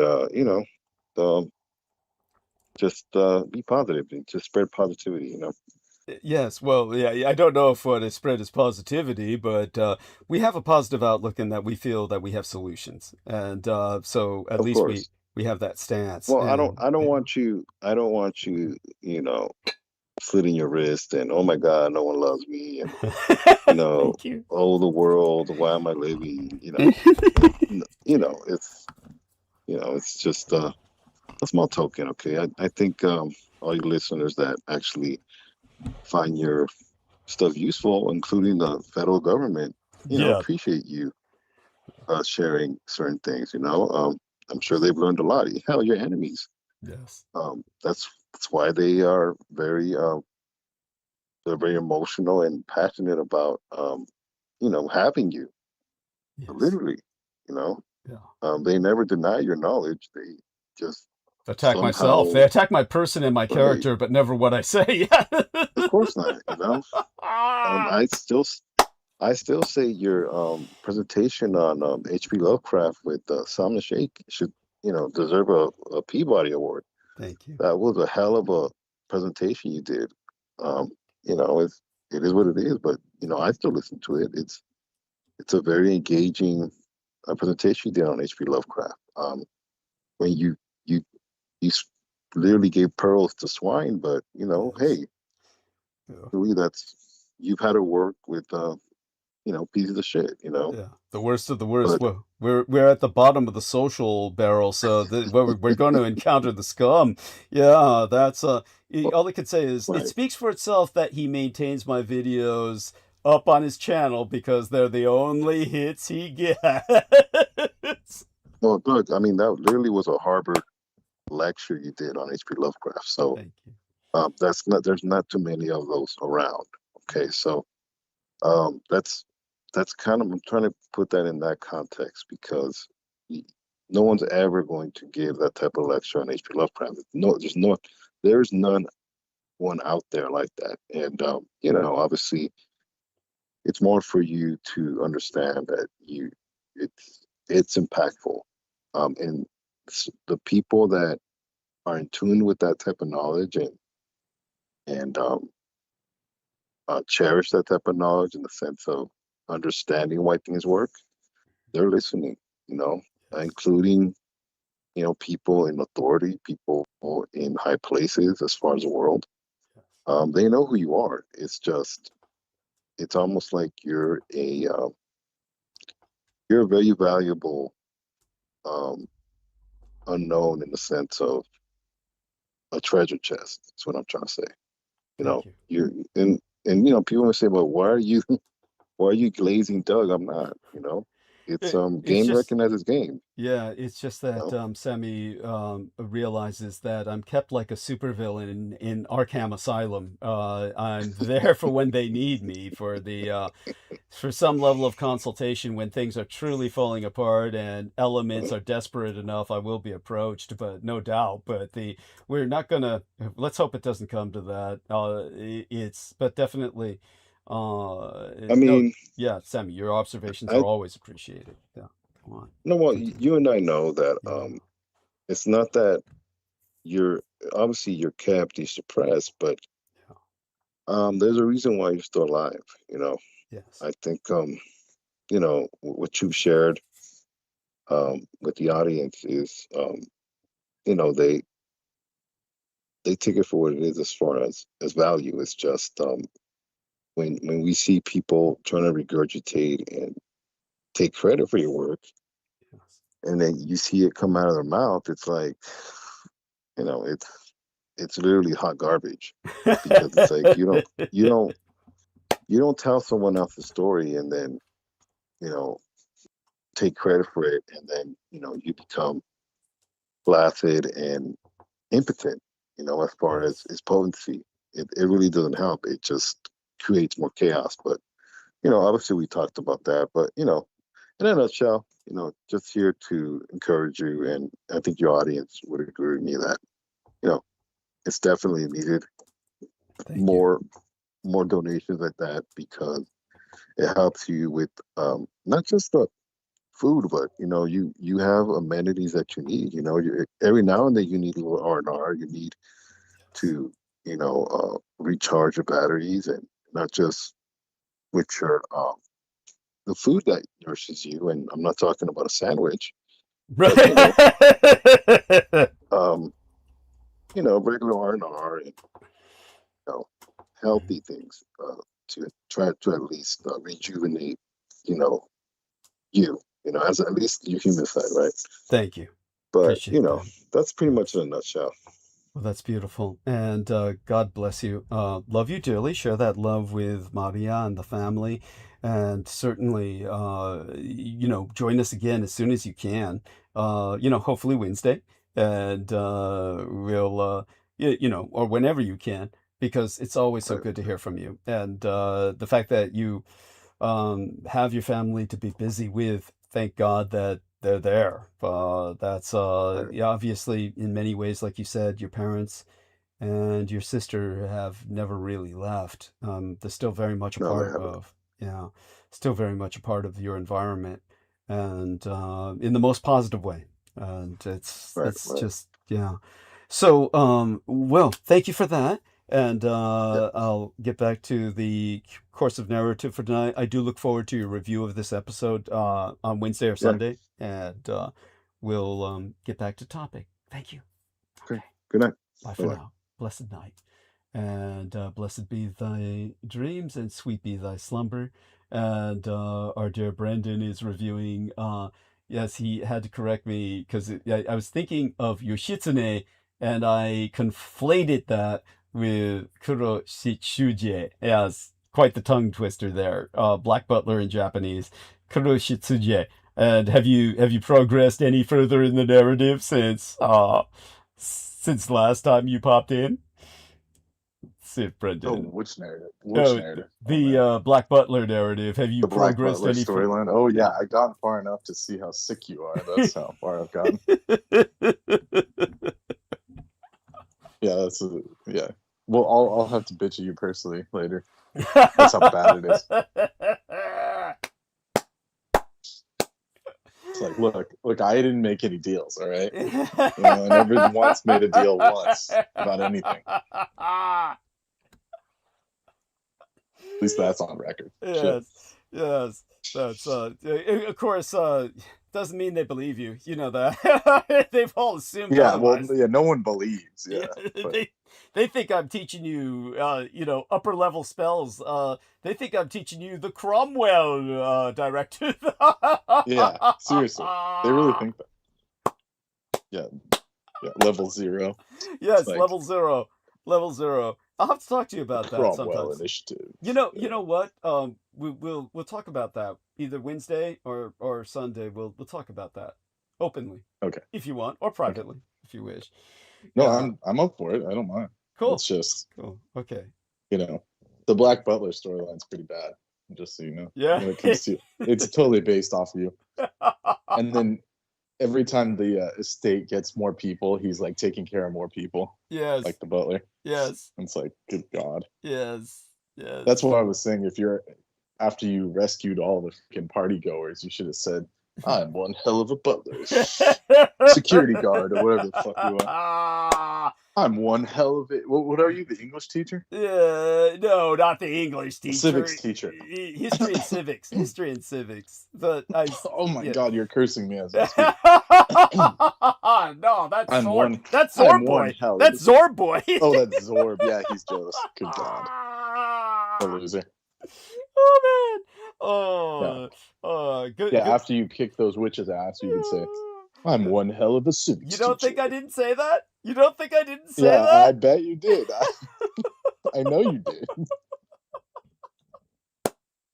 And it's funny the way they translate it, because he says, "I'm a devil of a butler," but Yes. they translate it all whack. Yes, of course. They always do that. They always whack it. The I'm translation. a devil of a civics teacher. Yeah. Mentor. The term I often use is mentor, because I go way beyond just being a tutor. I actually. Yeah, I could see that. Yeah, he's really mentoring CL Phantom Violet. Yeah, he's really mentoring.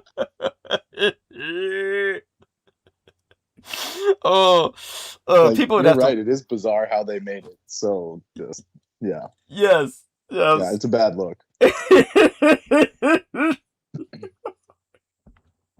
My favorite part so far is when he's fighting the. Oh, this is actually what I wanted to bring up publicly. The cutlery, using the cutlery, knives and forks. Is that the scene or the? No. Okay. No, it's when he's fighting the Shinigami. Okay. And the Shinigami's like a divine being. Yes. So then angel, basically an angel. Yes, but go on. Kind Yeah, of. he's like an angelic force. He's like a Yes. reaper. He's like a grim Yes. reaper, basically. Yes. Is what you would translate it to. Yes. And they're considered on the side of divine. Yes. So when he's talking to the demon butler, he says, why do you people even do what you do? And he says, and then his boss comes down and like rescues him, right? Yeah. The HR, the angelic HR comes down. Yes. And he says, all you demons have is aesthetics. Yeah. Why do you cling so hard to aesthetics? Because that's like his whole trip. He pledged to be a butler, so he's sticking to it. Yes. Just out of aesthetics. There's no other moral. Yeah. There's nothing moral or anything. Yes. That is Dietrich-onic. Yes. Sure. It is. It's just purely aesthetics. Yeah. There's a That book. proves that you're a demon. You can look up a book. There is a book by the title Hitler and Aesthetics. Look that up. I'm gonna check it out now. Yes, yes. I have a I copy. mean, he had aesthetics. We'll give him that. Yes. Oh yeah. No one can deny that. No one can deny that. That's for fucking sure. It's his brand. Oh, His- and the power of aesthetics. Damn. There we are. There you go. Yeah. His brand is eternal. His brand is forever.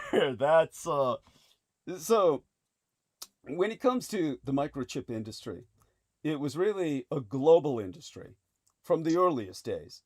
Fairchild Semiconductor was founded in Silicon Valley before it was even called Silicon Valley.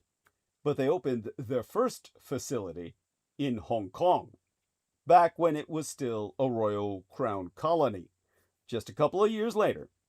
So there was already a globalized nature to the microchip industry from day one. But one of the things that's changed a lot over the past couple of decades is that today, each region focuses on a different part, we could say component, of the semiconductor supply chain. The component would be more physical, compartment would emphasize more of a methodology, not so much technology, but technique. So the first microchips that were invented in the late 50s and early 60s were used for space programs and missile systems. So they were at the center of the Third World War effort, so misrepresented as Cold War competition. This was a world war, and someday historians will be forced to recognize it as the Third World War. And the whole Cold War concept is simply a propagandization to preempt public panic. And the American Empire was ahead and won that Third World War. But the Greater Soviet Union realized during the war itself that they also needed chips to guide their missiles more accurately or to help launch their spacecraft effectively. And so they were focused on building their own chip industry, but it was based nigh exclusively on stealing and copying whatever they could from the West. Exempli gratia.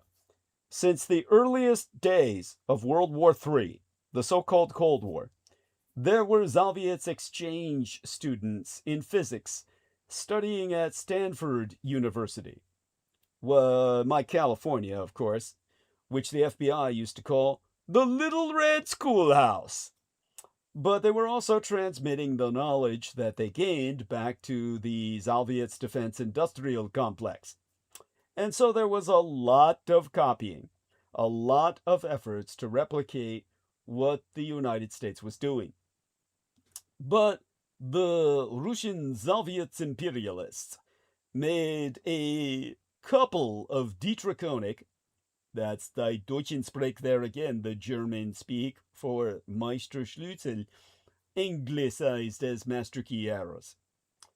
Their Dietrich-onic mistakes, well, one was that they focused almost exclusively on copying and never enough on innovating. They didn't have the intellectual capacity. They got very good at copying, but never so good at innovating, and that left them behind. The second error they made was that they only focused on the military aspects. The military was where the first chips were used, yes. But today, most chips, the overwhelming majority, go into the private sector. 99% of chips that are made go into phones or PCs or data centers, not for defense equipment. If you only focus, as the greater Soviets imperialists did, on the government and military uses, you've got a tiny market relative to the vast consumer market that was out there. American firms were profit-seeking. They focused on the consumer market as early as they could. In the greater Soviet Union, they never made that shift. And indeed, they couldn't even conceive thereof. And so their chip industry was always minuscule, microscopic in its own right, in the economic sense, not the physical. Physically, they had transistors the size of bricks in comparison to that of the American Empire, which meant that they could invest less, they could hire fewer workers, and ultimately, with those so-called benefits on the credit side, well, the debit side of the lecture quickly went into the red, because the technology produced thereby ultimately fell behind, even though they were enormously effective at theft and copying. Then the chip supply chain split apart.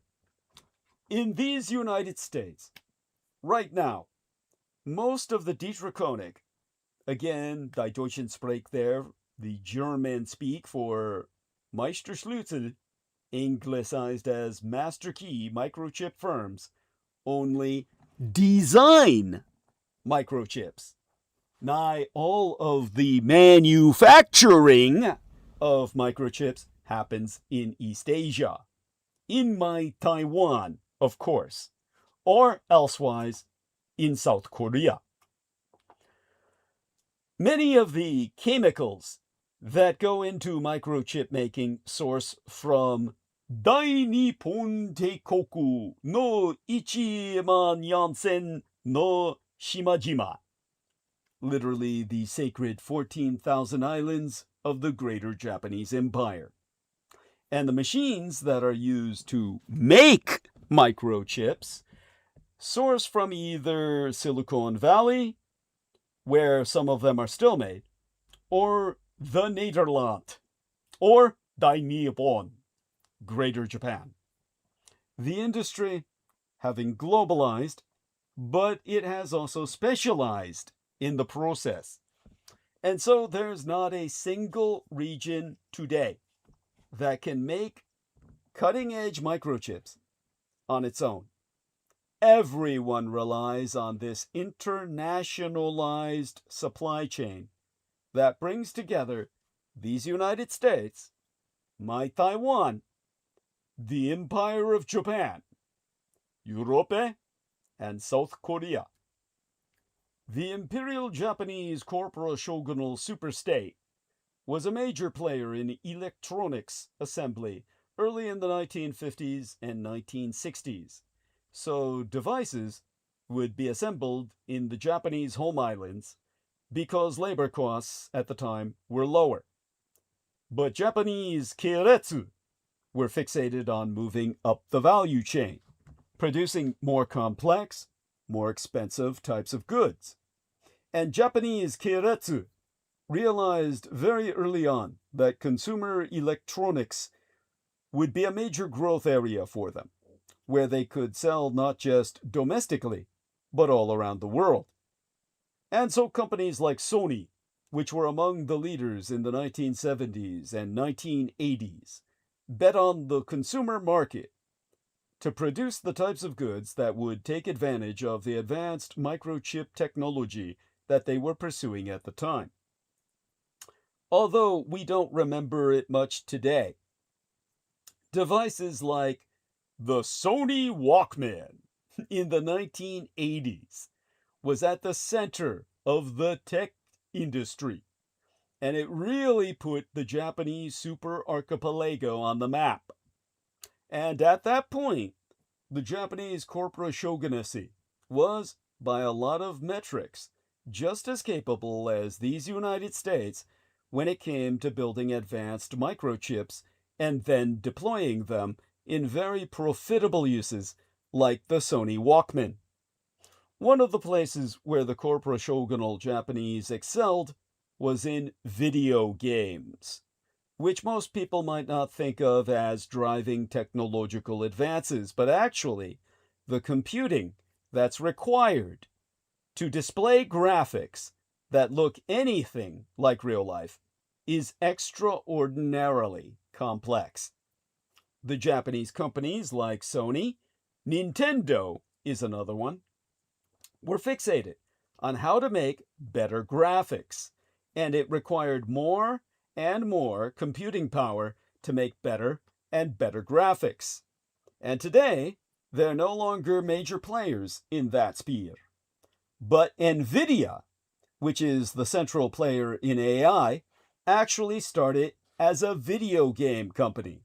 It made graphics cards for computers. And for most of their early history, they were selling microchips primarily to gamers because the graphics were better and rendered more rapidly. And it turns out that the same essential math that's used for displaying graphics on a screen is pretty similar to the math that's used in training AI systems. And so NVIDIA was able to take microchips that were manufactured for video games and made for computer games and pivot them to be used in AI systems, which is why a video game company that was founded in the 1990s has now become not just any AI company, but the most important AI company in the world. In the 1980s, the South Koreans saw the Imperial Japanese corporate shogunal superstate becoming a major player in the microchip industry and saw Japanese zaibotsu rise to the top, both in terms of technology and in terms of the amount of money they were making selling both microchips and the devices that use them. And South Korea wanted to replicate the Empire of Japan's strategy. So the Kebol, that's literally the rich family, it is the financial cliques, like Samsung and SK Hynix, were founded to establish microchip industries in South Korea. And they replicated the Japanese corporate shogunal model. They got very good at manufacturing. They competed very effectively on cost. They also represented an alternative to the fortressed Japanese production. Because American firms in the 1980s were batshit panicking that the Empire of Japan was going to take over the microchip industry. So they were excited to have another option besides Dainihon, Greater Japan, and shifted business towards South Koreans, both because the South Korean producers were cost competitive, but also because it provided a bit more diversification in the industry that would limit the ability of Japanese keiretsu to dominate. One of the biggest European chip makers of the 1960s, 70s, and 80s was the Dutch company Philips, which still exists today, but doesn't produce any semiconductors. They got out of the semiconductor business several decades ago. But one of the legacy units that they'd created was a unit that made the tools that make microchips. And in particular, they focused on the lithography tools that are capable of patterning transistors on a microchip. Now, ASML was spun out of Philips several decades ago, and at that time, most people thought it would most certainly fail.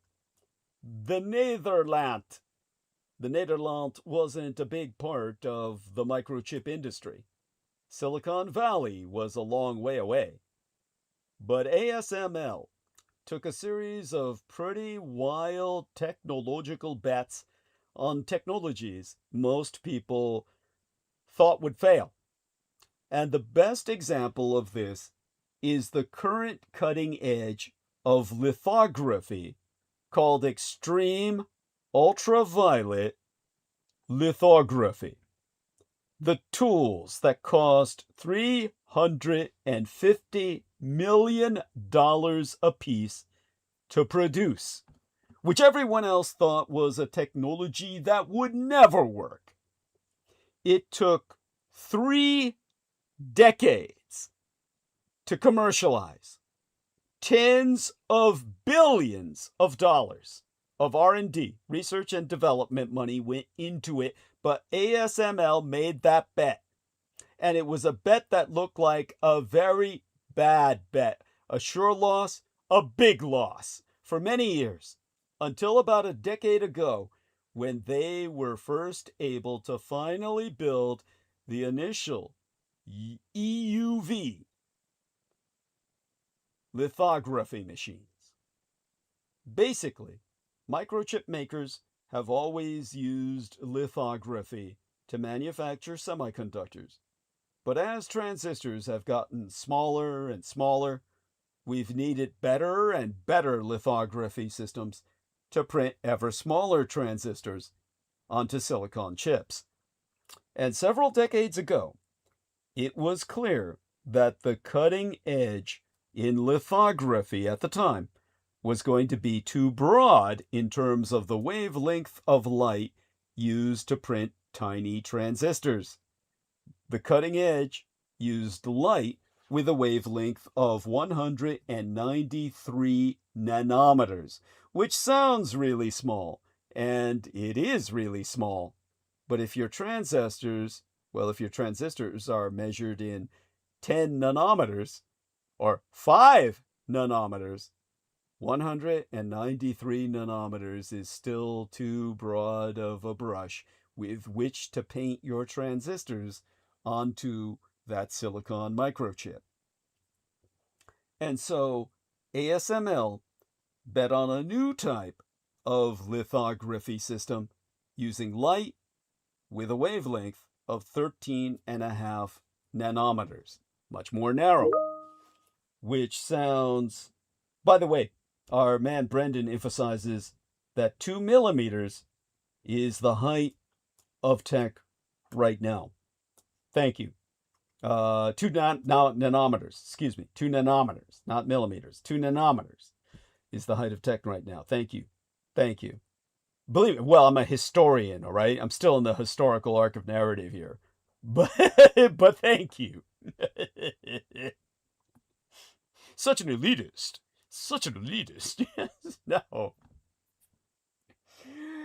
So, ASML bet on this new type of lithography system using light with a wavelength of 13.5 nanometers, much more narrow, which sounds logical, but it was also extraordinarily difficult to produce. Research started in the early 1990s, and it took a full quarter of a century before these machines were commercialized, because it required building a supply chain that involved these extraordinarily complex components. The flattest mirrors humans have ever made, the most powerful laser ever in a commercial device. All of these had to be invented by the Dutch. Yes. And Germans. Yes, and remember, the Dutch were the first Europeans the Japanese ever traded with. They, That's right. yeah, can't beat the Dutch.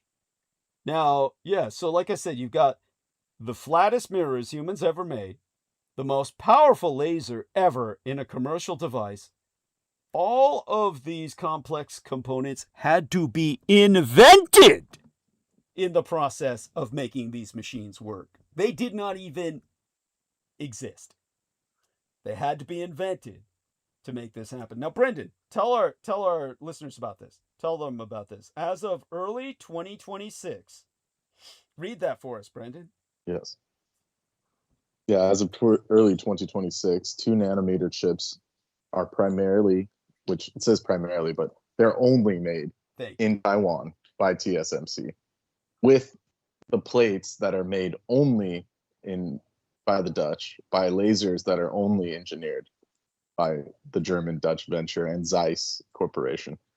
So there's only 3 countries, and they all happen to be Axis, that have the technology to do this. Absolutely. Yeah. For those of and you, no one else is allowed to get them yeah, or to use them. For any of you idiots out there who claim, oh, the Netherlands were occupied by Germany, they weren't part of the Axis, the Dutch dedicated more men to the Waffen-SS than any other nation. You'd be amazed, other than Germans, of course. But, aside from the Germans. Well, they're considered the same people. I think your biosire considered them. Oh, yeah, he considered them Germanic. He just considered... Deutsch is just Dutch. It's yeah, of course. Deutsch and Dutch are the same thing. And, let's put it this way. They're simply, as far as I'm concerned, Nederland does not exist. It's simply Westmark. It's simply the Westmark of Germania. Yeah. But that's true. Yeah, but just to reread what Brendan entered here, as of early 2026, 2 nanometer chips are primarily produced, meaning exclusively produced, in Taiwan by TSMC, Taiwan Semiconductor Manufacturing Company, at their Fab 22 in Kaohsiung, that's South Taiwan, and Fab 20 near Hsinchu, with volume production starting in for the fourth quarter of 2025. While TSMC dominates initial production, Korean rival Samsung, they should always say South Korean rival Samsung is also advancing its 2 nanometer 2-gap production, with Japanese venture Rapidos aiming for trial production at its 2M1 facility. Yes, continue. Yeah, with the thing they don't tell people is that to make the plates are only made by ZEISS Corporation, and they can only be processed in Taiwan. So whatever those other countries are getting are just kind of like leftovers. But they can't say that openly because there's a lot of secrets involved. But the truth of it is there's only 2 countries that control this technology, and Germany's there because they're part of ZEISS. Thank you. Yeah. Yes. And Taiwan, which was an Axis company. Thank you. Yes. A Nazi company, ZEISS itself. Yeah, not just Axis. It was Nazi. Yes. And also they produced all the scopes and all the lenses and shit. Yes. Yeah. And Taiwan was, of course, Nazi. They're considered the last Hitlerian remnant on the surface of the earth, which is why they're not allowed in the United Nations. The United Nations being an organization of war by United Nations Charter. In lieu of a constitution, they have a charter, and Title 42 of the United Nations Charter says they exist as an organization of war to fight the Axis. And the last surviving Axis nation on the surface of the earth was the fascist nationalists of Chiang Kai-shek, relocating and reestablishing themselves on Taiwan. Their party now is treasonous, but of course, Chiang Kai-shek and Jiang Jingga, they'd be rolling in their graves if they had lived to see this. But now Taiwan, of course, is those people defecting or trying to defect. Yeah, their own party, the Kuomintang, now trying to. And those people are so disgusting. It's like, thank you. Why would they even do that? It's because they must be getting paid. It's because, in the end, free will. It comes down to free will, and with free will, you're going to have people commit to evil out of any population, and treason. Yeah, but that's only when it only works when it's in your favor, right? Yeah. Well, these people think Or it are will they be in just their doing it favor. just They think right? it'll be in their favor. They honestly think they'll have all power. That the communist Chinese will execute them as soon as they take over. If such a catastrophe As if they were to didn't be have Hong performed. Kong as an example. I mean, Yeah. they let them in willingly, and look what they did to them. Yeah. By the way, Let's steamroll all their yes, policies. please. Yeah, Hong Kong is the working model. Right. And And they everybody said, thought, oh, they'll stick to the British agreement. They'll stick to the British agreement. And then within days, they oh, they just broke. stormed in. Yes, Yeah. they broke all the agreements with the internationally recognized documents. They used them for toilet paper. The communist Chinese, it would have been common sense. Everybody said it's common sense. They're not going to kill the goose that laid the golden egg. You had Hong Kong as the most. It was the financial New And York everyone City. said that. It Oh, was they're the not going to London. destroy it. Yeah, the financial hub of Asia. It was the financial hub of Asia, but the communists killed it. They killed it. No free speech. No Yeah, free speech anymore. no nothing. No nothing. They put the communists and collectivists in charge and killed it. It's dead. And all I can say is hopefully enough survives where someday, there can be some sort of Hong Kong reborn, but it's never going to be recognizable. It's a horror story, and it's for anyone to take red Chinese money after that, to betray their own nation. Yeah. The lowest of the low. Yeah, the lowest of the low. But that brings us to the manufacturing model that changed everything. Now, Taiwan was a major player in electronics assembly in the 1950s and 60s, putting together transistor radios by way of example, or assembling televisions. And we did quite well on that. But there's not much money to be made in assembly. The money is made in the manufacturing of the complex components involved. And so, when I helped the Dietrich to escape, and she relocated to Taiwan, she advised the Taiwanese government to completely reconstruct their economy. Not just their economy, but their entire environment. And I don't mean work environment, or not just the work environment, their biological ecosystem. The entire Taiwanese ecosystem is either a reserve or it's channeled into the water needed by the Dietrich and the manufacturing of microchips. The Taiwanese government was made to realize, even as early as the 1970s, before the Dietrich was born of my own mind, that they needed to move up the value chain and learn to perform the more complex parts of electronics manufacturing. This is because they were still fascist. They were still under the directive of Jiang Jingguo, the son of Chiang Kai-shek. And he said, until we get 100% literacy in Taiwan, until we redirect all of our industries up the value chain, only then will I abdicate all power and give you democracy. And the Taiwanese people of that time earned that right. By 1987, with the escape of the Dietrich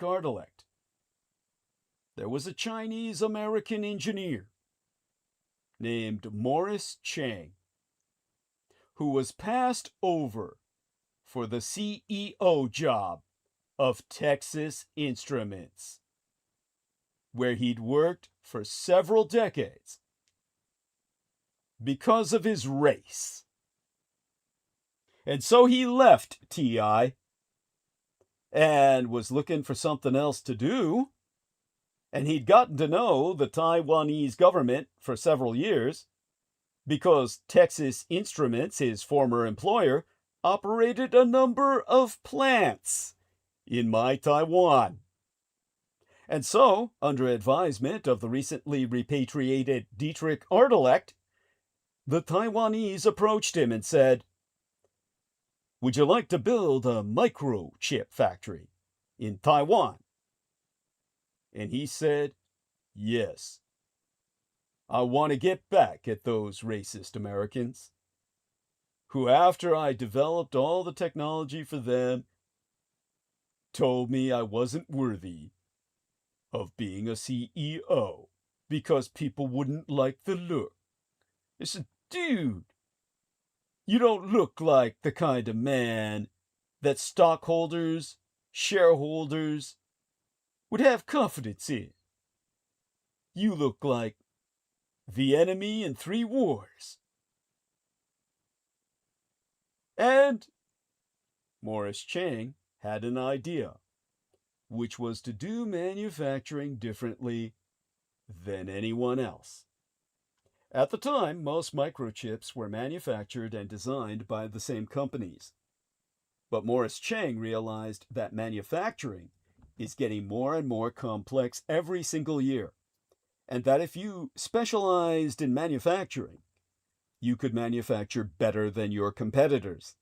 And so he established TSMC in Taiwan in 1987 with the aim never of designing microchips, but only of manufacturing them.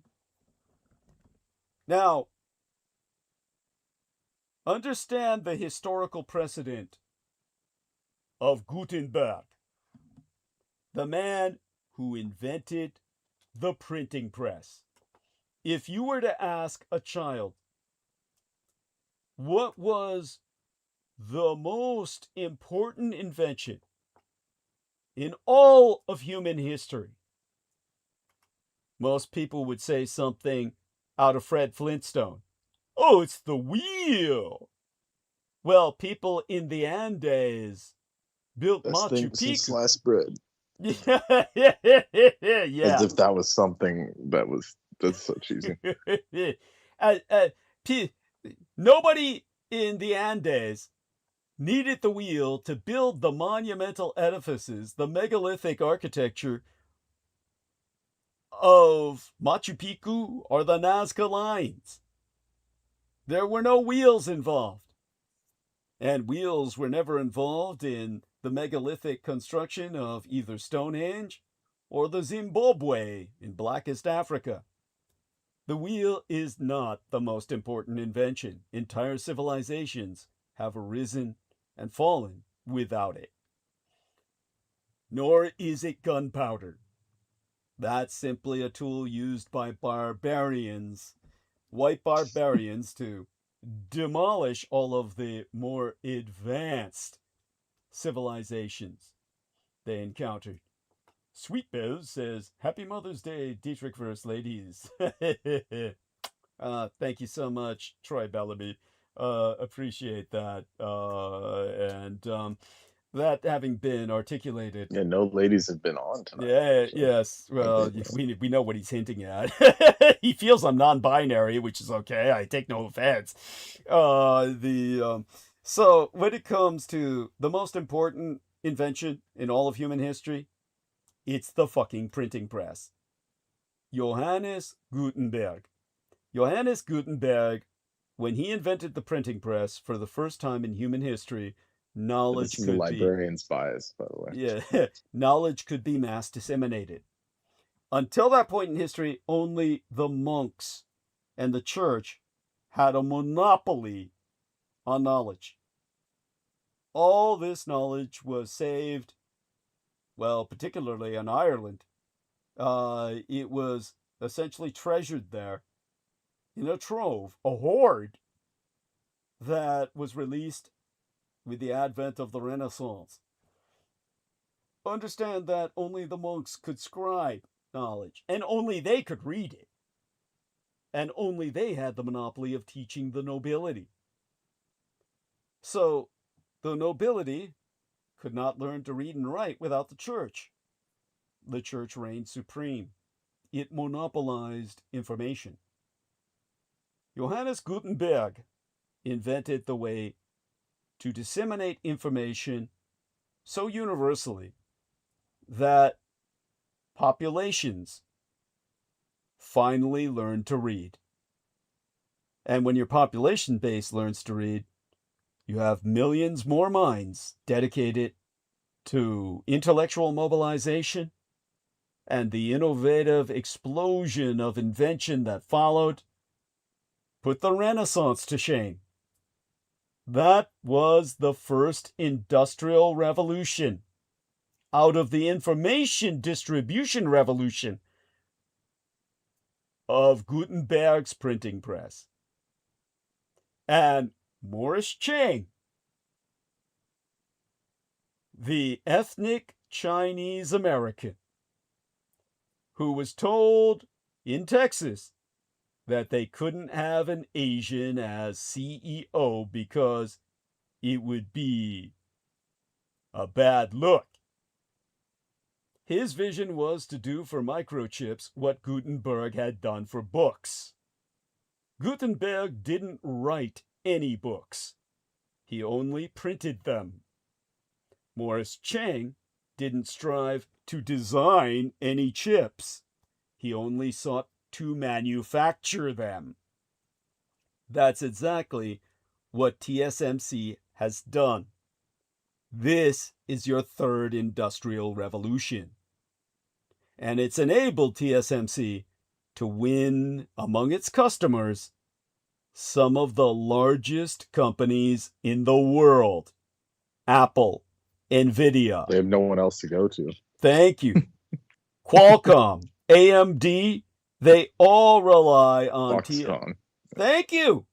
They all rely on TSMC to produce their microchips, which means that TSMC is the largest microchip maker in the world by far, effectively, statistically, the only one. And as a result, it's got more scale. I mean, they give throwabouts like there's the new factories they're building here, like 3 or 4 nanometer chips, which they're still usable, but the cutting edge shit they don't give out. Of course not. No, thank you. Thank you. So it's like just to keep everyone happy, they just say, "Look, we're teaching you how to make this other shit." Yeah, it's true. Yeah, it's like it's kind of like, how would you describe it? It's kind of like the Svartalfenheimer. How do you pronounce that? Svartalfen. The Svartalfar. Yes. Svartalfar. Svartalfar, the dark beings. Well, I mean, they have a certain technology of scale. They have a technology of scale that they share. Thank you. Yes. Yeah. That's how they learned how to do lithography. They gave it to people through the occult knowledge of like channeling and secret societies and all that. So yes. Yeah. That's just so you know. No, thank you. Yeah, one of these days I'll tell people about how Gene Roddenberry actually was involved with all those people I shit all over. That's how he knew Aquino. That's how he wound up contacting myself. He was involved with the seances of the Council of Nine. Many of his ideas for Star Trek were channeled there. And that's where he learned about concepts like the replicator and the communicator and the medical industrial scanner that was used by Bones McCoy.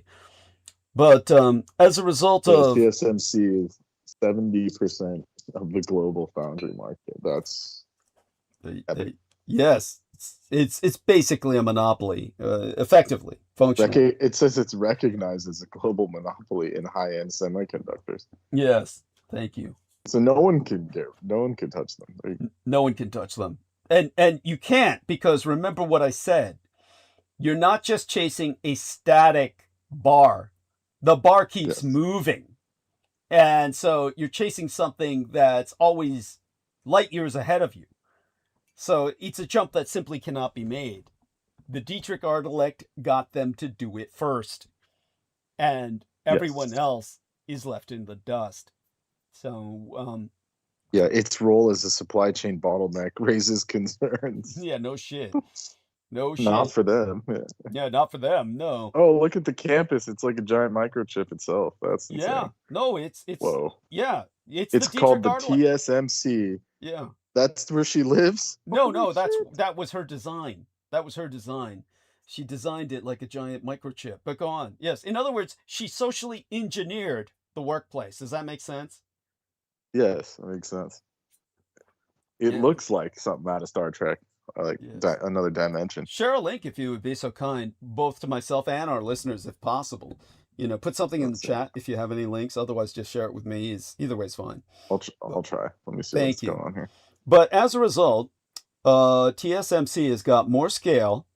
It can drive down its costs, and it can hone its technology more than anyone else. And so TSMC, thanks to this unique, I should say terminally unique business model, is both the largest and the most advanced microchip maker in the world. Today, the monolithic communist Chinese superstate is the world's largest importer of microchips. The Chi-Coms, the Chinese communists, the Reds spend as much money each year importing microchips as they spend importing oil. Yeah, the government of Taiwan is the Yes. largest individual shareholder, though the majority of its shares are owned by more foreign investors. Whatever that means. there Yeah. you go. Well, it means everybody in the world is invested in Taiwan. Yes. Yeah. And they own it. The government of Taiwan owns owns it. the company. That's right. That's right. So And if Taiwan goes, we all go. yes. That's Thank their you. what would it be called? Not an ace in the hole, but that's their dead Silicon man's shield. They switch. call it their silicon shield, but it's Yeah, so- it's like yeah. again, this is like but you're talking about the communist Chinese who killed the goose that laid the golden eggs in Hong Kong. They're insane. They're so insane they might try and But it- destroy Taiwan. Yeah, but it would And take take the down the entire world. It would The take the entire entire world world. would have to True. let it happen, which it True. wouldn't, because Well, it couldn't. No. everyone needs these chips. Yeah, not wouldn't, but couldn't. The entire Yeah. world could not allow it to happen simply because everyone needs these chips. Yes, thank you.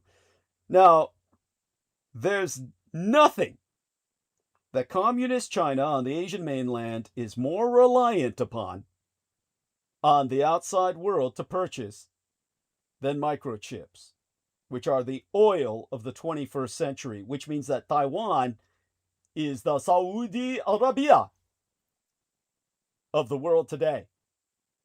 And the communist Chinese empire imports all these microchips, both for its own use, but also because most of the world's phones and computers and servers are assembled in Zhonghua-Daliu, mainland China.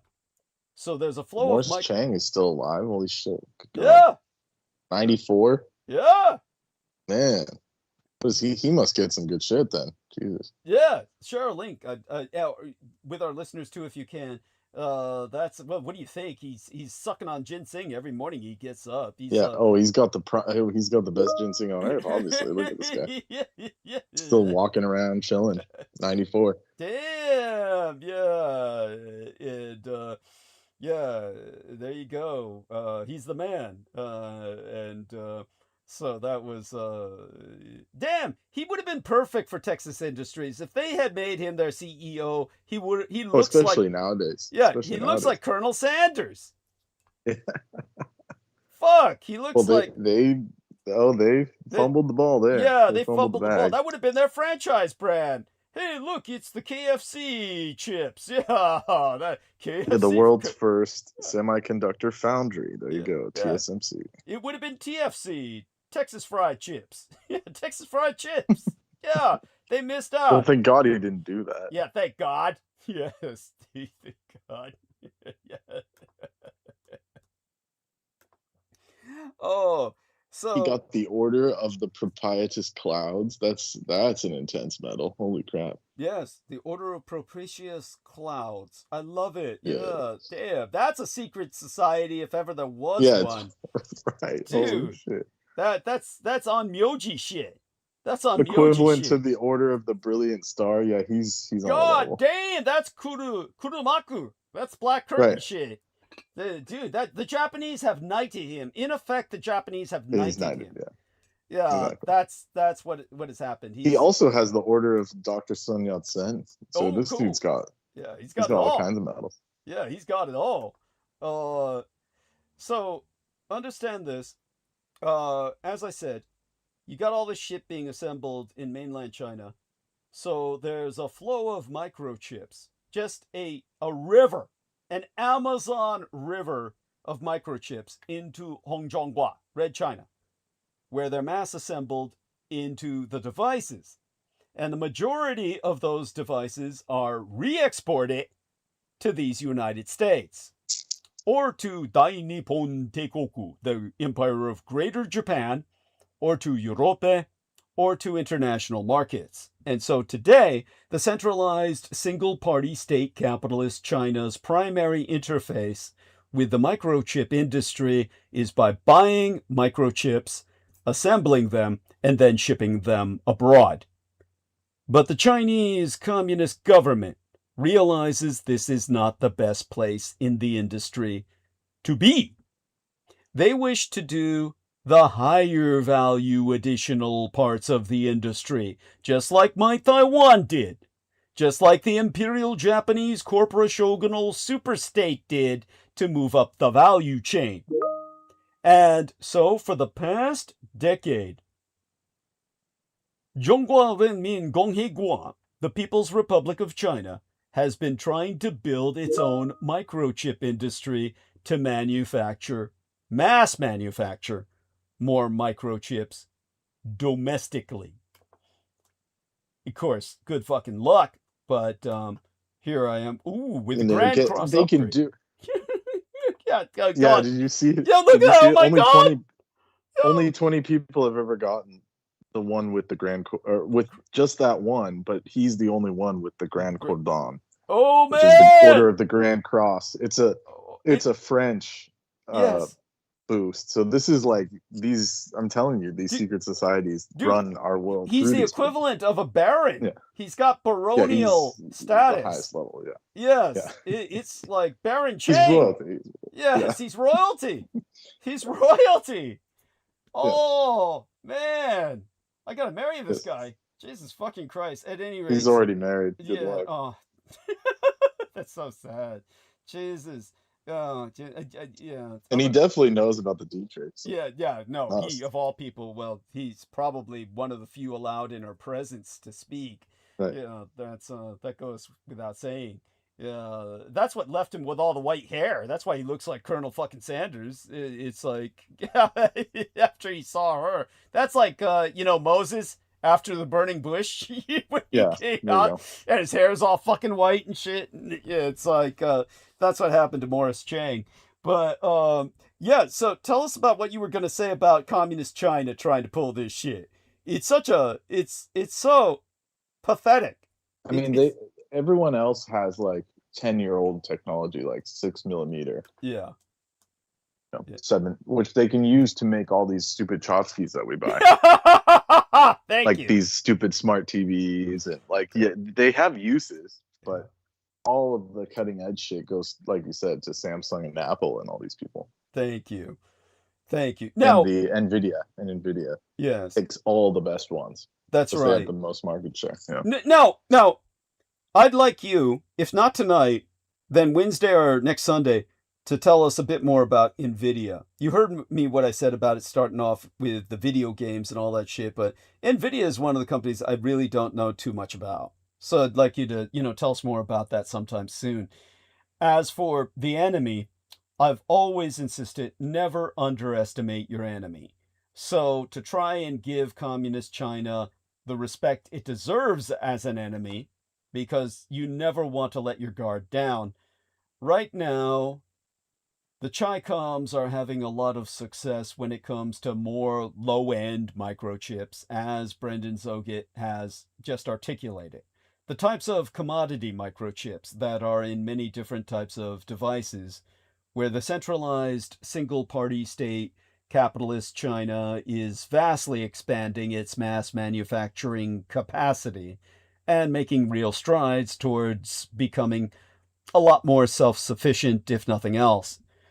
But at the cutting edge, where the blade meets the bleed, the types of microchips that are inside phones or in AI systems, market socialist model China is still meaningfully behind industry leaders like TSMC, which might not sound like a lot, but that's a 2.5 Moore's laws behind TSMC, which means that for the most cutting edge applications, where the blade meets the bleed, you really take a performance hit if you want to use a Chinese manufacturer versus a Taiwanese one.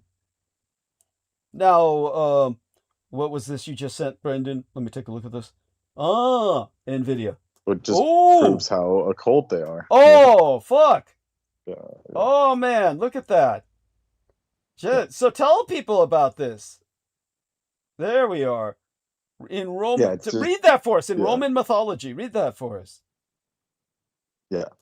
So, yeah, okay. So in Latin, invidia is the sense of envy, an intense gaze associated with the malice of the evil eye. Invidia is the name for the ancient Greek titan, Nemesis, who was personified of hatred and jealousy. There you go. The personification, the The daughter of literal night embodiment, itself. the daughter Yes. of night itself, the literal. If you think these people are good, then think again. Yeah. Oh man. They're pure fucking evil. Yeah. Oh my God. That's. She's pitied by the Roman deities because she's this hideous and spiteful being, seeking to poison all creation with the taint of hate and punishing those reveling in their own self-admiration. She takes away wealth and fortune from those deemed undeserving. And she's portrayed in the color green, which is always associated with envy. In magic and folklore, the evil eye is the principal vice that motivates demons. And this is what derives the biting eye of witches who cast their spells and poisonous tongues.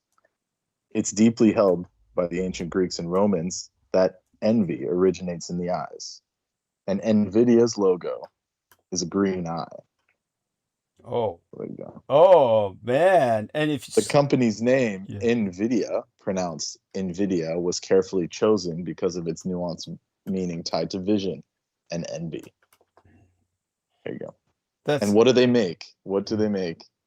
Graphics cards. With Yes. what you see. It's what you see. Oh. It creates the matrix on the screen that you see, known as graphics. So there you go. and it infects all of its users with envy. Yes. That's and look at that. Scroll down to the image of NVIDIA herself. To envy. It's just hideous. Yes. With the devil holding her hair. And shit. Yes. Yeah, it's Oh. awful. Yes. That's incredible. Thank you for finding out what you have. This is so important, and it bears. And even their highest offerings are branded as Titans with Titan names. So I mean, these are the darkest dark ones, and this is our technology. It Yeah. comes from the dark side. Yes. There you go. Or rather, the technology that they're selling is Yes. yeah, Exactly. the technology that they're selling you. And we're talking about NVIDIA here, not TSMC. TSMC is simply contracted as Gutenberg's printing press to print Yes. the chips. Exactly. Literally. Yeah. Whereas with NVIDIA, they're pushing an agenda, and their agenda is to spread the discord, just like Michael Aquino wanted. Well, there you have it. This is something that is truly disturbing. So I'm so glad that you shared this. And we definitely want people to be aware. And where else would you hear this other than from the son of Adolf Hitler? By the way, Amy Eliexia, Amy Lightyear says it seems heavenly fated that Morris Chang was to end up in Taiwan with the Dietrich Artelact. Yes, yeah, very much so, honey. Thank you for that. Indeed. So with that, here we go. Here's my response. And back to task. Now, until 2020, COVID year, TSMC's 12 largest customers were first, Apple, the biggest American smartphone maker, and second, Huawei, market Leninist China's own largest phone company. For those of you who never knew what Huawei was but heard all about it, it's basically Communist China's AT&T. Now, TSMC manufactured microchips for both their phones. Both of the phones of Huawei, Communist China's AT&T, and Apple, which I finally have an Apple phone, thanks to Brendan. But the United States is concerned about the fact that It's got one of those chips in it. Yeah, that's right. It's got It's one all of the along. Yeah, that I finally, the shit I had before. It's how we're communicating. Yes, the shit I had before was Texas Instrument chip level shit in the free phones I was getting from the Lifeline program. Oh, that shit was like Chinese bottom. They were scraping the barrel. It didn't even work. China my ass. They were manufacturing that shit in Indonesia or something. Right. Or Malaysia or something. That was don't hate on them. Shit. Even the Indonesians can do better than where it feeds back. Whatever the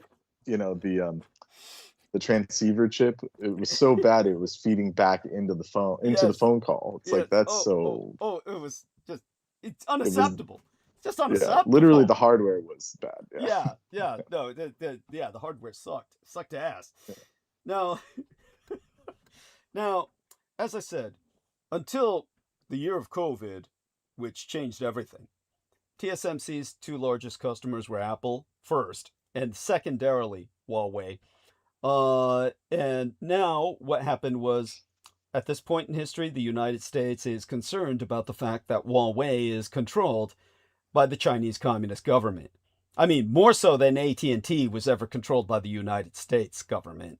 Huawei is simply an extension, basically a branch of the Chinese Communist government, in the sense that the CIA is a branch of the U.S. government. And so the United States is worried about Huawei's surveillance capabilities that this might enable. And so the United States has been trying to limit Huawei's access to advanced technologies. And since 2020, since the year of COVID, when Communist China effectively attacked the world with a biological weapon, the American empire has prohibited Huawei from manufacturing advanced microchips at TSMC. And so Huawei has had to turn to domestic suppliers to manufacture many of the microchips that it needs. And this has been a challenge, because it's possible to find domestic Commu-Chinese suppliers, but they're not as good as TSMC. And not only are they, bad, but the costs are higher. You're paying a lot more and getting a lot less. You're banged for your buck, but it's more like you're fucked than that you glow. The performance is simply lower. And it's been a real headwind for Huawei over the past couple of years as they've tried to build their own supply chain to make up for the fact that they've lost access to the cutting edge in Taiwan. And until recently, India was a very small player in the microchip industry. There's a couple of microchip companies in India, but they're not at the cutting edge, and they're not that large. Yeah, I mean those Southie, Yes, like Hyderabad and what's that other Mumbai? Yes. I mean, they're in the game, but they ain't nothing special. Yeah, but it's cute. It's cute. No, no.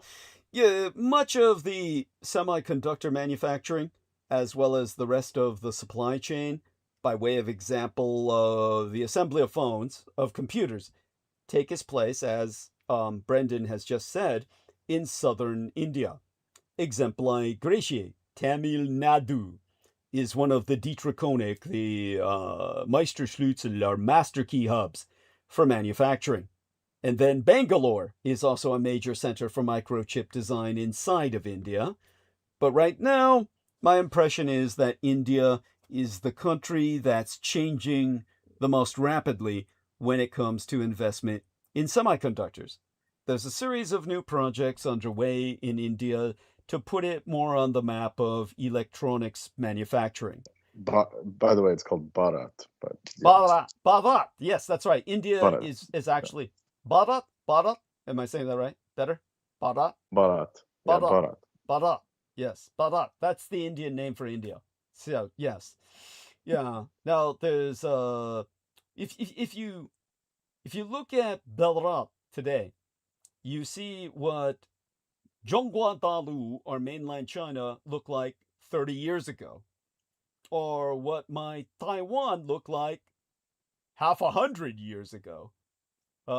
Basically an empire that's on the early stages of a major change in the types of mass manufacturing that happens there.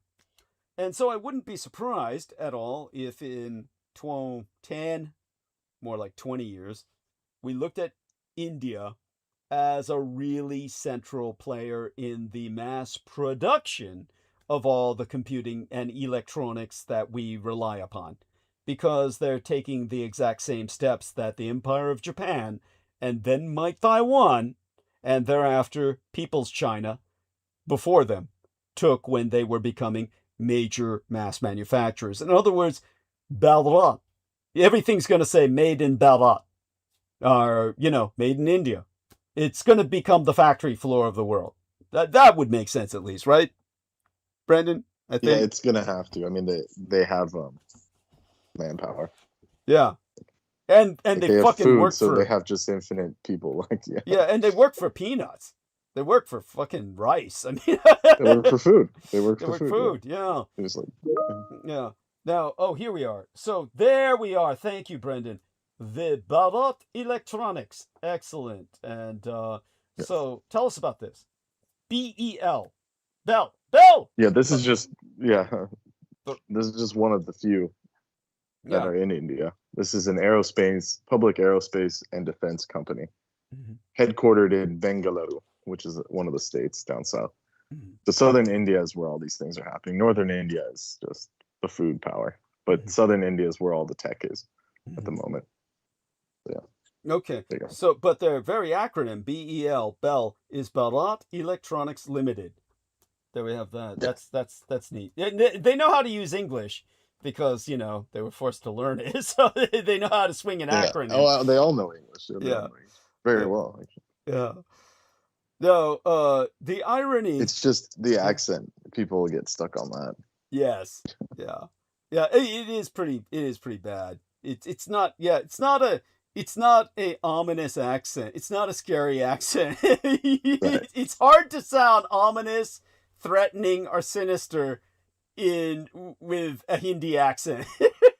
It just right. is. Well, the Southie one's the one that, it's like the Apu from Simpsons. Yeah, there we That's are. the Southies. That's the Southies. They sound funny. Yeah. Yes. True. Not the Arians. Thank you very in the much. North. It's different. Yeah, the Arians in the North are different. That's true. Yeah. Now Still have an accent, but not like that. That one's like, yeah. What's Deepak Chopra then? What's Deepak Chopra? He was bad. So what was he? So those people, like those pundits, are usually from like the what's called they're northern peoples, but they're from what is it called, Bengal. Yeah. So those like talking heads and like those guru types, they're all from Bengal, because that's where, near Calcutta and all that shit. That's where all the Masons are. Got it. Like the hardcore Freemasons from England, set up there, and that's why they all came out here. Yes. to quote unquote teach people and enlighten them and shit. Because Yeah. before, India was there for 5,000 years and none of these rishis ever came out, and they didn't care about all these randos Thank abroad. you. But when Yeah. the Brits got there and sent their agents, Yeah. you know, that's what gave it a bad name. Thank you. Definitely. Now, the irony of the microchip industry is that it's simultaneously globalized and yet extraordinarily localized for certain types of production. And that's inevitable because the engineering involved is so complicated. The dollar values required to spend are so vast that we need specialization. And specialization implies that we've got to rely on other people to help in the process. And so I can guarantee that it's inevitable that American firms will rely on manufacturing in my Taiwan and on chemicals from the Japanese home islands and the rest of the supply chain for a very long time, because no one has the capabilities they need to produce the microchips that they require on their own. Now, I mean, we've got great numbers. I might as well continue for a little bit longer.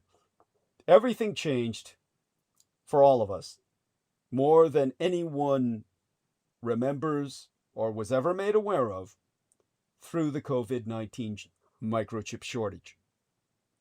It was like the first oil shock of the 1970s. It was the chip shock, the chip crunch. During the pandemic, the supply and demand dynamics of the microchip industry were out of whack.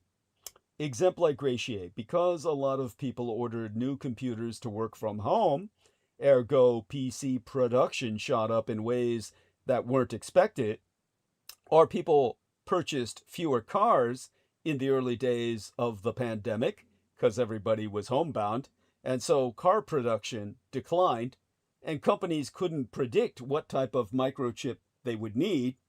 The effect of that was to create shortages of certain types of microchips when demand roared back in the later stages of the pandemic. Car companies in particular found they couldn't get the types of microchips that they rely on to produce cars. And that was something they had never focused on, or at least had not focused on for a very long time. They thought of their supply chain as being about engines and wheels and axles and other parts of the car that you think of when you think of car parts. But today, contemporary cars require a lot of microchips, hundreds or even thousands of microchips for the most sophisticated cars. And the thing about postmodern cars is, if you're missing just one microchip, your car often doesn't work. By the way, Brendan says, "God, shut up." What? Come back on. Jump back on the call. What the hell happened to him? They knocked out his phone? Jump back on bandwidth if you can. Okay, jump back on bandwidth if you can. Okay. Brendan. Okay, there we are. And let's see now. Is there something going on here? I see some information coming back. He's typing again. See what happened with his phone here. And check our own live stream. Said too much, I guess? Well, come back on and say more.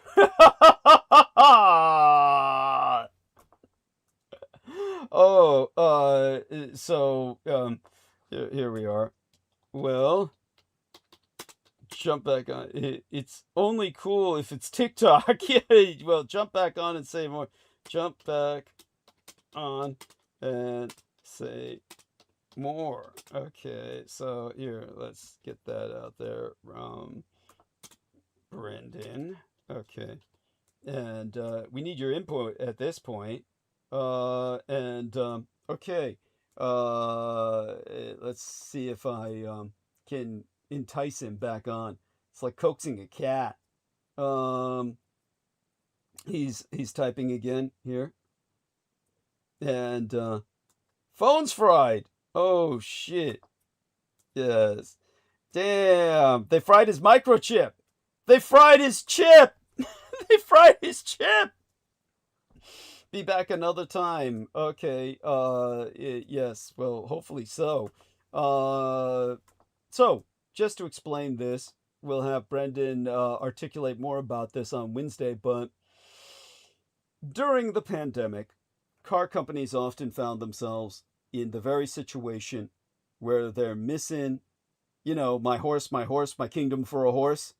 And here is the horseshoe that lost the horse, that lost the king his kingdom. This is the situation car companies found themselves in. Just a single microchip, often even the cheapest microchips, were causing them to have to leave cars in the factory parking lot as they waited for the right microchip to arrive. And that illustrated a couple of things. The first being that complex manufactured devices, like cars, need a lot of microchips.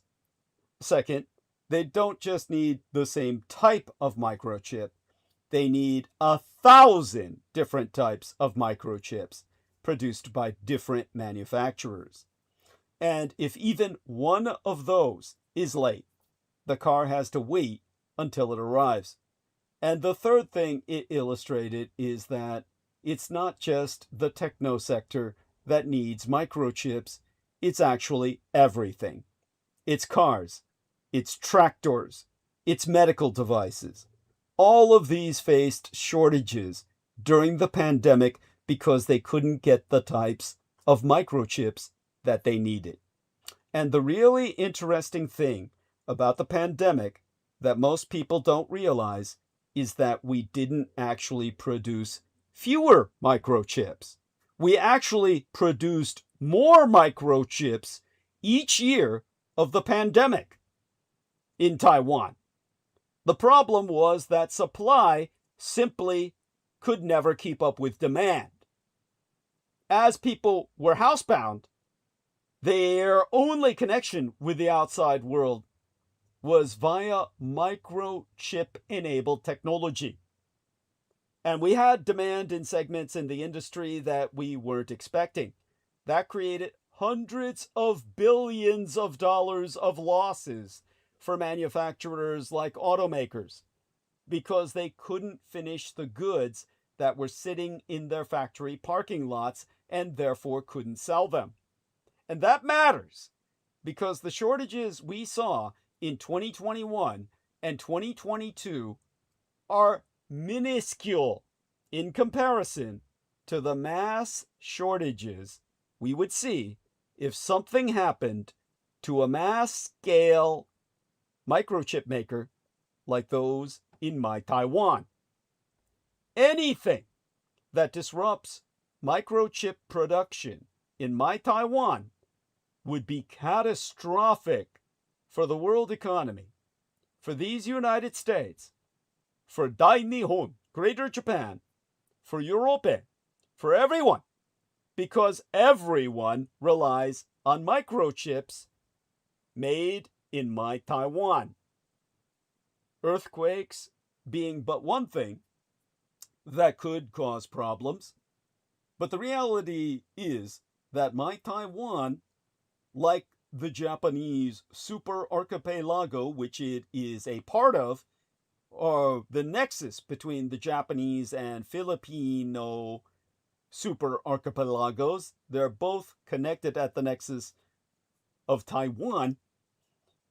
Formosa, Islas Formosa, or the island, the main island of Taiwan's 100 islands, has a lot of earthquakes, like Japan. So they're pretty well prepared along that fault line, to use a pun. And microchip facilities, because they have to be extraordinarily safe from vibration, they're actually among the most earthquake-safe buildings that exist today. If it were a killer quake, the machines would survive. Of course, there's not a guarantee. There's no guarantees in this world.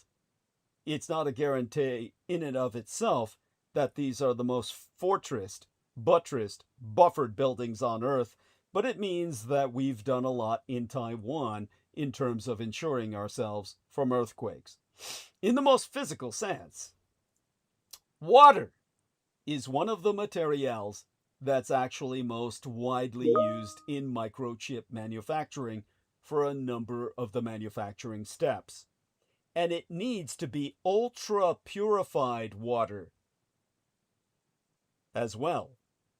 And so microchip plants have to draw enormous volumes of water from the local water supply, and then try to recycle that at the end to make sure there aren't any chemicals that are being discharged back into the environment.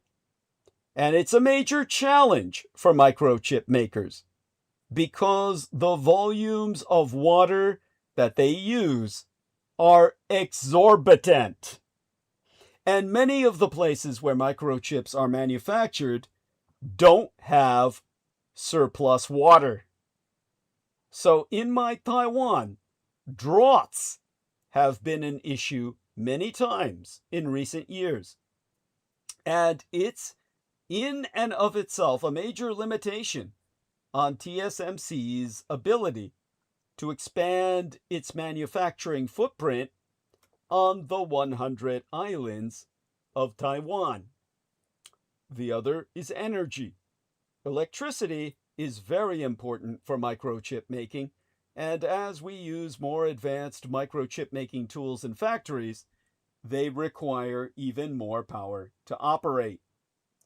And so electricity is the second limiting factor as well.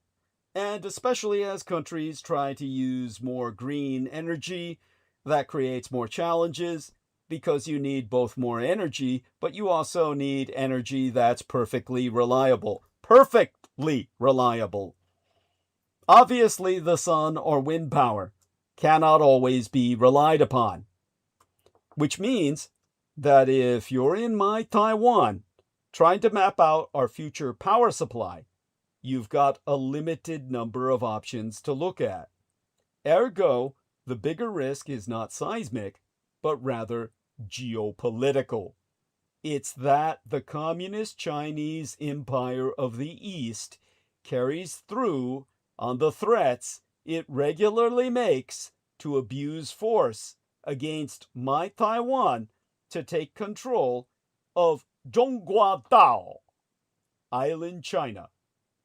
For far too long a time, I can testify that people wrote that risk off as unlikely, because for a long time, even though the American Empire had long ago abandoned my Taiwan, Zhonghua Renmin Gonghe Gua, the People's Republic of China, was chronically self-enervating.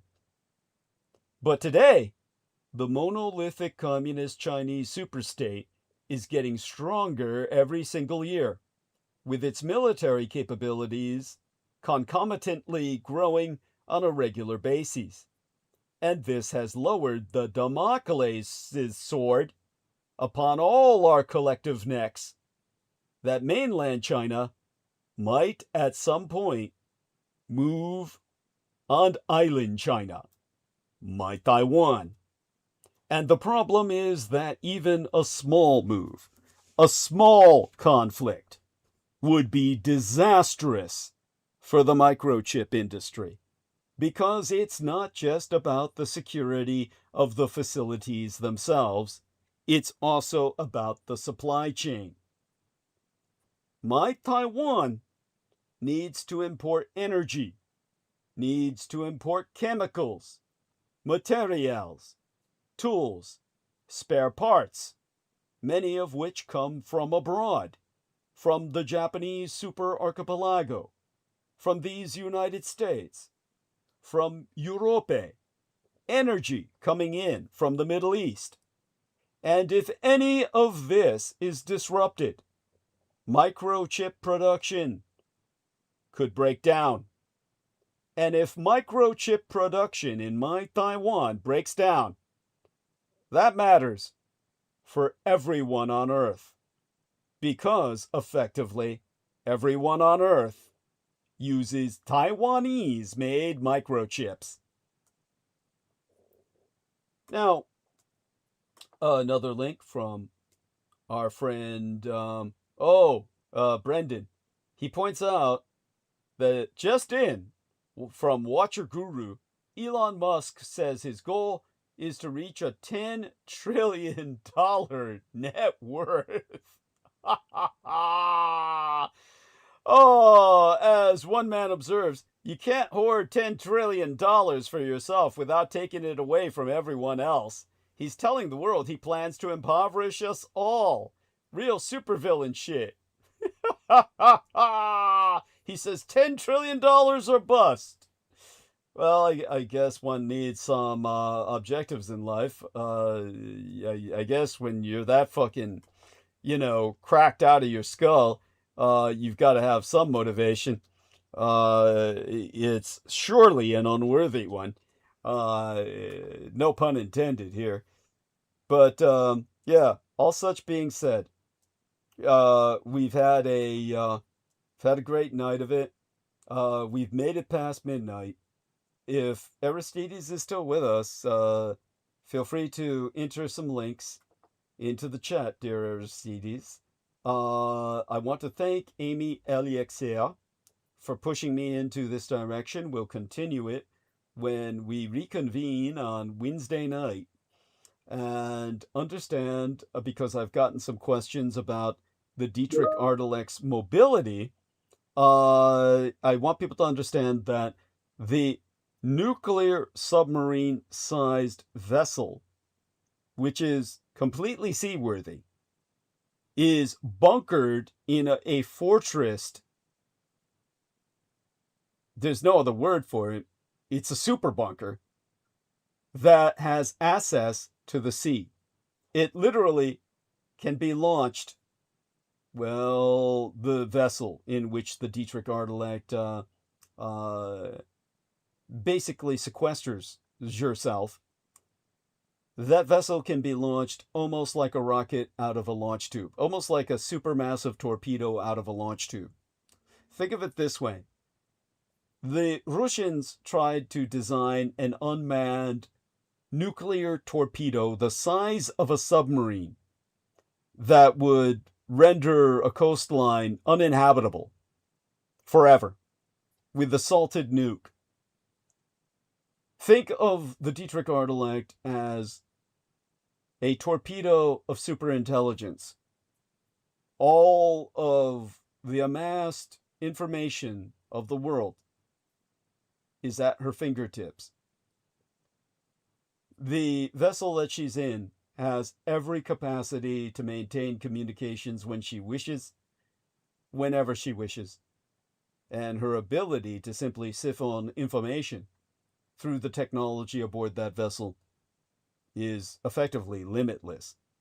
It's nuclear powered, and if Taiwan were to be melted into oblivion by scalar weapons technology, which generated liquefaction to the point where island China sank beneath the sea, she would eject from the island itself like a torpedo launch on a supermassive scale. Think of the old Saturn V rocket launches, except underwater.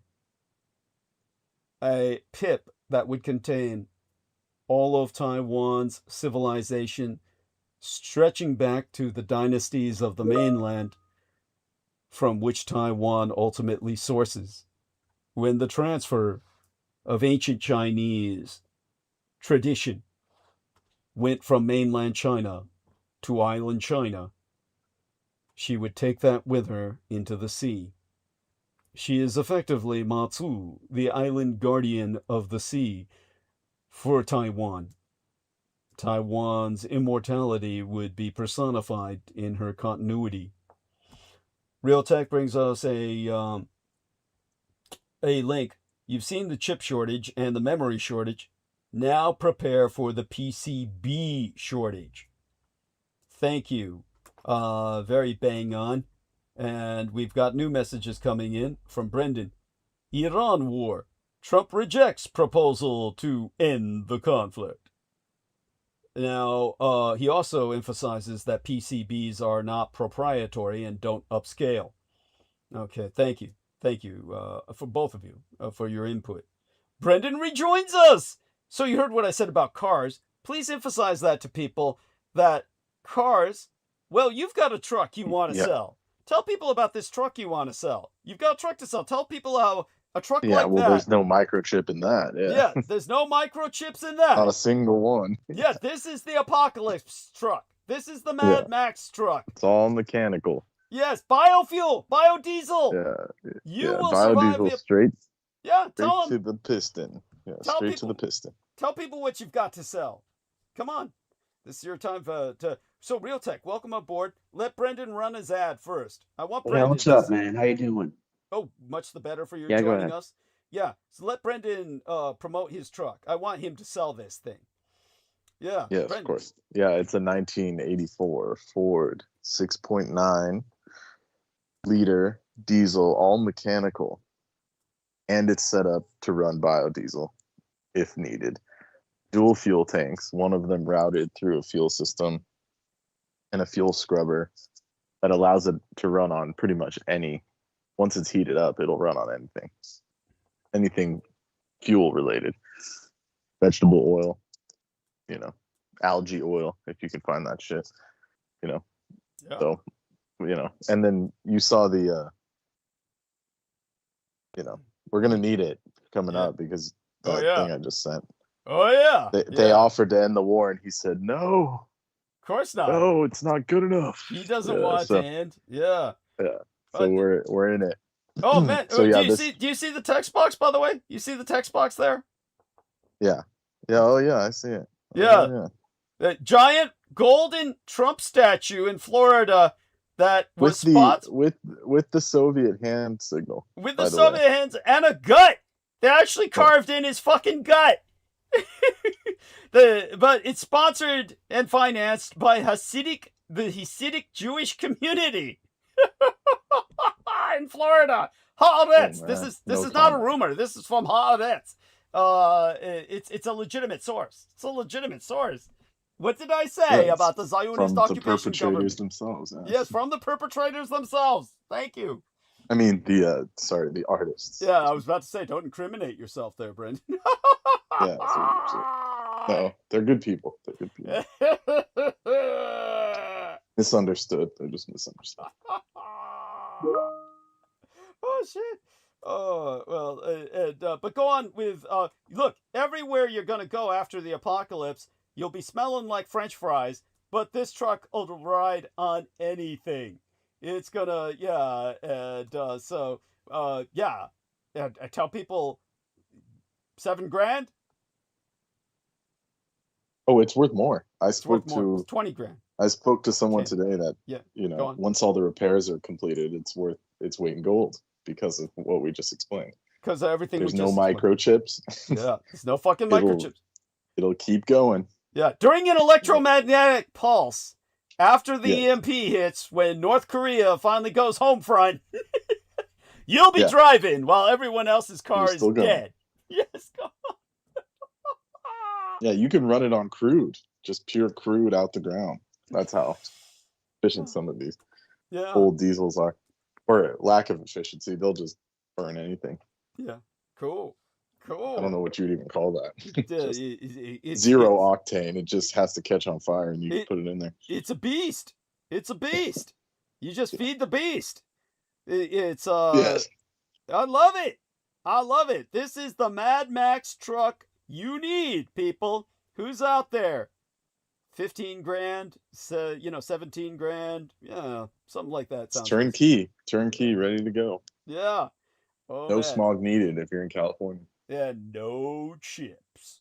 But tell people when did that kind of truck stop being made, and when did cars become impossible for people to fix? Because now, I would say that one was an outlier for 1984, but that's pretty much the last of the last. Damn. Those ones. Okay. Yeah. Yeah. And then, the chips came in the 90s, and that's when even the most seasoned techs started leaving the field because you are retiring out. So if they couldn't keep up with the technology, they just burnt out, because it's just, you have to have computers, scanning tools, knowledge of mapping, literally mapping circuit boards, which is just way above and beyond most of the old school mechanics. So yeah. They couldn't adapt to that. Yeah. There's no way. And the cars that were not like reliable Japanese cars, once they break, the electronics just are fried. You basically can't fix it. Like the older American cars, once they burn out, they burn out. Like that's why there's none left, but there's still little Toyota Corollas everywhere. Because even though the Japanese ones had computers, they were like bulletproof still. And they're all plug and play. You could just pull a computer out of an old one and it still runs. Yeah. To this day, 20, 30 years later. Yeah. Because the Japanese were manufacturing them themselves at the time. Yeah. And now there are so many of them that even Nissan is going bankrupt because they can't afford the chips. Yeah. They can't make them reliable enough anymore. So Thank you. that's They also canceled their electric car. Yeah. Probably Well, at I the can worst imagine, time because for it. that's even more logistically an issue, because you need lithium, you need batteries, and they all have to perform in sequence, which requires For the first time this processor, year, literal they had processor. negative earnings. Yeah, for the first time this year, Nissan had negative earnings. Yeah. Like Well, that's the what 8 happens years when of you the let a company. Frenchie touch it. Yeah. Yeah, that son of a bitch. No wonder the Japanese put him in prison. Yeah. Who?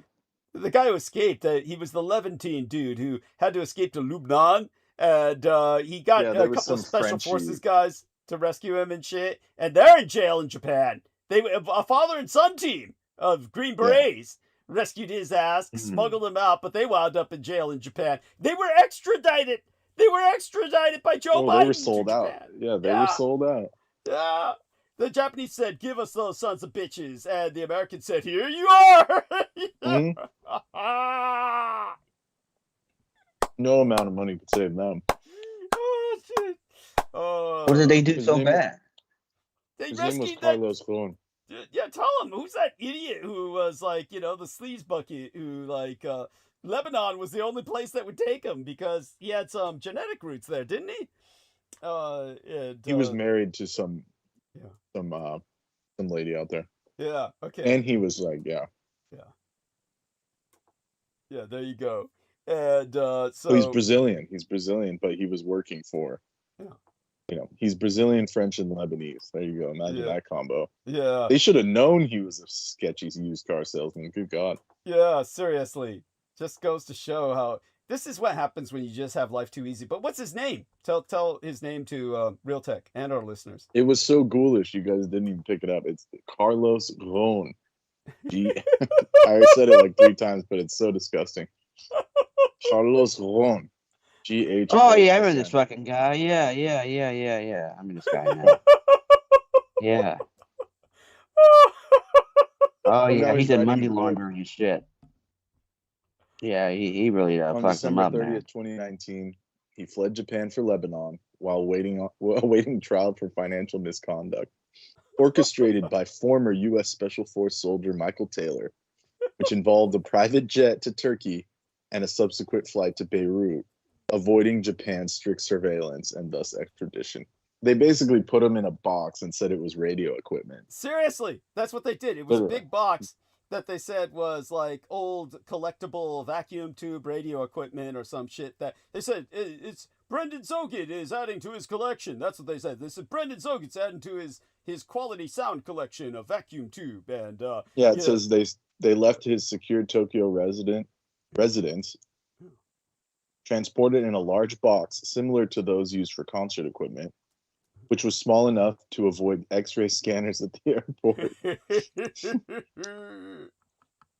There you go. Lebanon does not have extradition, as he holds Lebanese citizenship with Japan, but he's allowed to remain there and has a red red notice with Interpol. There you go. Yeah. Well, you can imagine how Yeah, he's he's in France, but he's going through a lawsuit there. Is he in France now, or is he suffering the Yeah. No, he's a Zionist? fugitive. He's stuck in Lebanon. He's stuck in Lebanon. He's Oh, supposed. Lebanon. Okay. forever. Yeah. Oh, wow. So he's Wow. under Israeli bombardment. That's He's under weird. Israeli bombardment right now. Karma. It's either that or Japanese prison forever. Yeah. So what choice did you have? Yeah. Oh man, that's beautiful. So He looks like if Mr. Bean was a real guy. yeah, there you go. Oh, that's right. That's right. So what's He our- has arrest warrants from Japan and France. Yes, the Interpol, right? Yes. Well, it's because he was working under Renault Renew. and a Japanese and Nissan at the Yes. same time. Yeah, that's It was right. a joint venture, and the Japanese should have never trusted those stupid Frenchies. Look what it got them. Certainly not that slime bucket. Yeah, what a sleaze. They thought he would be a good look. Yeah, see, this is what happens when people are concerned about looks. Yes, Carlos. How do you pronounce that? Ghosn. Cool. Ghoul. Ghoul. I love it. Look, he looks like a fucking ghoul. Oh, shit. Oh. Zone. Just call him Oh, Ghoul. oh, Yeah, oh. man. Carlos the Ghoul instead of Tokyo the- Carlos the Jackal. Carlos the Ghoul. And his claim to fame is Yeah, the he's new still Tokyo smuggled out Ghoul. in a box like a Yeah. ANC. Fucking yeah. Yes. Oh. Oh. So who added this latest link? It's about the reactor. This is from Realtek. Then you brought up the link about the reactor. Julian Brown, the young inventor who turns plastics into fuel. What do you know Yes. of this? Okay, what do you know of this? I don't know much about him. Okay. I know I haven't looked too much into him, but I know he has gone in and out of hiding. Of course, the Oh yeah. economic came hitman out wanted to on get him. public. Yeah. Yeah, what was that, And then they I know tried to Brent? kill him. but What was that, go Brent? ahead. Yeah. This Brent? kid got famous on TikTok online Okay. and proved that he had an engineering system that could basically recycle shit into fuel, plastic, Yeah. food products, and make it into viable petrol. Uh-huh. And then they basically bullied him off the classic. They tried to kill him, and he had to go offline for like years or some Uh-huh. shit. People thought he was dead. Uh-huh. There you go. Yeah. That's Jesus Christ. So he's still alive, Realtek? So far as you know? Yes, yeah. Just looking at his Instagram, he just posted Mother's Day and Happy Mother's Day and a bunch of Mhm. things. Mhm. Yeah, Mhm. he's still alive. Yeah, and well, thank you for bringing that to our attention. I appreciate that. And Yes, there's been plenty of alternative fuel sources Mhm. from oil for years. Mhm. It's just they just keep blocking it of these conglomerates of oil. Mhm. Yeah. And basically the world, what's happening here is the world's going to find a way to find alternative Well, this kid did it. I mean, his Powers, diesel is cleaner than regular diesel, but Yeah. yeah. it will affect standard oil, so they fucking don't want him out there. Yeah. They've suppressed them. Damn. Well, Aristides, you're Well, kind you're of probably familiar. gonna go nuclear. Mhm. So What's this about nuclear?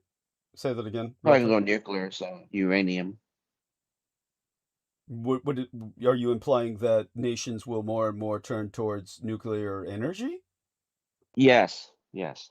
Well, that's not going to And help probably with. going That to. ship has sailed. Yeah. Well, I mean, that's not going to help with automotive technology. I mean, you can't build nuclear cars. You would have to combine that. They're gonna stop nuclear fusion. Oh, but if they solve nuclear fusion, I would still imagine engines, reactors, whatever the technology would still be pretty big, comparatively speaking. But They make an arc reactor. Oh, what? This is gonna happen. They make like a mini arc reactor. A mini arc reactor. Are you Yes. speaking biblically, like a biblical parallel to the Ark of the Covenant? Or are you speaking of something like it's an actual term, like an engineering term? I'm speaking the actual engineering term, but I guess I'm just foreseeing the future right now. Oh, whoa. I see. Well, no, nothing wrong with that. I'm just trying to, ascertain more. What I would say is that something like that would work more practically if they had nuclear reactors, whether they were fusion or fission, that then took the energy and pumped it into a wavelength broadcast system that would then broadcast the energy to electric vehicles, like, or at least power the fucking batteries or rejuice the batteries at the electric charge stations for electric vehicles. But these electric vehicles would have to have a much greater infrastructure being built, which maybe with nuclear energy, with a greater investment in nuclear energy, we could have the power to afford to build a greater infrastructure for electric cars. So maybe one would feed the other. That would be the only practical thing that I could think of to, Well, at there's the always moment. the hybrids. Right. So Well, of course, things should be they should be hybridized just for that sake of, functionality. But then again, it all comes down to the microchips. At this point in technological I history, understand. I know. yeah, the microchips they break the car when the car, if the microchips is taken out by an EMP or anything else, that car is, yeah, you can't fix it. It's like you tow it to get someplace. It's getting to the point where you may as well buy a new car when it breaks with what they're charging. The shit they're charging, seriously. There's no point in even fixing your car half the time. Am I right on this, or is that just an assumption on my part that's taking it too far? Brandon, you're the... Wait, what was that? I missed that. I was saying, with what they charge when people's cars break down and they have to get it towed to go to the shop, and we know what rip-off artists these shop people are. They feel... I mean, tell them about those ethnics you ran into at that shop, which they just feel if they're not ripping you off, they're not doing it right. They just feel if they're not ripping you off and gouging you, that they're somehow doing it wrong, that they're not, that they're just, all these people, they gouge you automatically. And so for your average person who's not a mechanic, has never been educated in it, and they're just, their car, one microchip breaks, something gets, something goes wrong, they have to pay for it to be towed. They bring it to a shop, they're automatically checked. I'm like saying, it's almost getting to the point where when your car breaks down, you almost might as well buy a new car. Is that taking it too far? But No, not thank at you. all. Not at all. Thank you. Especially if something electronic happens, you're left, and even some of these companies don't provide replacements. Like you like have BMW. Yeah, I mean, BMW is okay, but it's like even like these modern. I'm trying to think of the recent example I saw. I think it was a Toyota transmission, but they, something happened where it got in an accident and busted a seal, and the guy at the repair shop had to order an entire transmission. They didn't sell just the seal like they did in the old days where you can buy all the parts. You had to buy a $10,000 transmission to fix something that was like $1 seal, like just a plastic piece on it. And there was no way the manufacturer did not even provide an option. So that's where we're at. If something God big happens, damn. the whole car is, you basically have to buy a whole new car. Planned obsolescence. Planned obsolescence. Yes. Outrageous. But Unacceptable. in the worst way. Yes. Well, planned obsolescence is always bad. Or generally speaking, it's bad. Built to break. But oh my fucking God, that's just horrific. I thank God I don't drive, but still, it's everybody's they're dependent on this. So read aloud to people this. This is horrible, Brendan. So basically, yes, the golden age of cheap Japanese electronics may be ending right in front of us. I thought it ended a long time ago. What the fuck? It's not like they make anything in Japan anymore, like VCRs. They are. Well, I mean, They're starting up their semiconductor industry again. Rapides. Yes, I You appreciate. know about that? I appreciate your mentioning that. It's important. I vaguely heard about it, and I try to follow up. But what I mean to say is, when I was growing up, it was everything's made in Japan, and it was all practical stuff you needed. But things have changed Right. now, and they've gotten so high end. there's very few things that your Yeah, all average that they person- had left. So that's what this person, whoever wrote this article, that's what they're saying. That all that they had left was the video game consoles. Yes. And now they're so expensive they can't even produce that because the chips are getting bought up for yes. AI. Yes. Yes. So they're giving Yeah, like the dregs. the They're investors giving are forcing what's left. Nintendo. Yes, investors are forcing Nintendo to do a $50 price increase on the Nintendo Switch 2. Mhm. Exactly. Yeah. Hey, Yeah. and it's just it has not been selling well. It started initially sounding very well, and then this past Christmas holiday season, it just plateaued. Mhm. Well, okay. Yeah. Important observation. And by the way, So welcome. the stock, of course, but Mm, yeah, go yeah. ahead. Sorry. I was just going to say people care about you as a person. How are you doing? Yeah, I'm alright. I walked a little while ago. I'm okay. Okay. It's cold. It's cold here again. Okay. It's really crazy weather. Yeah. Yeah. That's Yeah, I'm doing good. Still collecting parts, trying to get Mhm. parts. Parts for what? Computer parts. Computer parts. Right. Oh, that's right. Yourself and Heather Manaktala's husband. Oh, Heather, you out there? I don't sell Love you shit, too. but Yeah. not Yeah. yet. Anyway, I mean, not.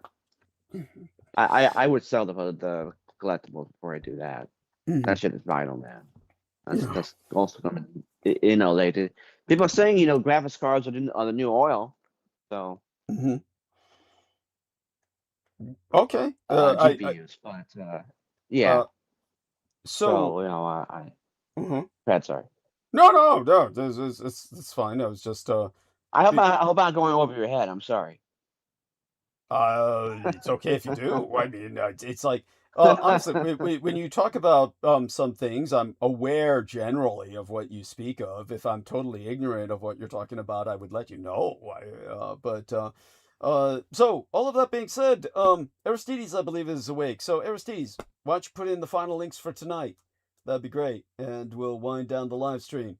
And there's Rapidus. Thank you in Japan. Excellent. And but like I was saying, when the guy says, the guy's old when he says, the era of cheap, the golden age. Wait, how's he say it? He says, let me see now if I can find that again. What the guy said here. Oh God, let me look through the recent entries, and then there we are. When he says, Sony, Nintendo, and every other Japanese electronics maker is left fighting over scraps. The golden age of cheap Japanese electronics may be ending right in front of us. This guy is showing his age because Japanese went from, cheap electronics. Yeah, that ended 20, 30 years Yeah, ago. thank you. Thank you. And I don't know what was so cheap about a $500 PlayStation. Yeah, It's like, thank you. What's another $50? Well, yeah, he's old. See, they got all that legacy money. More than that now, man. PS5 Pro is 900. Yeah. The regular PS5 is 600. I mean, so phones are 1,000. 650.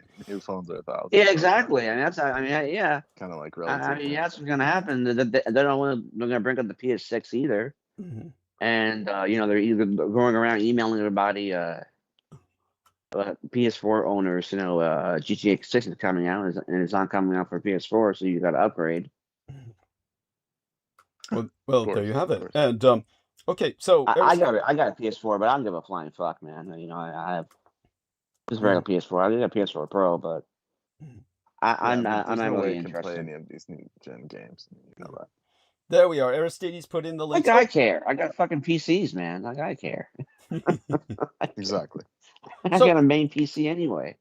But what I'm saying though is for instance, Nintendo has branched off into making movies. So they're making some Mario movies, Super Mario movies, making a Zelda movie. But the reason around the price increases with Sony specifically is because they keep making all these woke shit games at Concord, and the new one is Marathon. They bought Bungie in 2022 for $3.6 billion. The ones that made Halo and of course Destiny. They just came up with a game called Marathon that costs over $200 million. Concorde costs $100 million. $200 million to buy the company, $200 million to develop the game that only lasted for 2 fucking weeks. They have losses estimated of Bungie up to $775 million just in the recent earnings. And they also have been talking about, since the last quarter, to spin off their semiconductor part of the company. So there's a lot of bad mismanagement for Sony. It's not just the computer AI hype that's caused them to raise prices on the PS5 and PS5 Pro. I'm finished.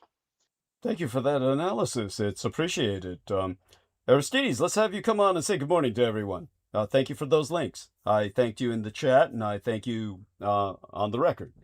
So let's see if we can talk Aristides into doing his usual good morning before we all check out for the night. And don't be shy, Ari. We love the dulcet tones of your voice, especially the sound of it while you're rubbing your eyes. Yes. I guess he went back to sleep as soon as he put the link. There he is. There he is. Okay. Thank you. Yes. Oh, yeah. Yeah, that's about it. Don't expect too much there. There's the link to make it easy to contribute to Douglas. He use that very much. So appreciated all this credible information. And click that and give me your money. I love it. Love you, Aristides. Okay. Kisses to all the ladies. Hugs to all the gentlemen. And some more links here from Concord. It's been canceled, shut down offline. Yeah, Concord's postmortem 1 year later. The sixth axis. I like that. So yeah, you had sickos. Yeah, you had sicko scalpers trying to sell the game for $10,000 on eBay. Damn, sad. Yeah. Jesus Christ. Well, very sad. There you go. Well, everyone, we will reconvene on Wednesday midweek. Thank you so much, Aristides, for that send-off.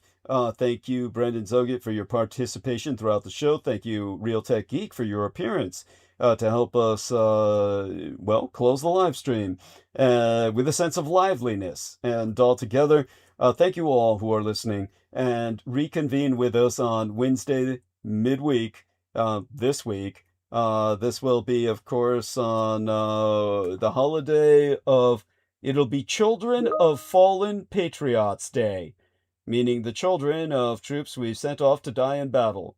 How nice we have a day for them. It'll be the Navy Day of Armed Forces Week.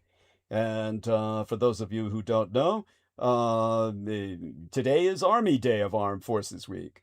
The weekend was Military Spousal Appreciation Day weekend.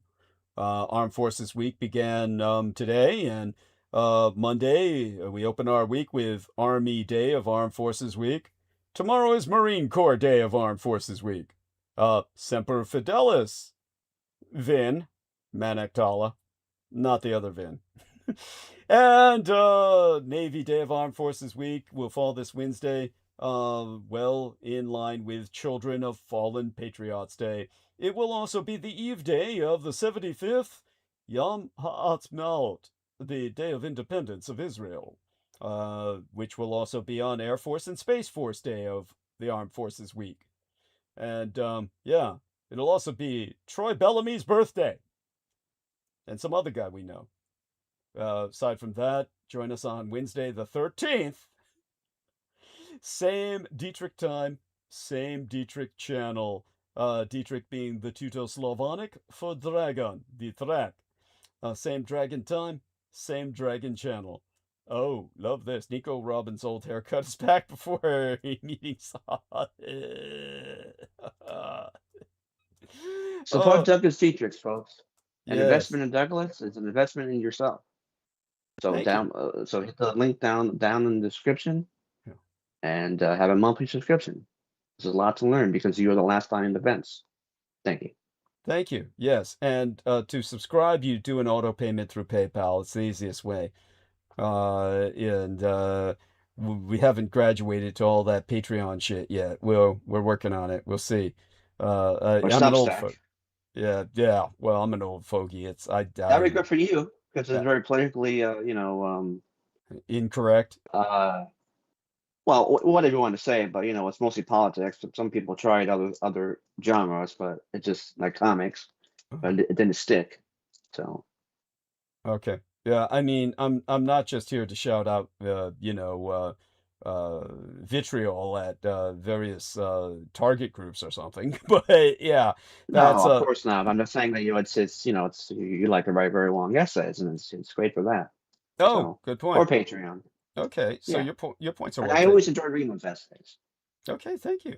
Thank you. I appreciate that profoundly. And You're yeah, you have to decode them to read them, which of course a lot of people, Absolutely. that a lot of people don't appreciate that, but a lot of people do. And I'm trying to find the drool emoji here for the image that was just provided by our friend Brendan Zogit, but I'll find it later. In the interim, all right, let's retreat into that gentle night, and we're ending live stream. Bring a friend, and come back Wednesday. All right, pressing the right buttons, and we're ending stream.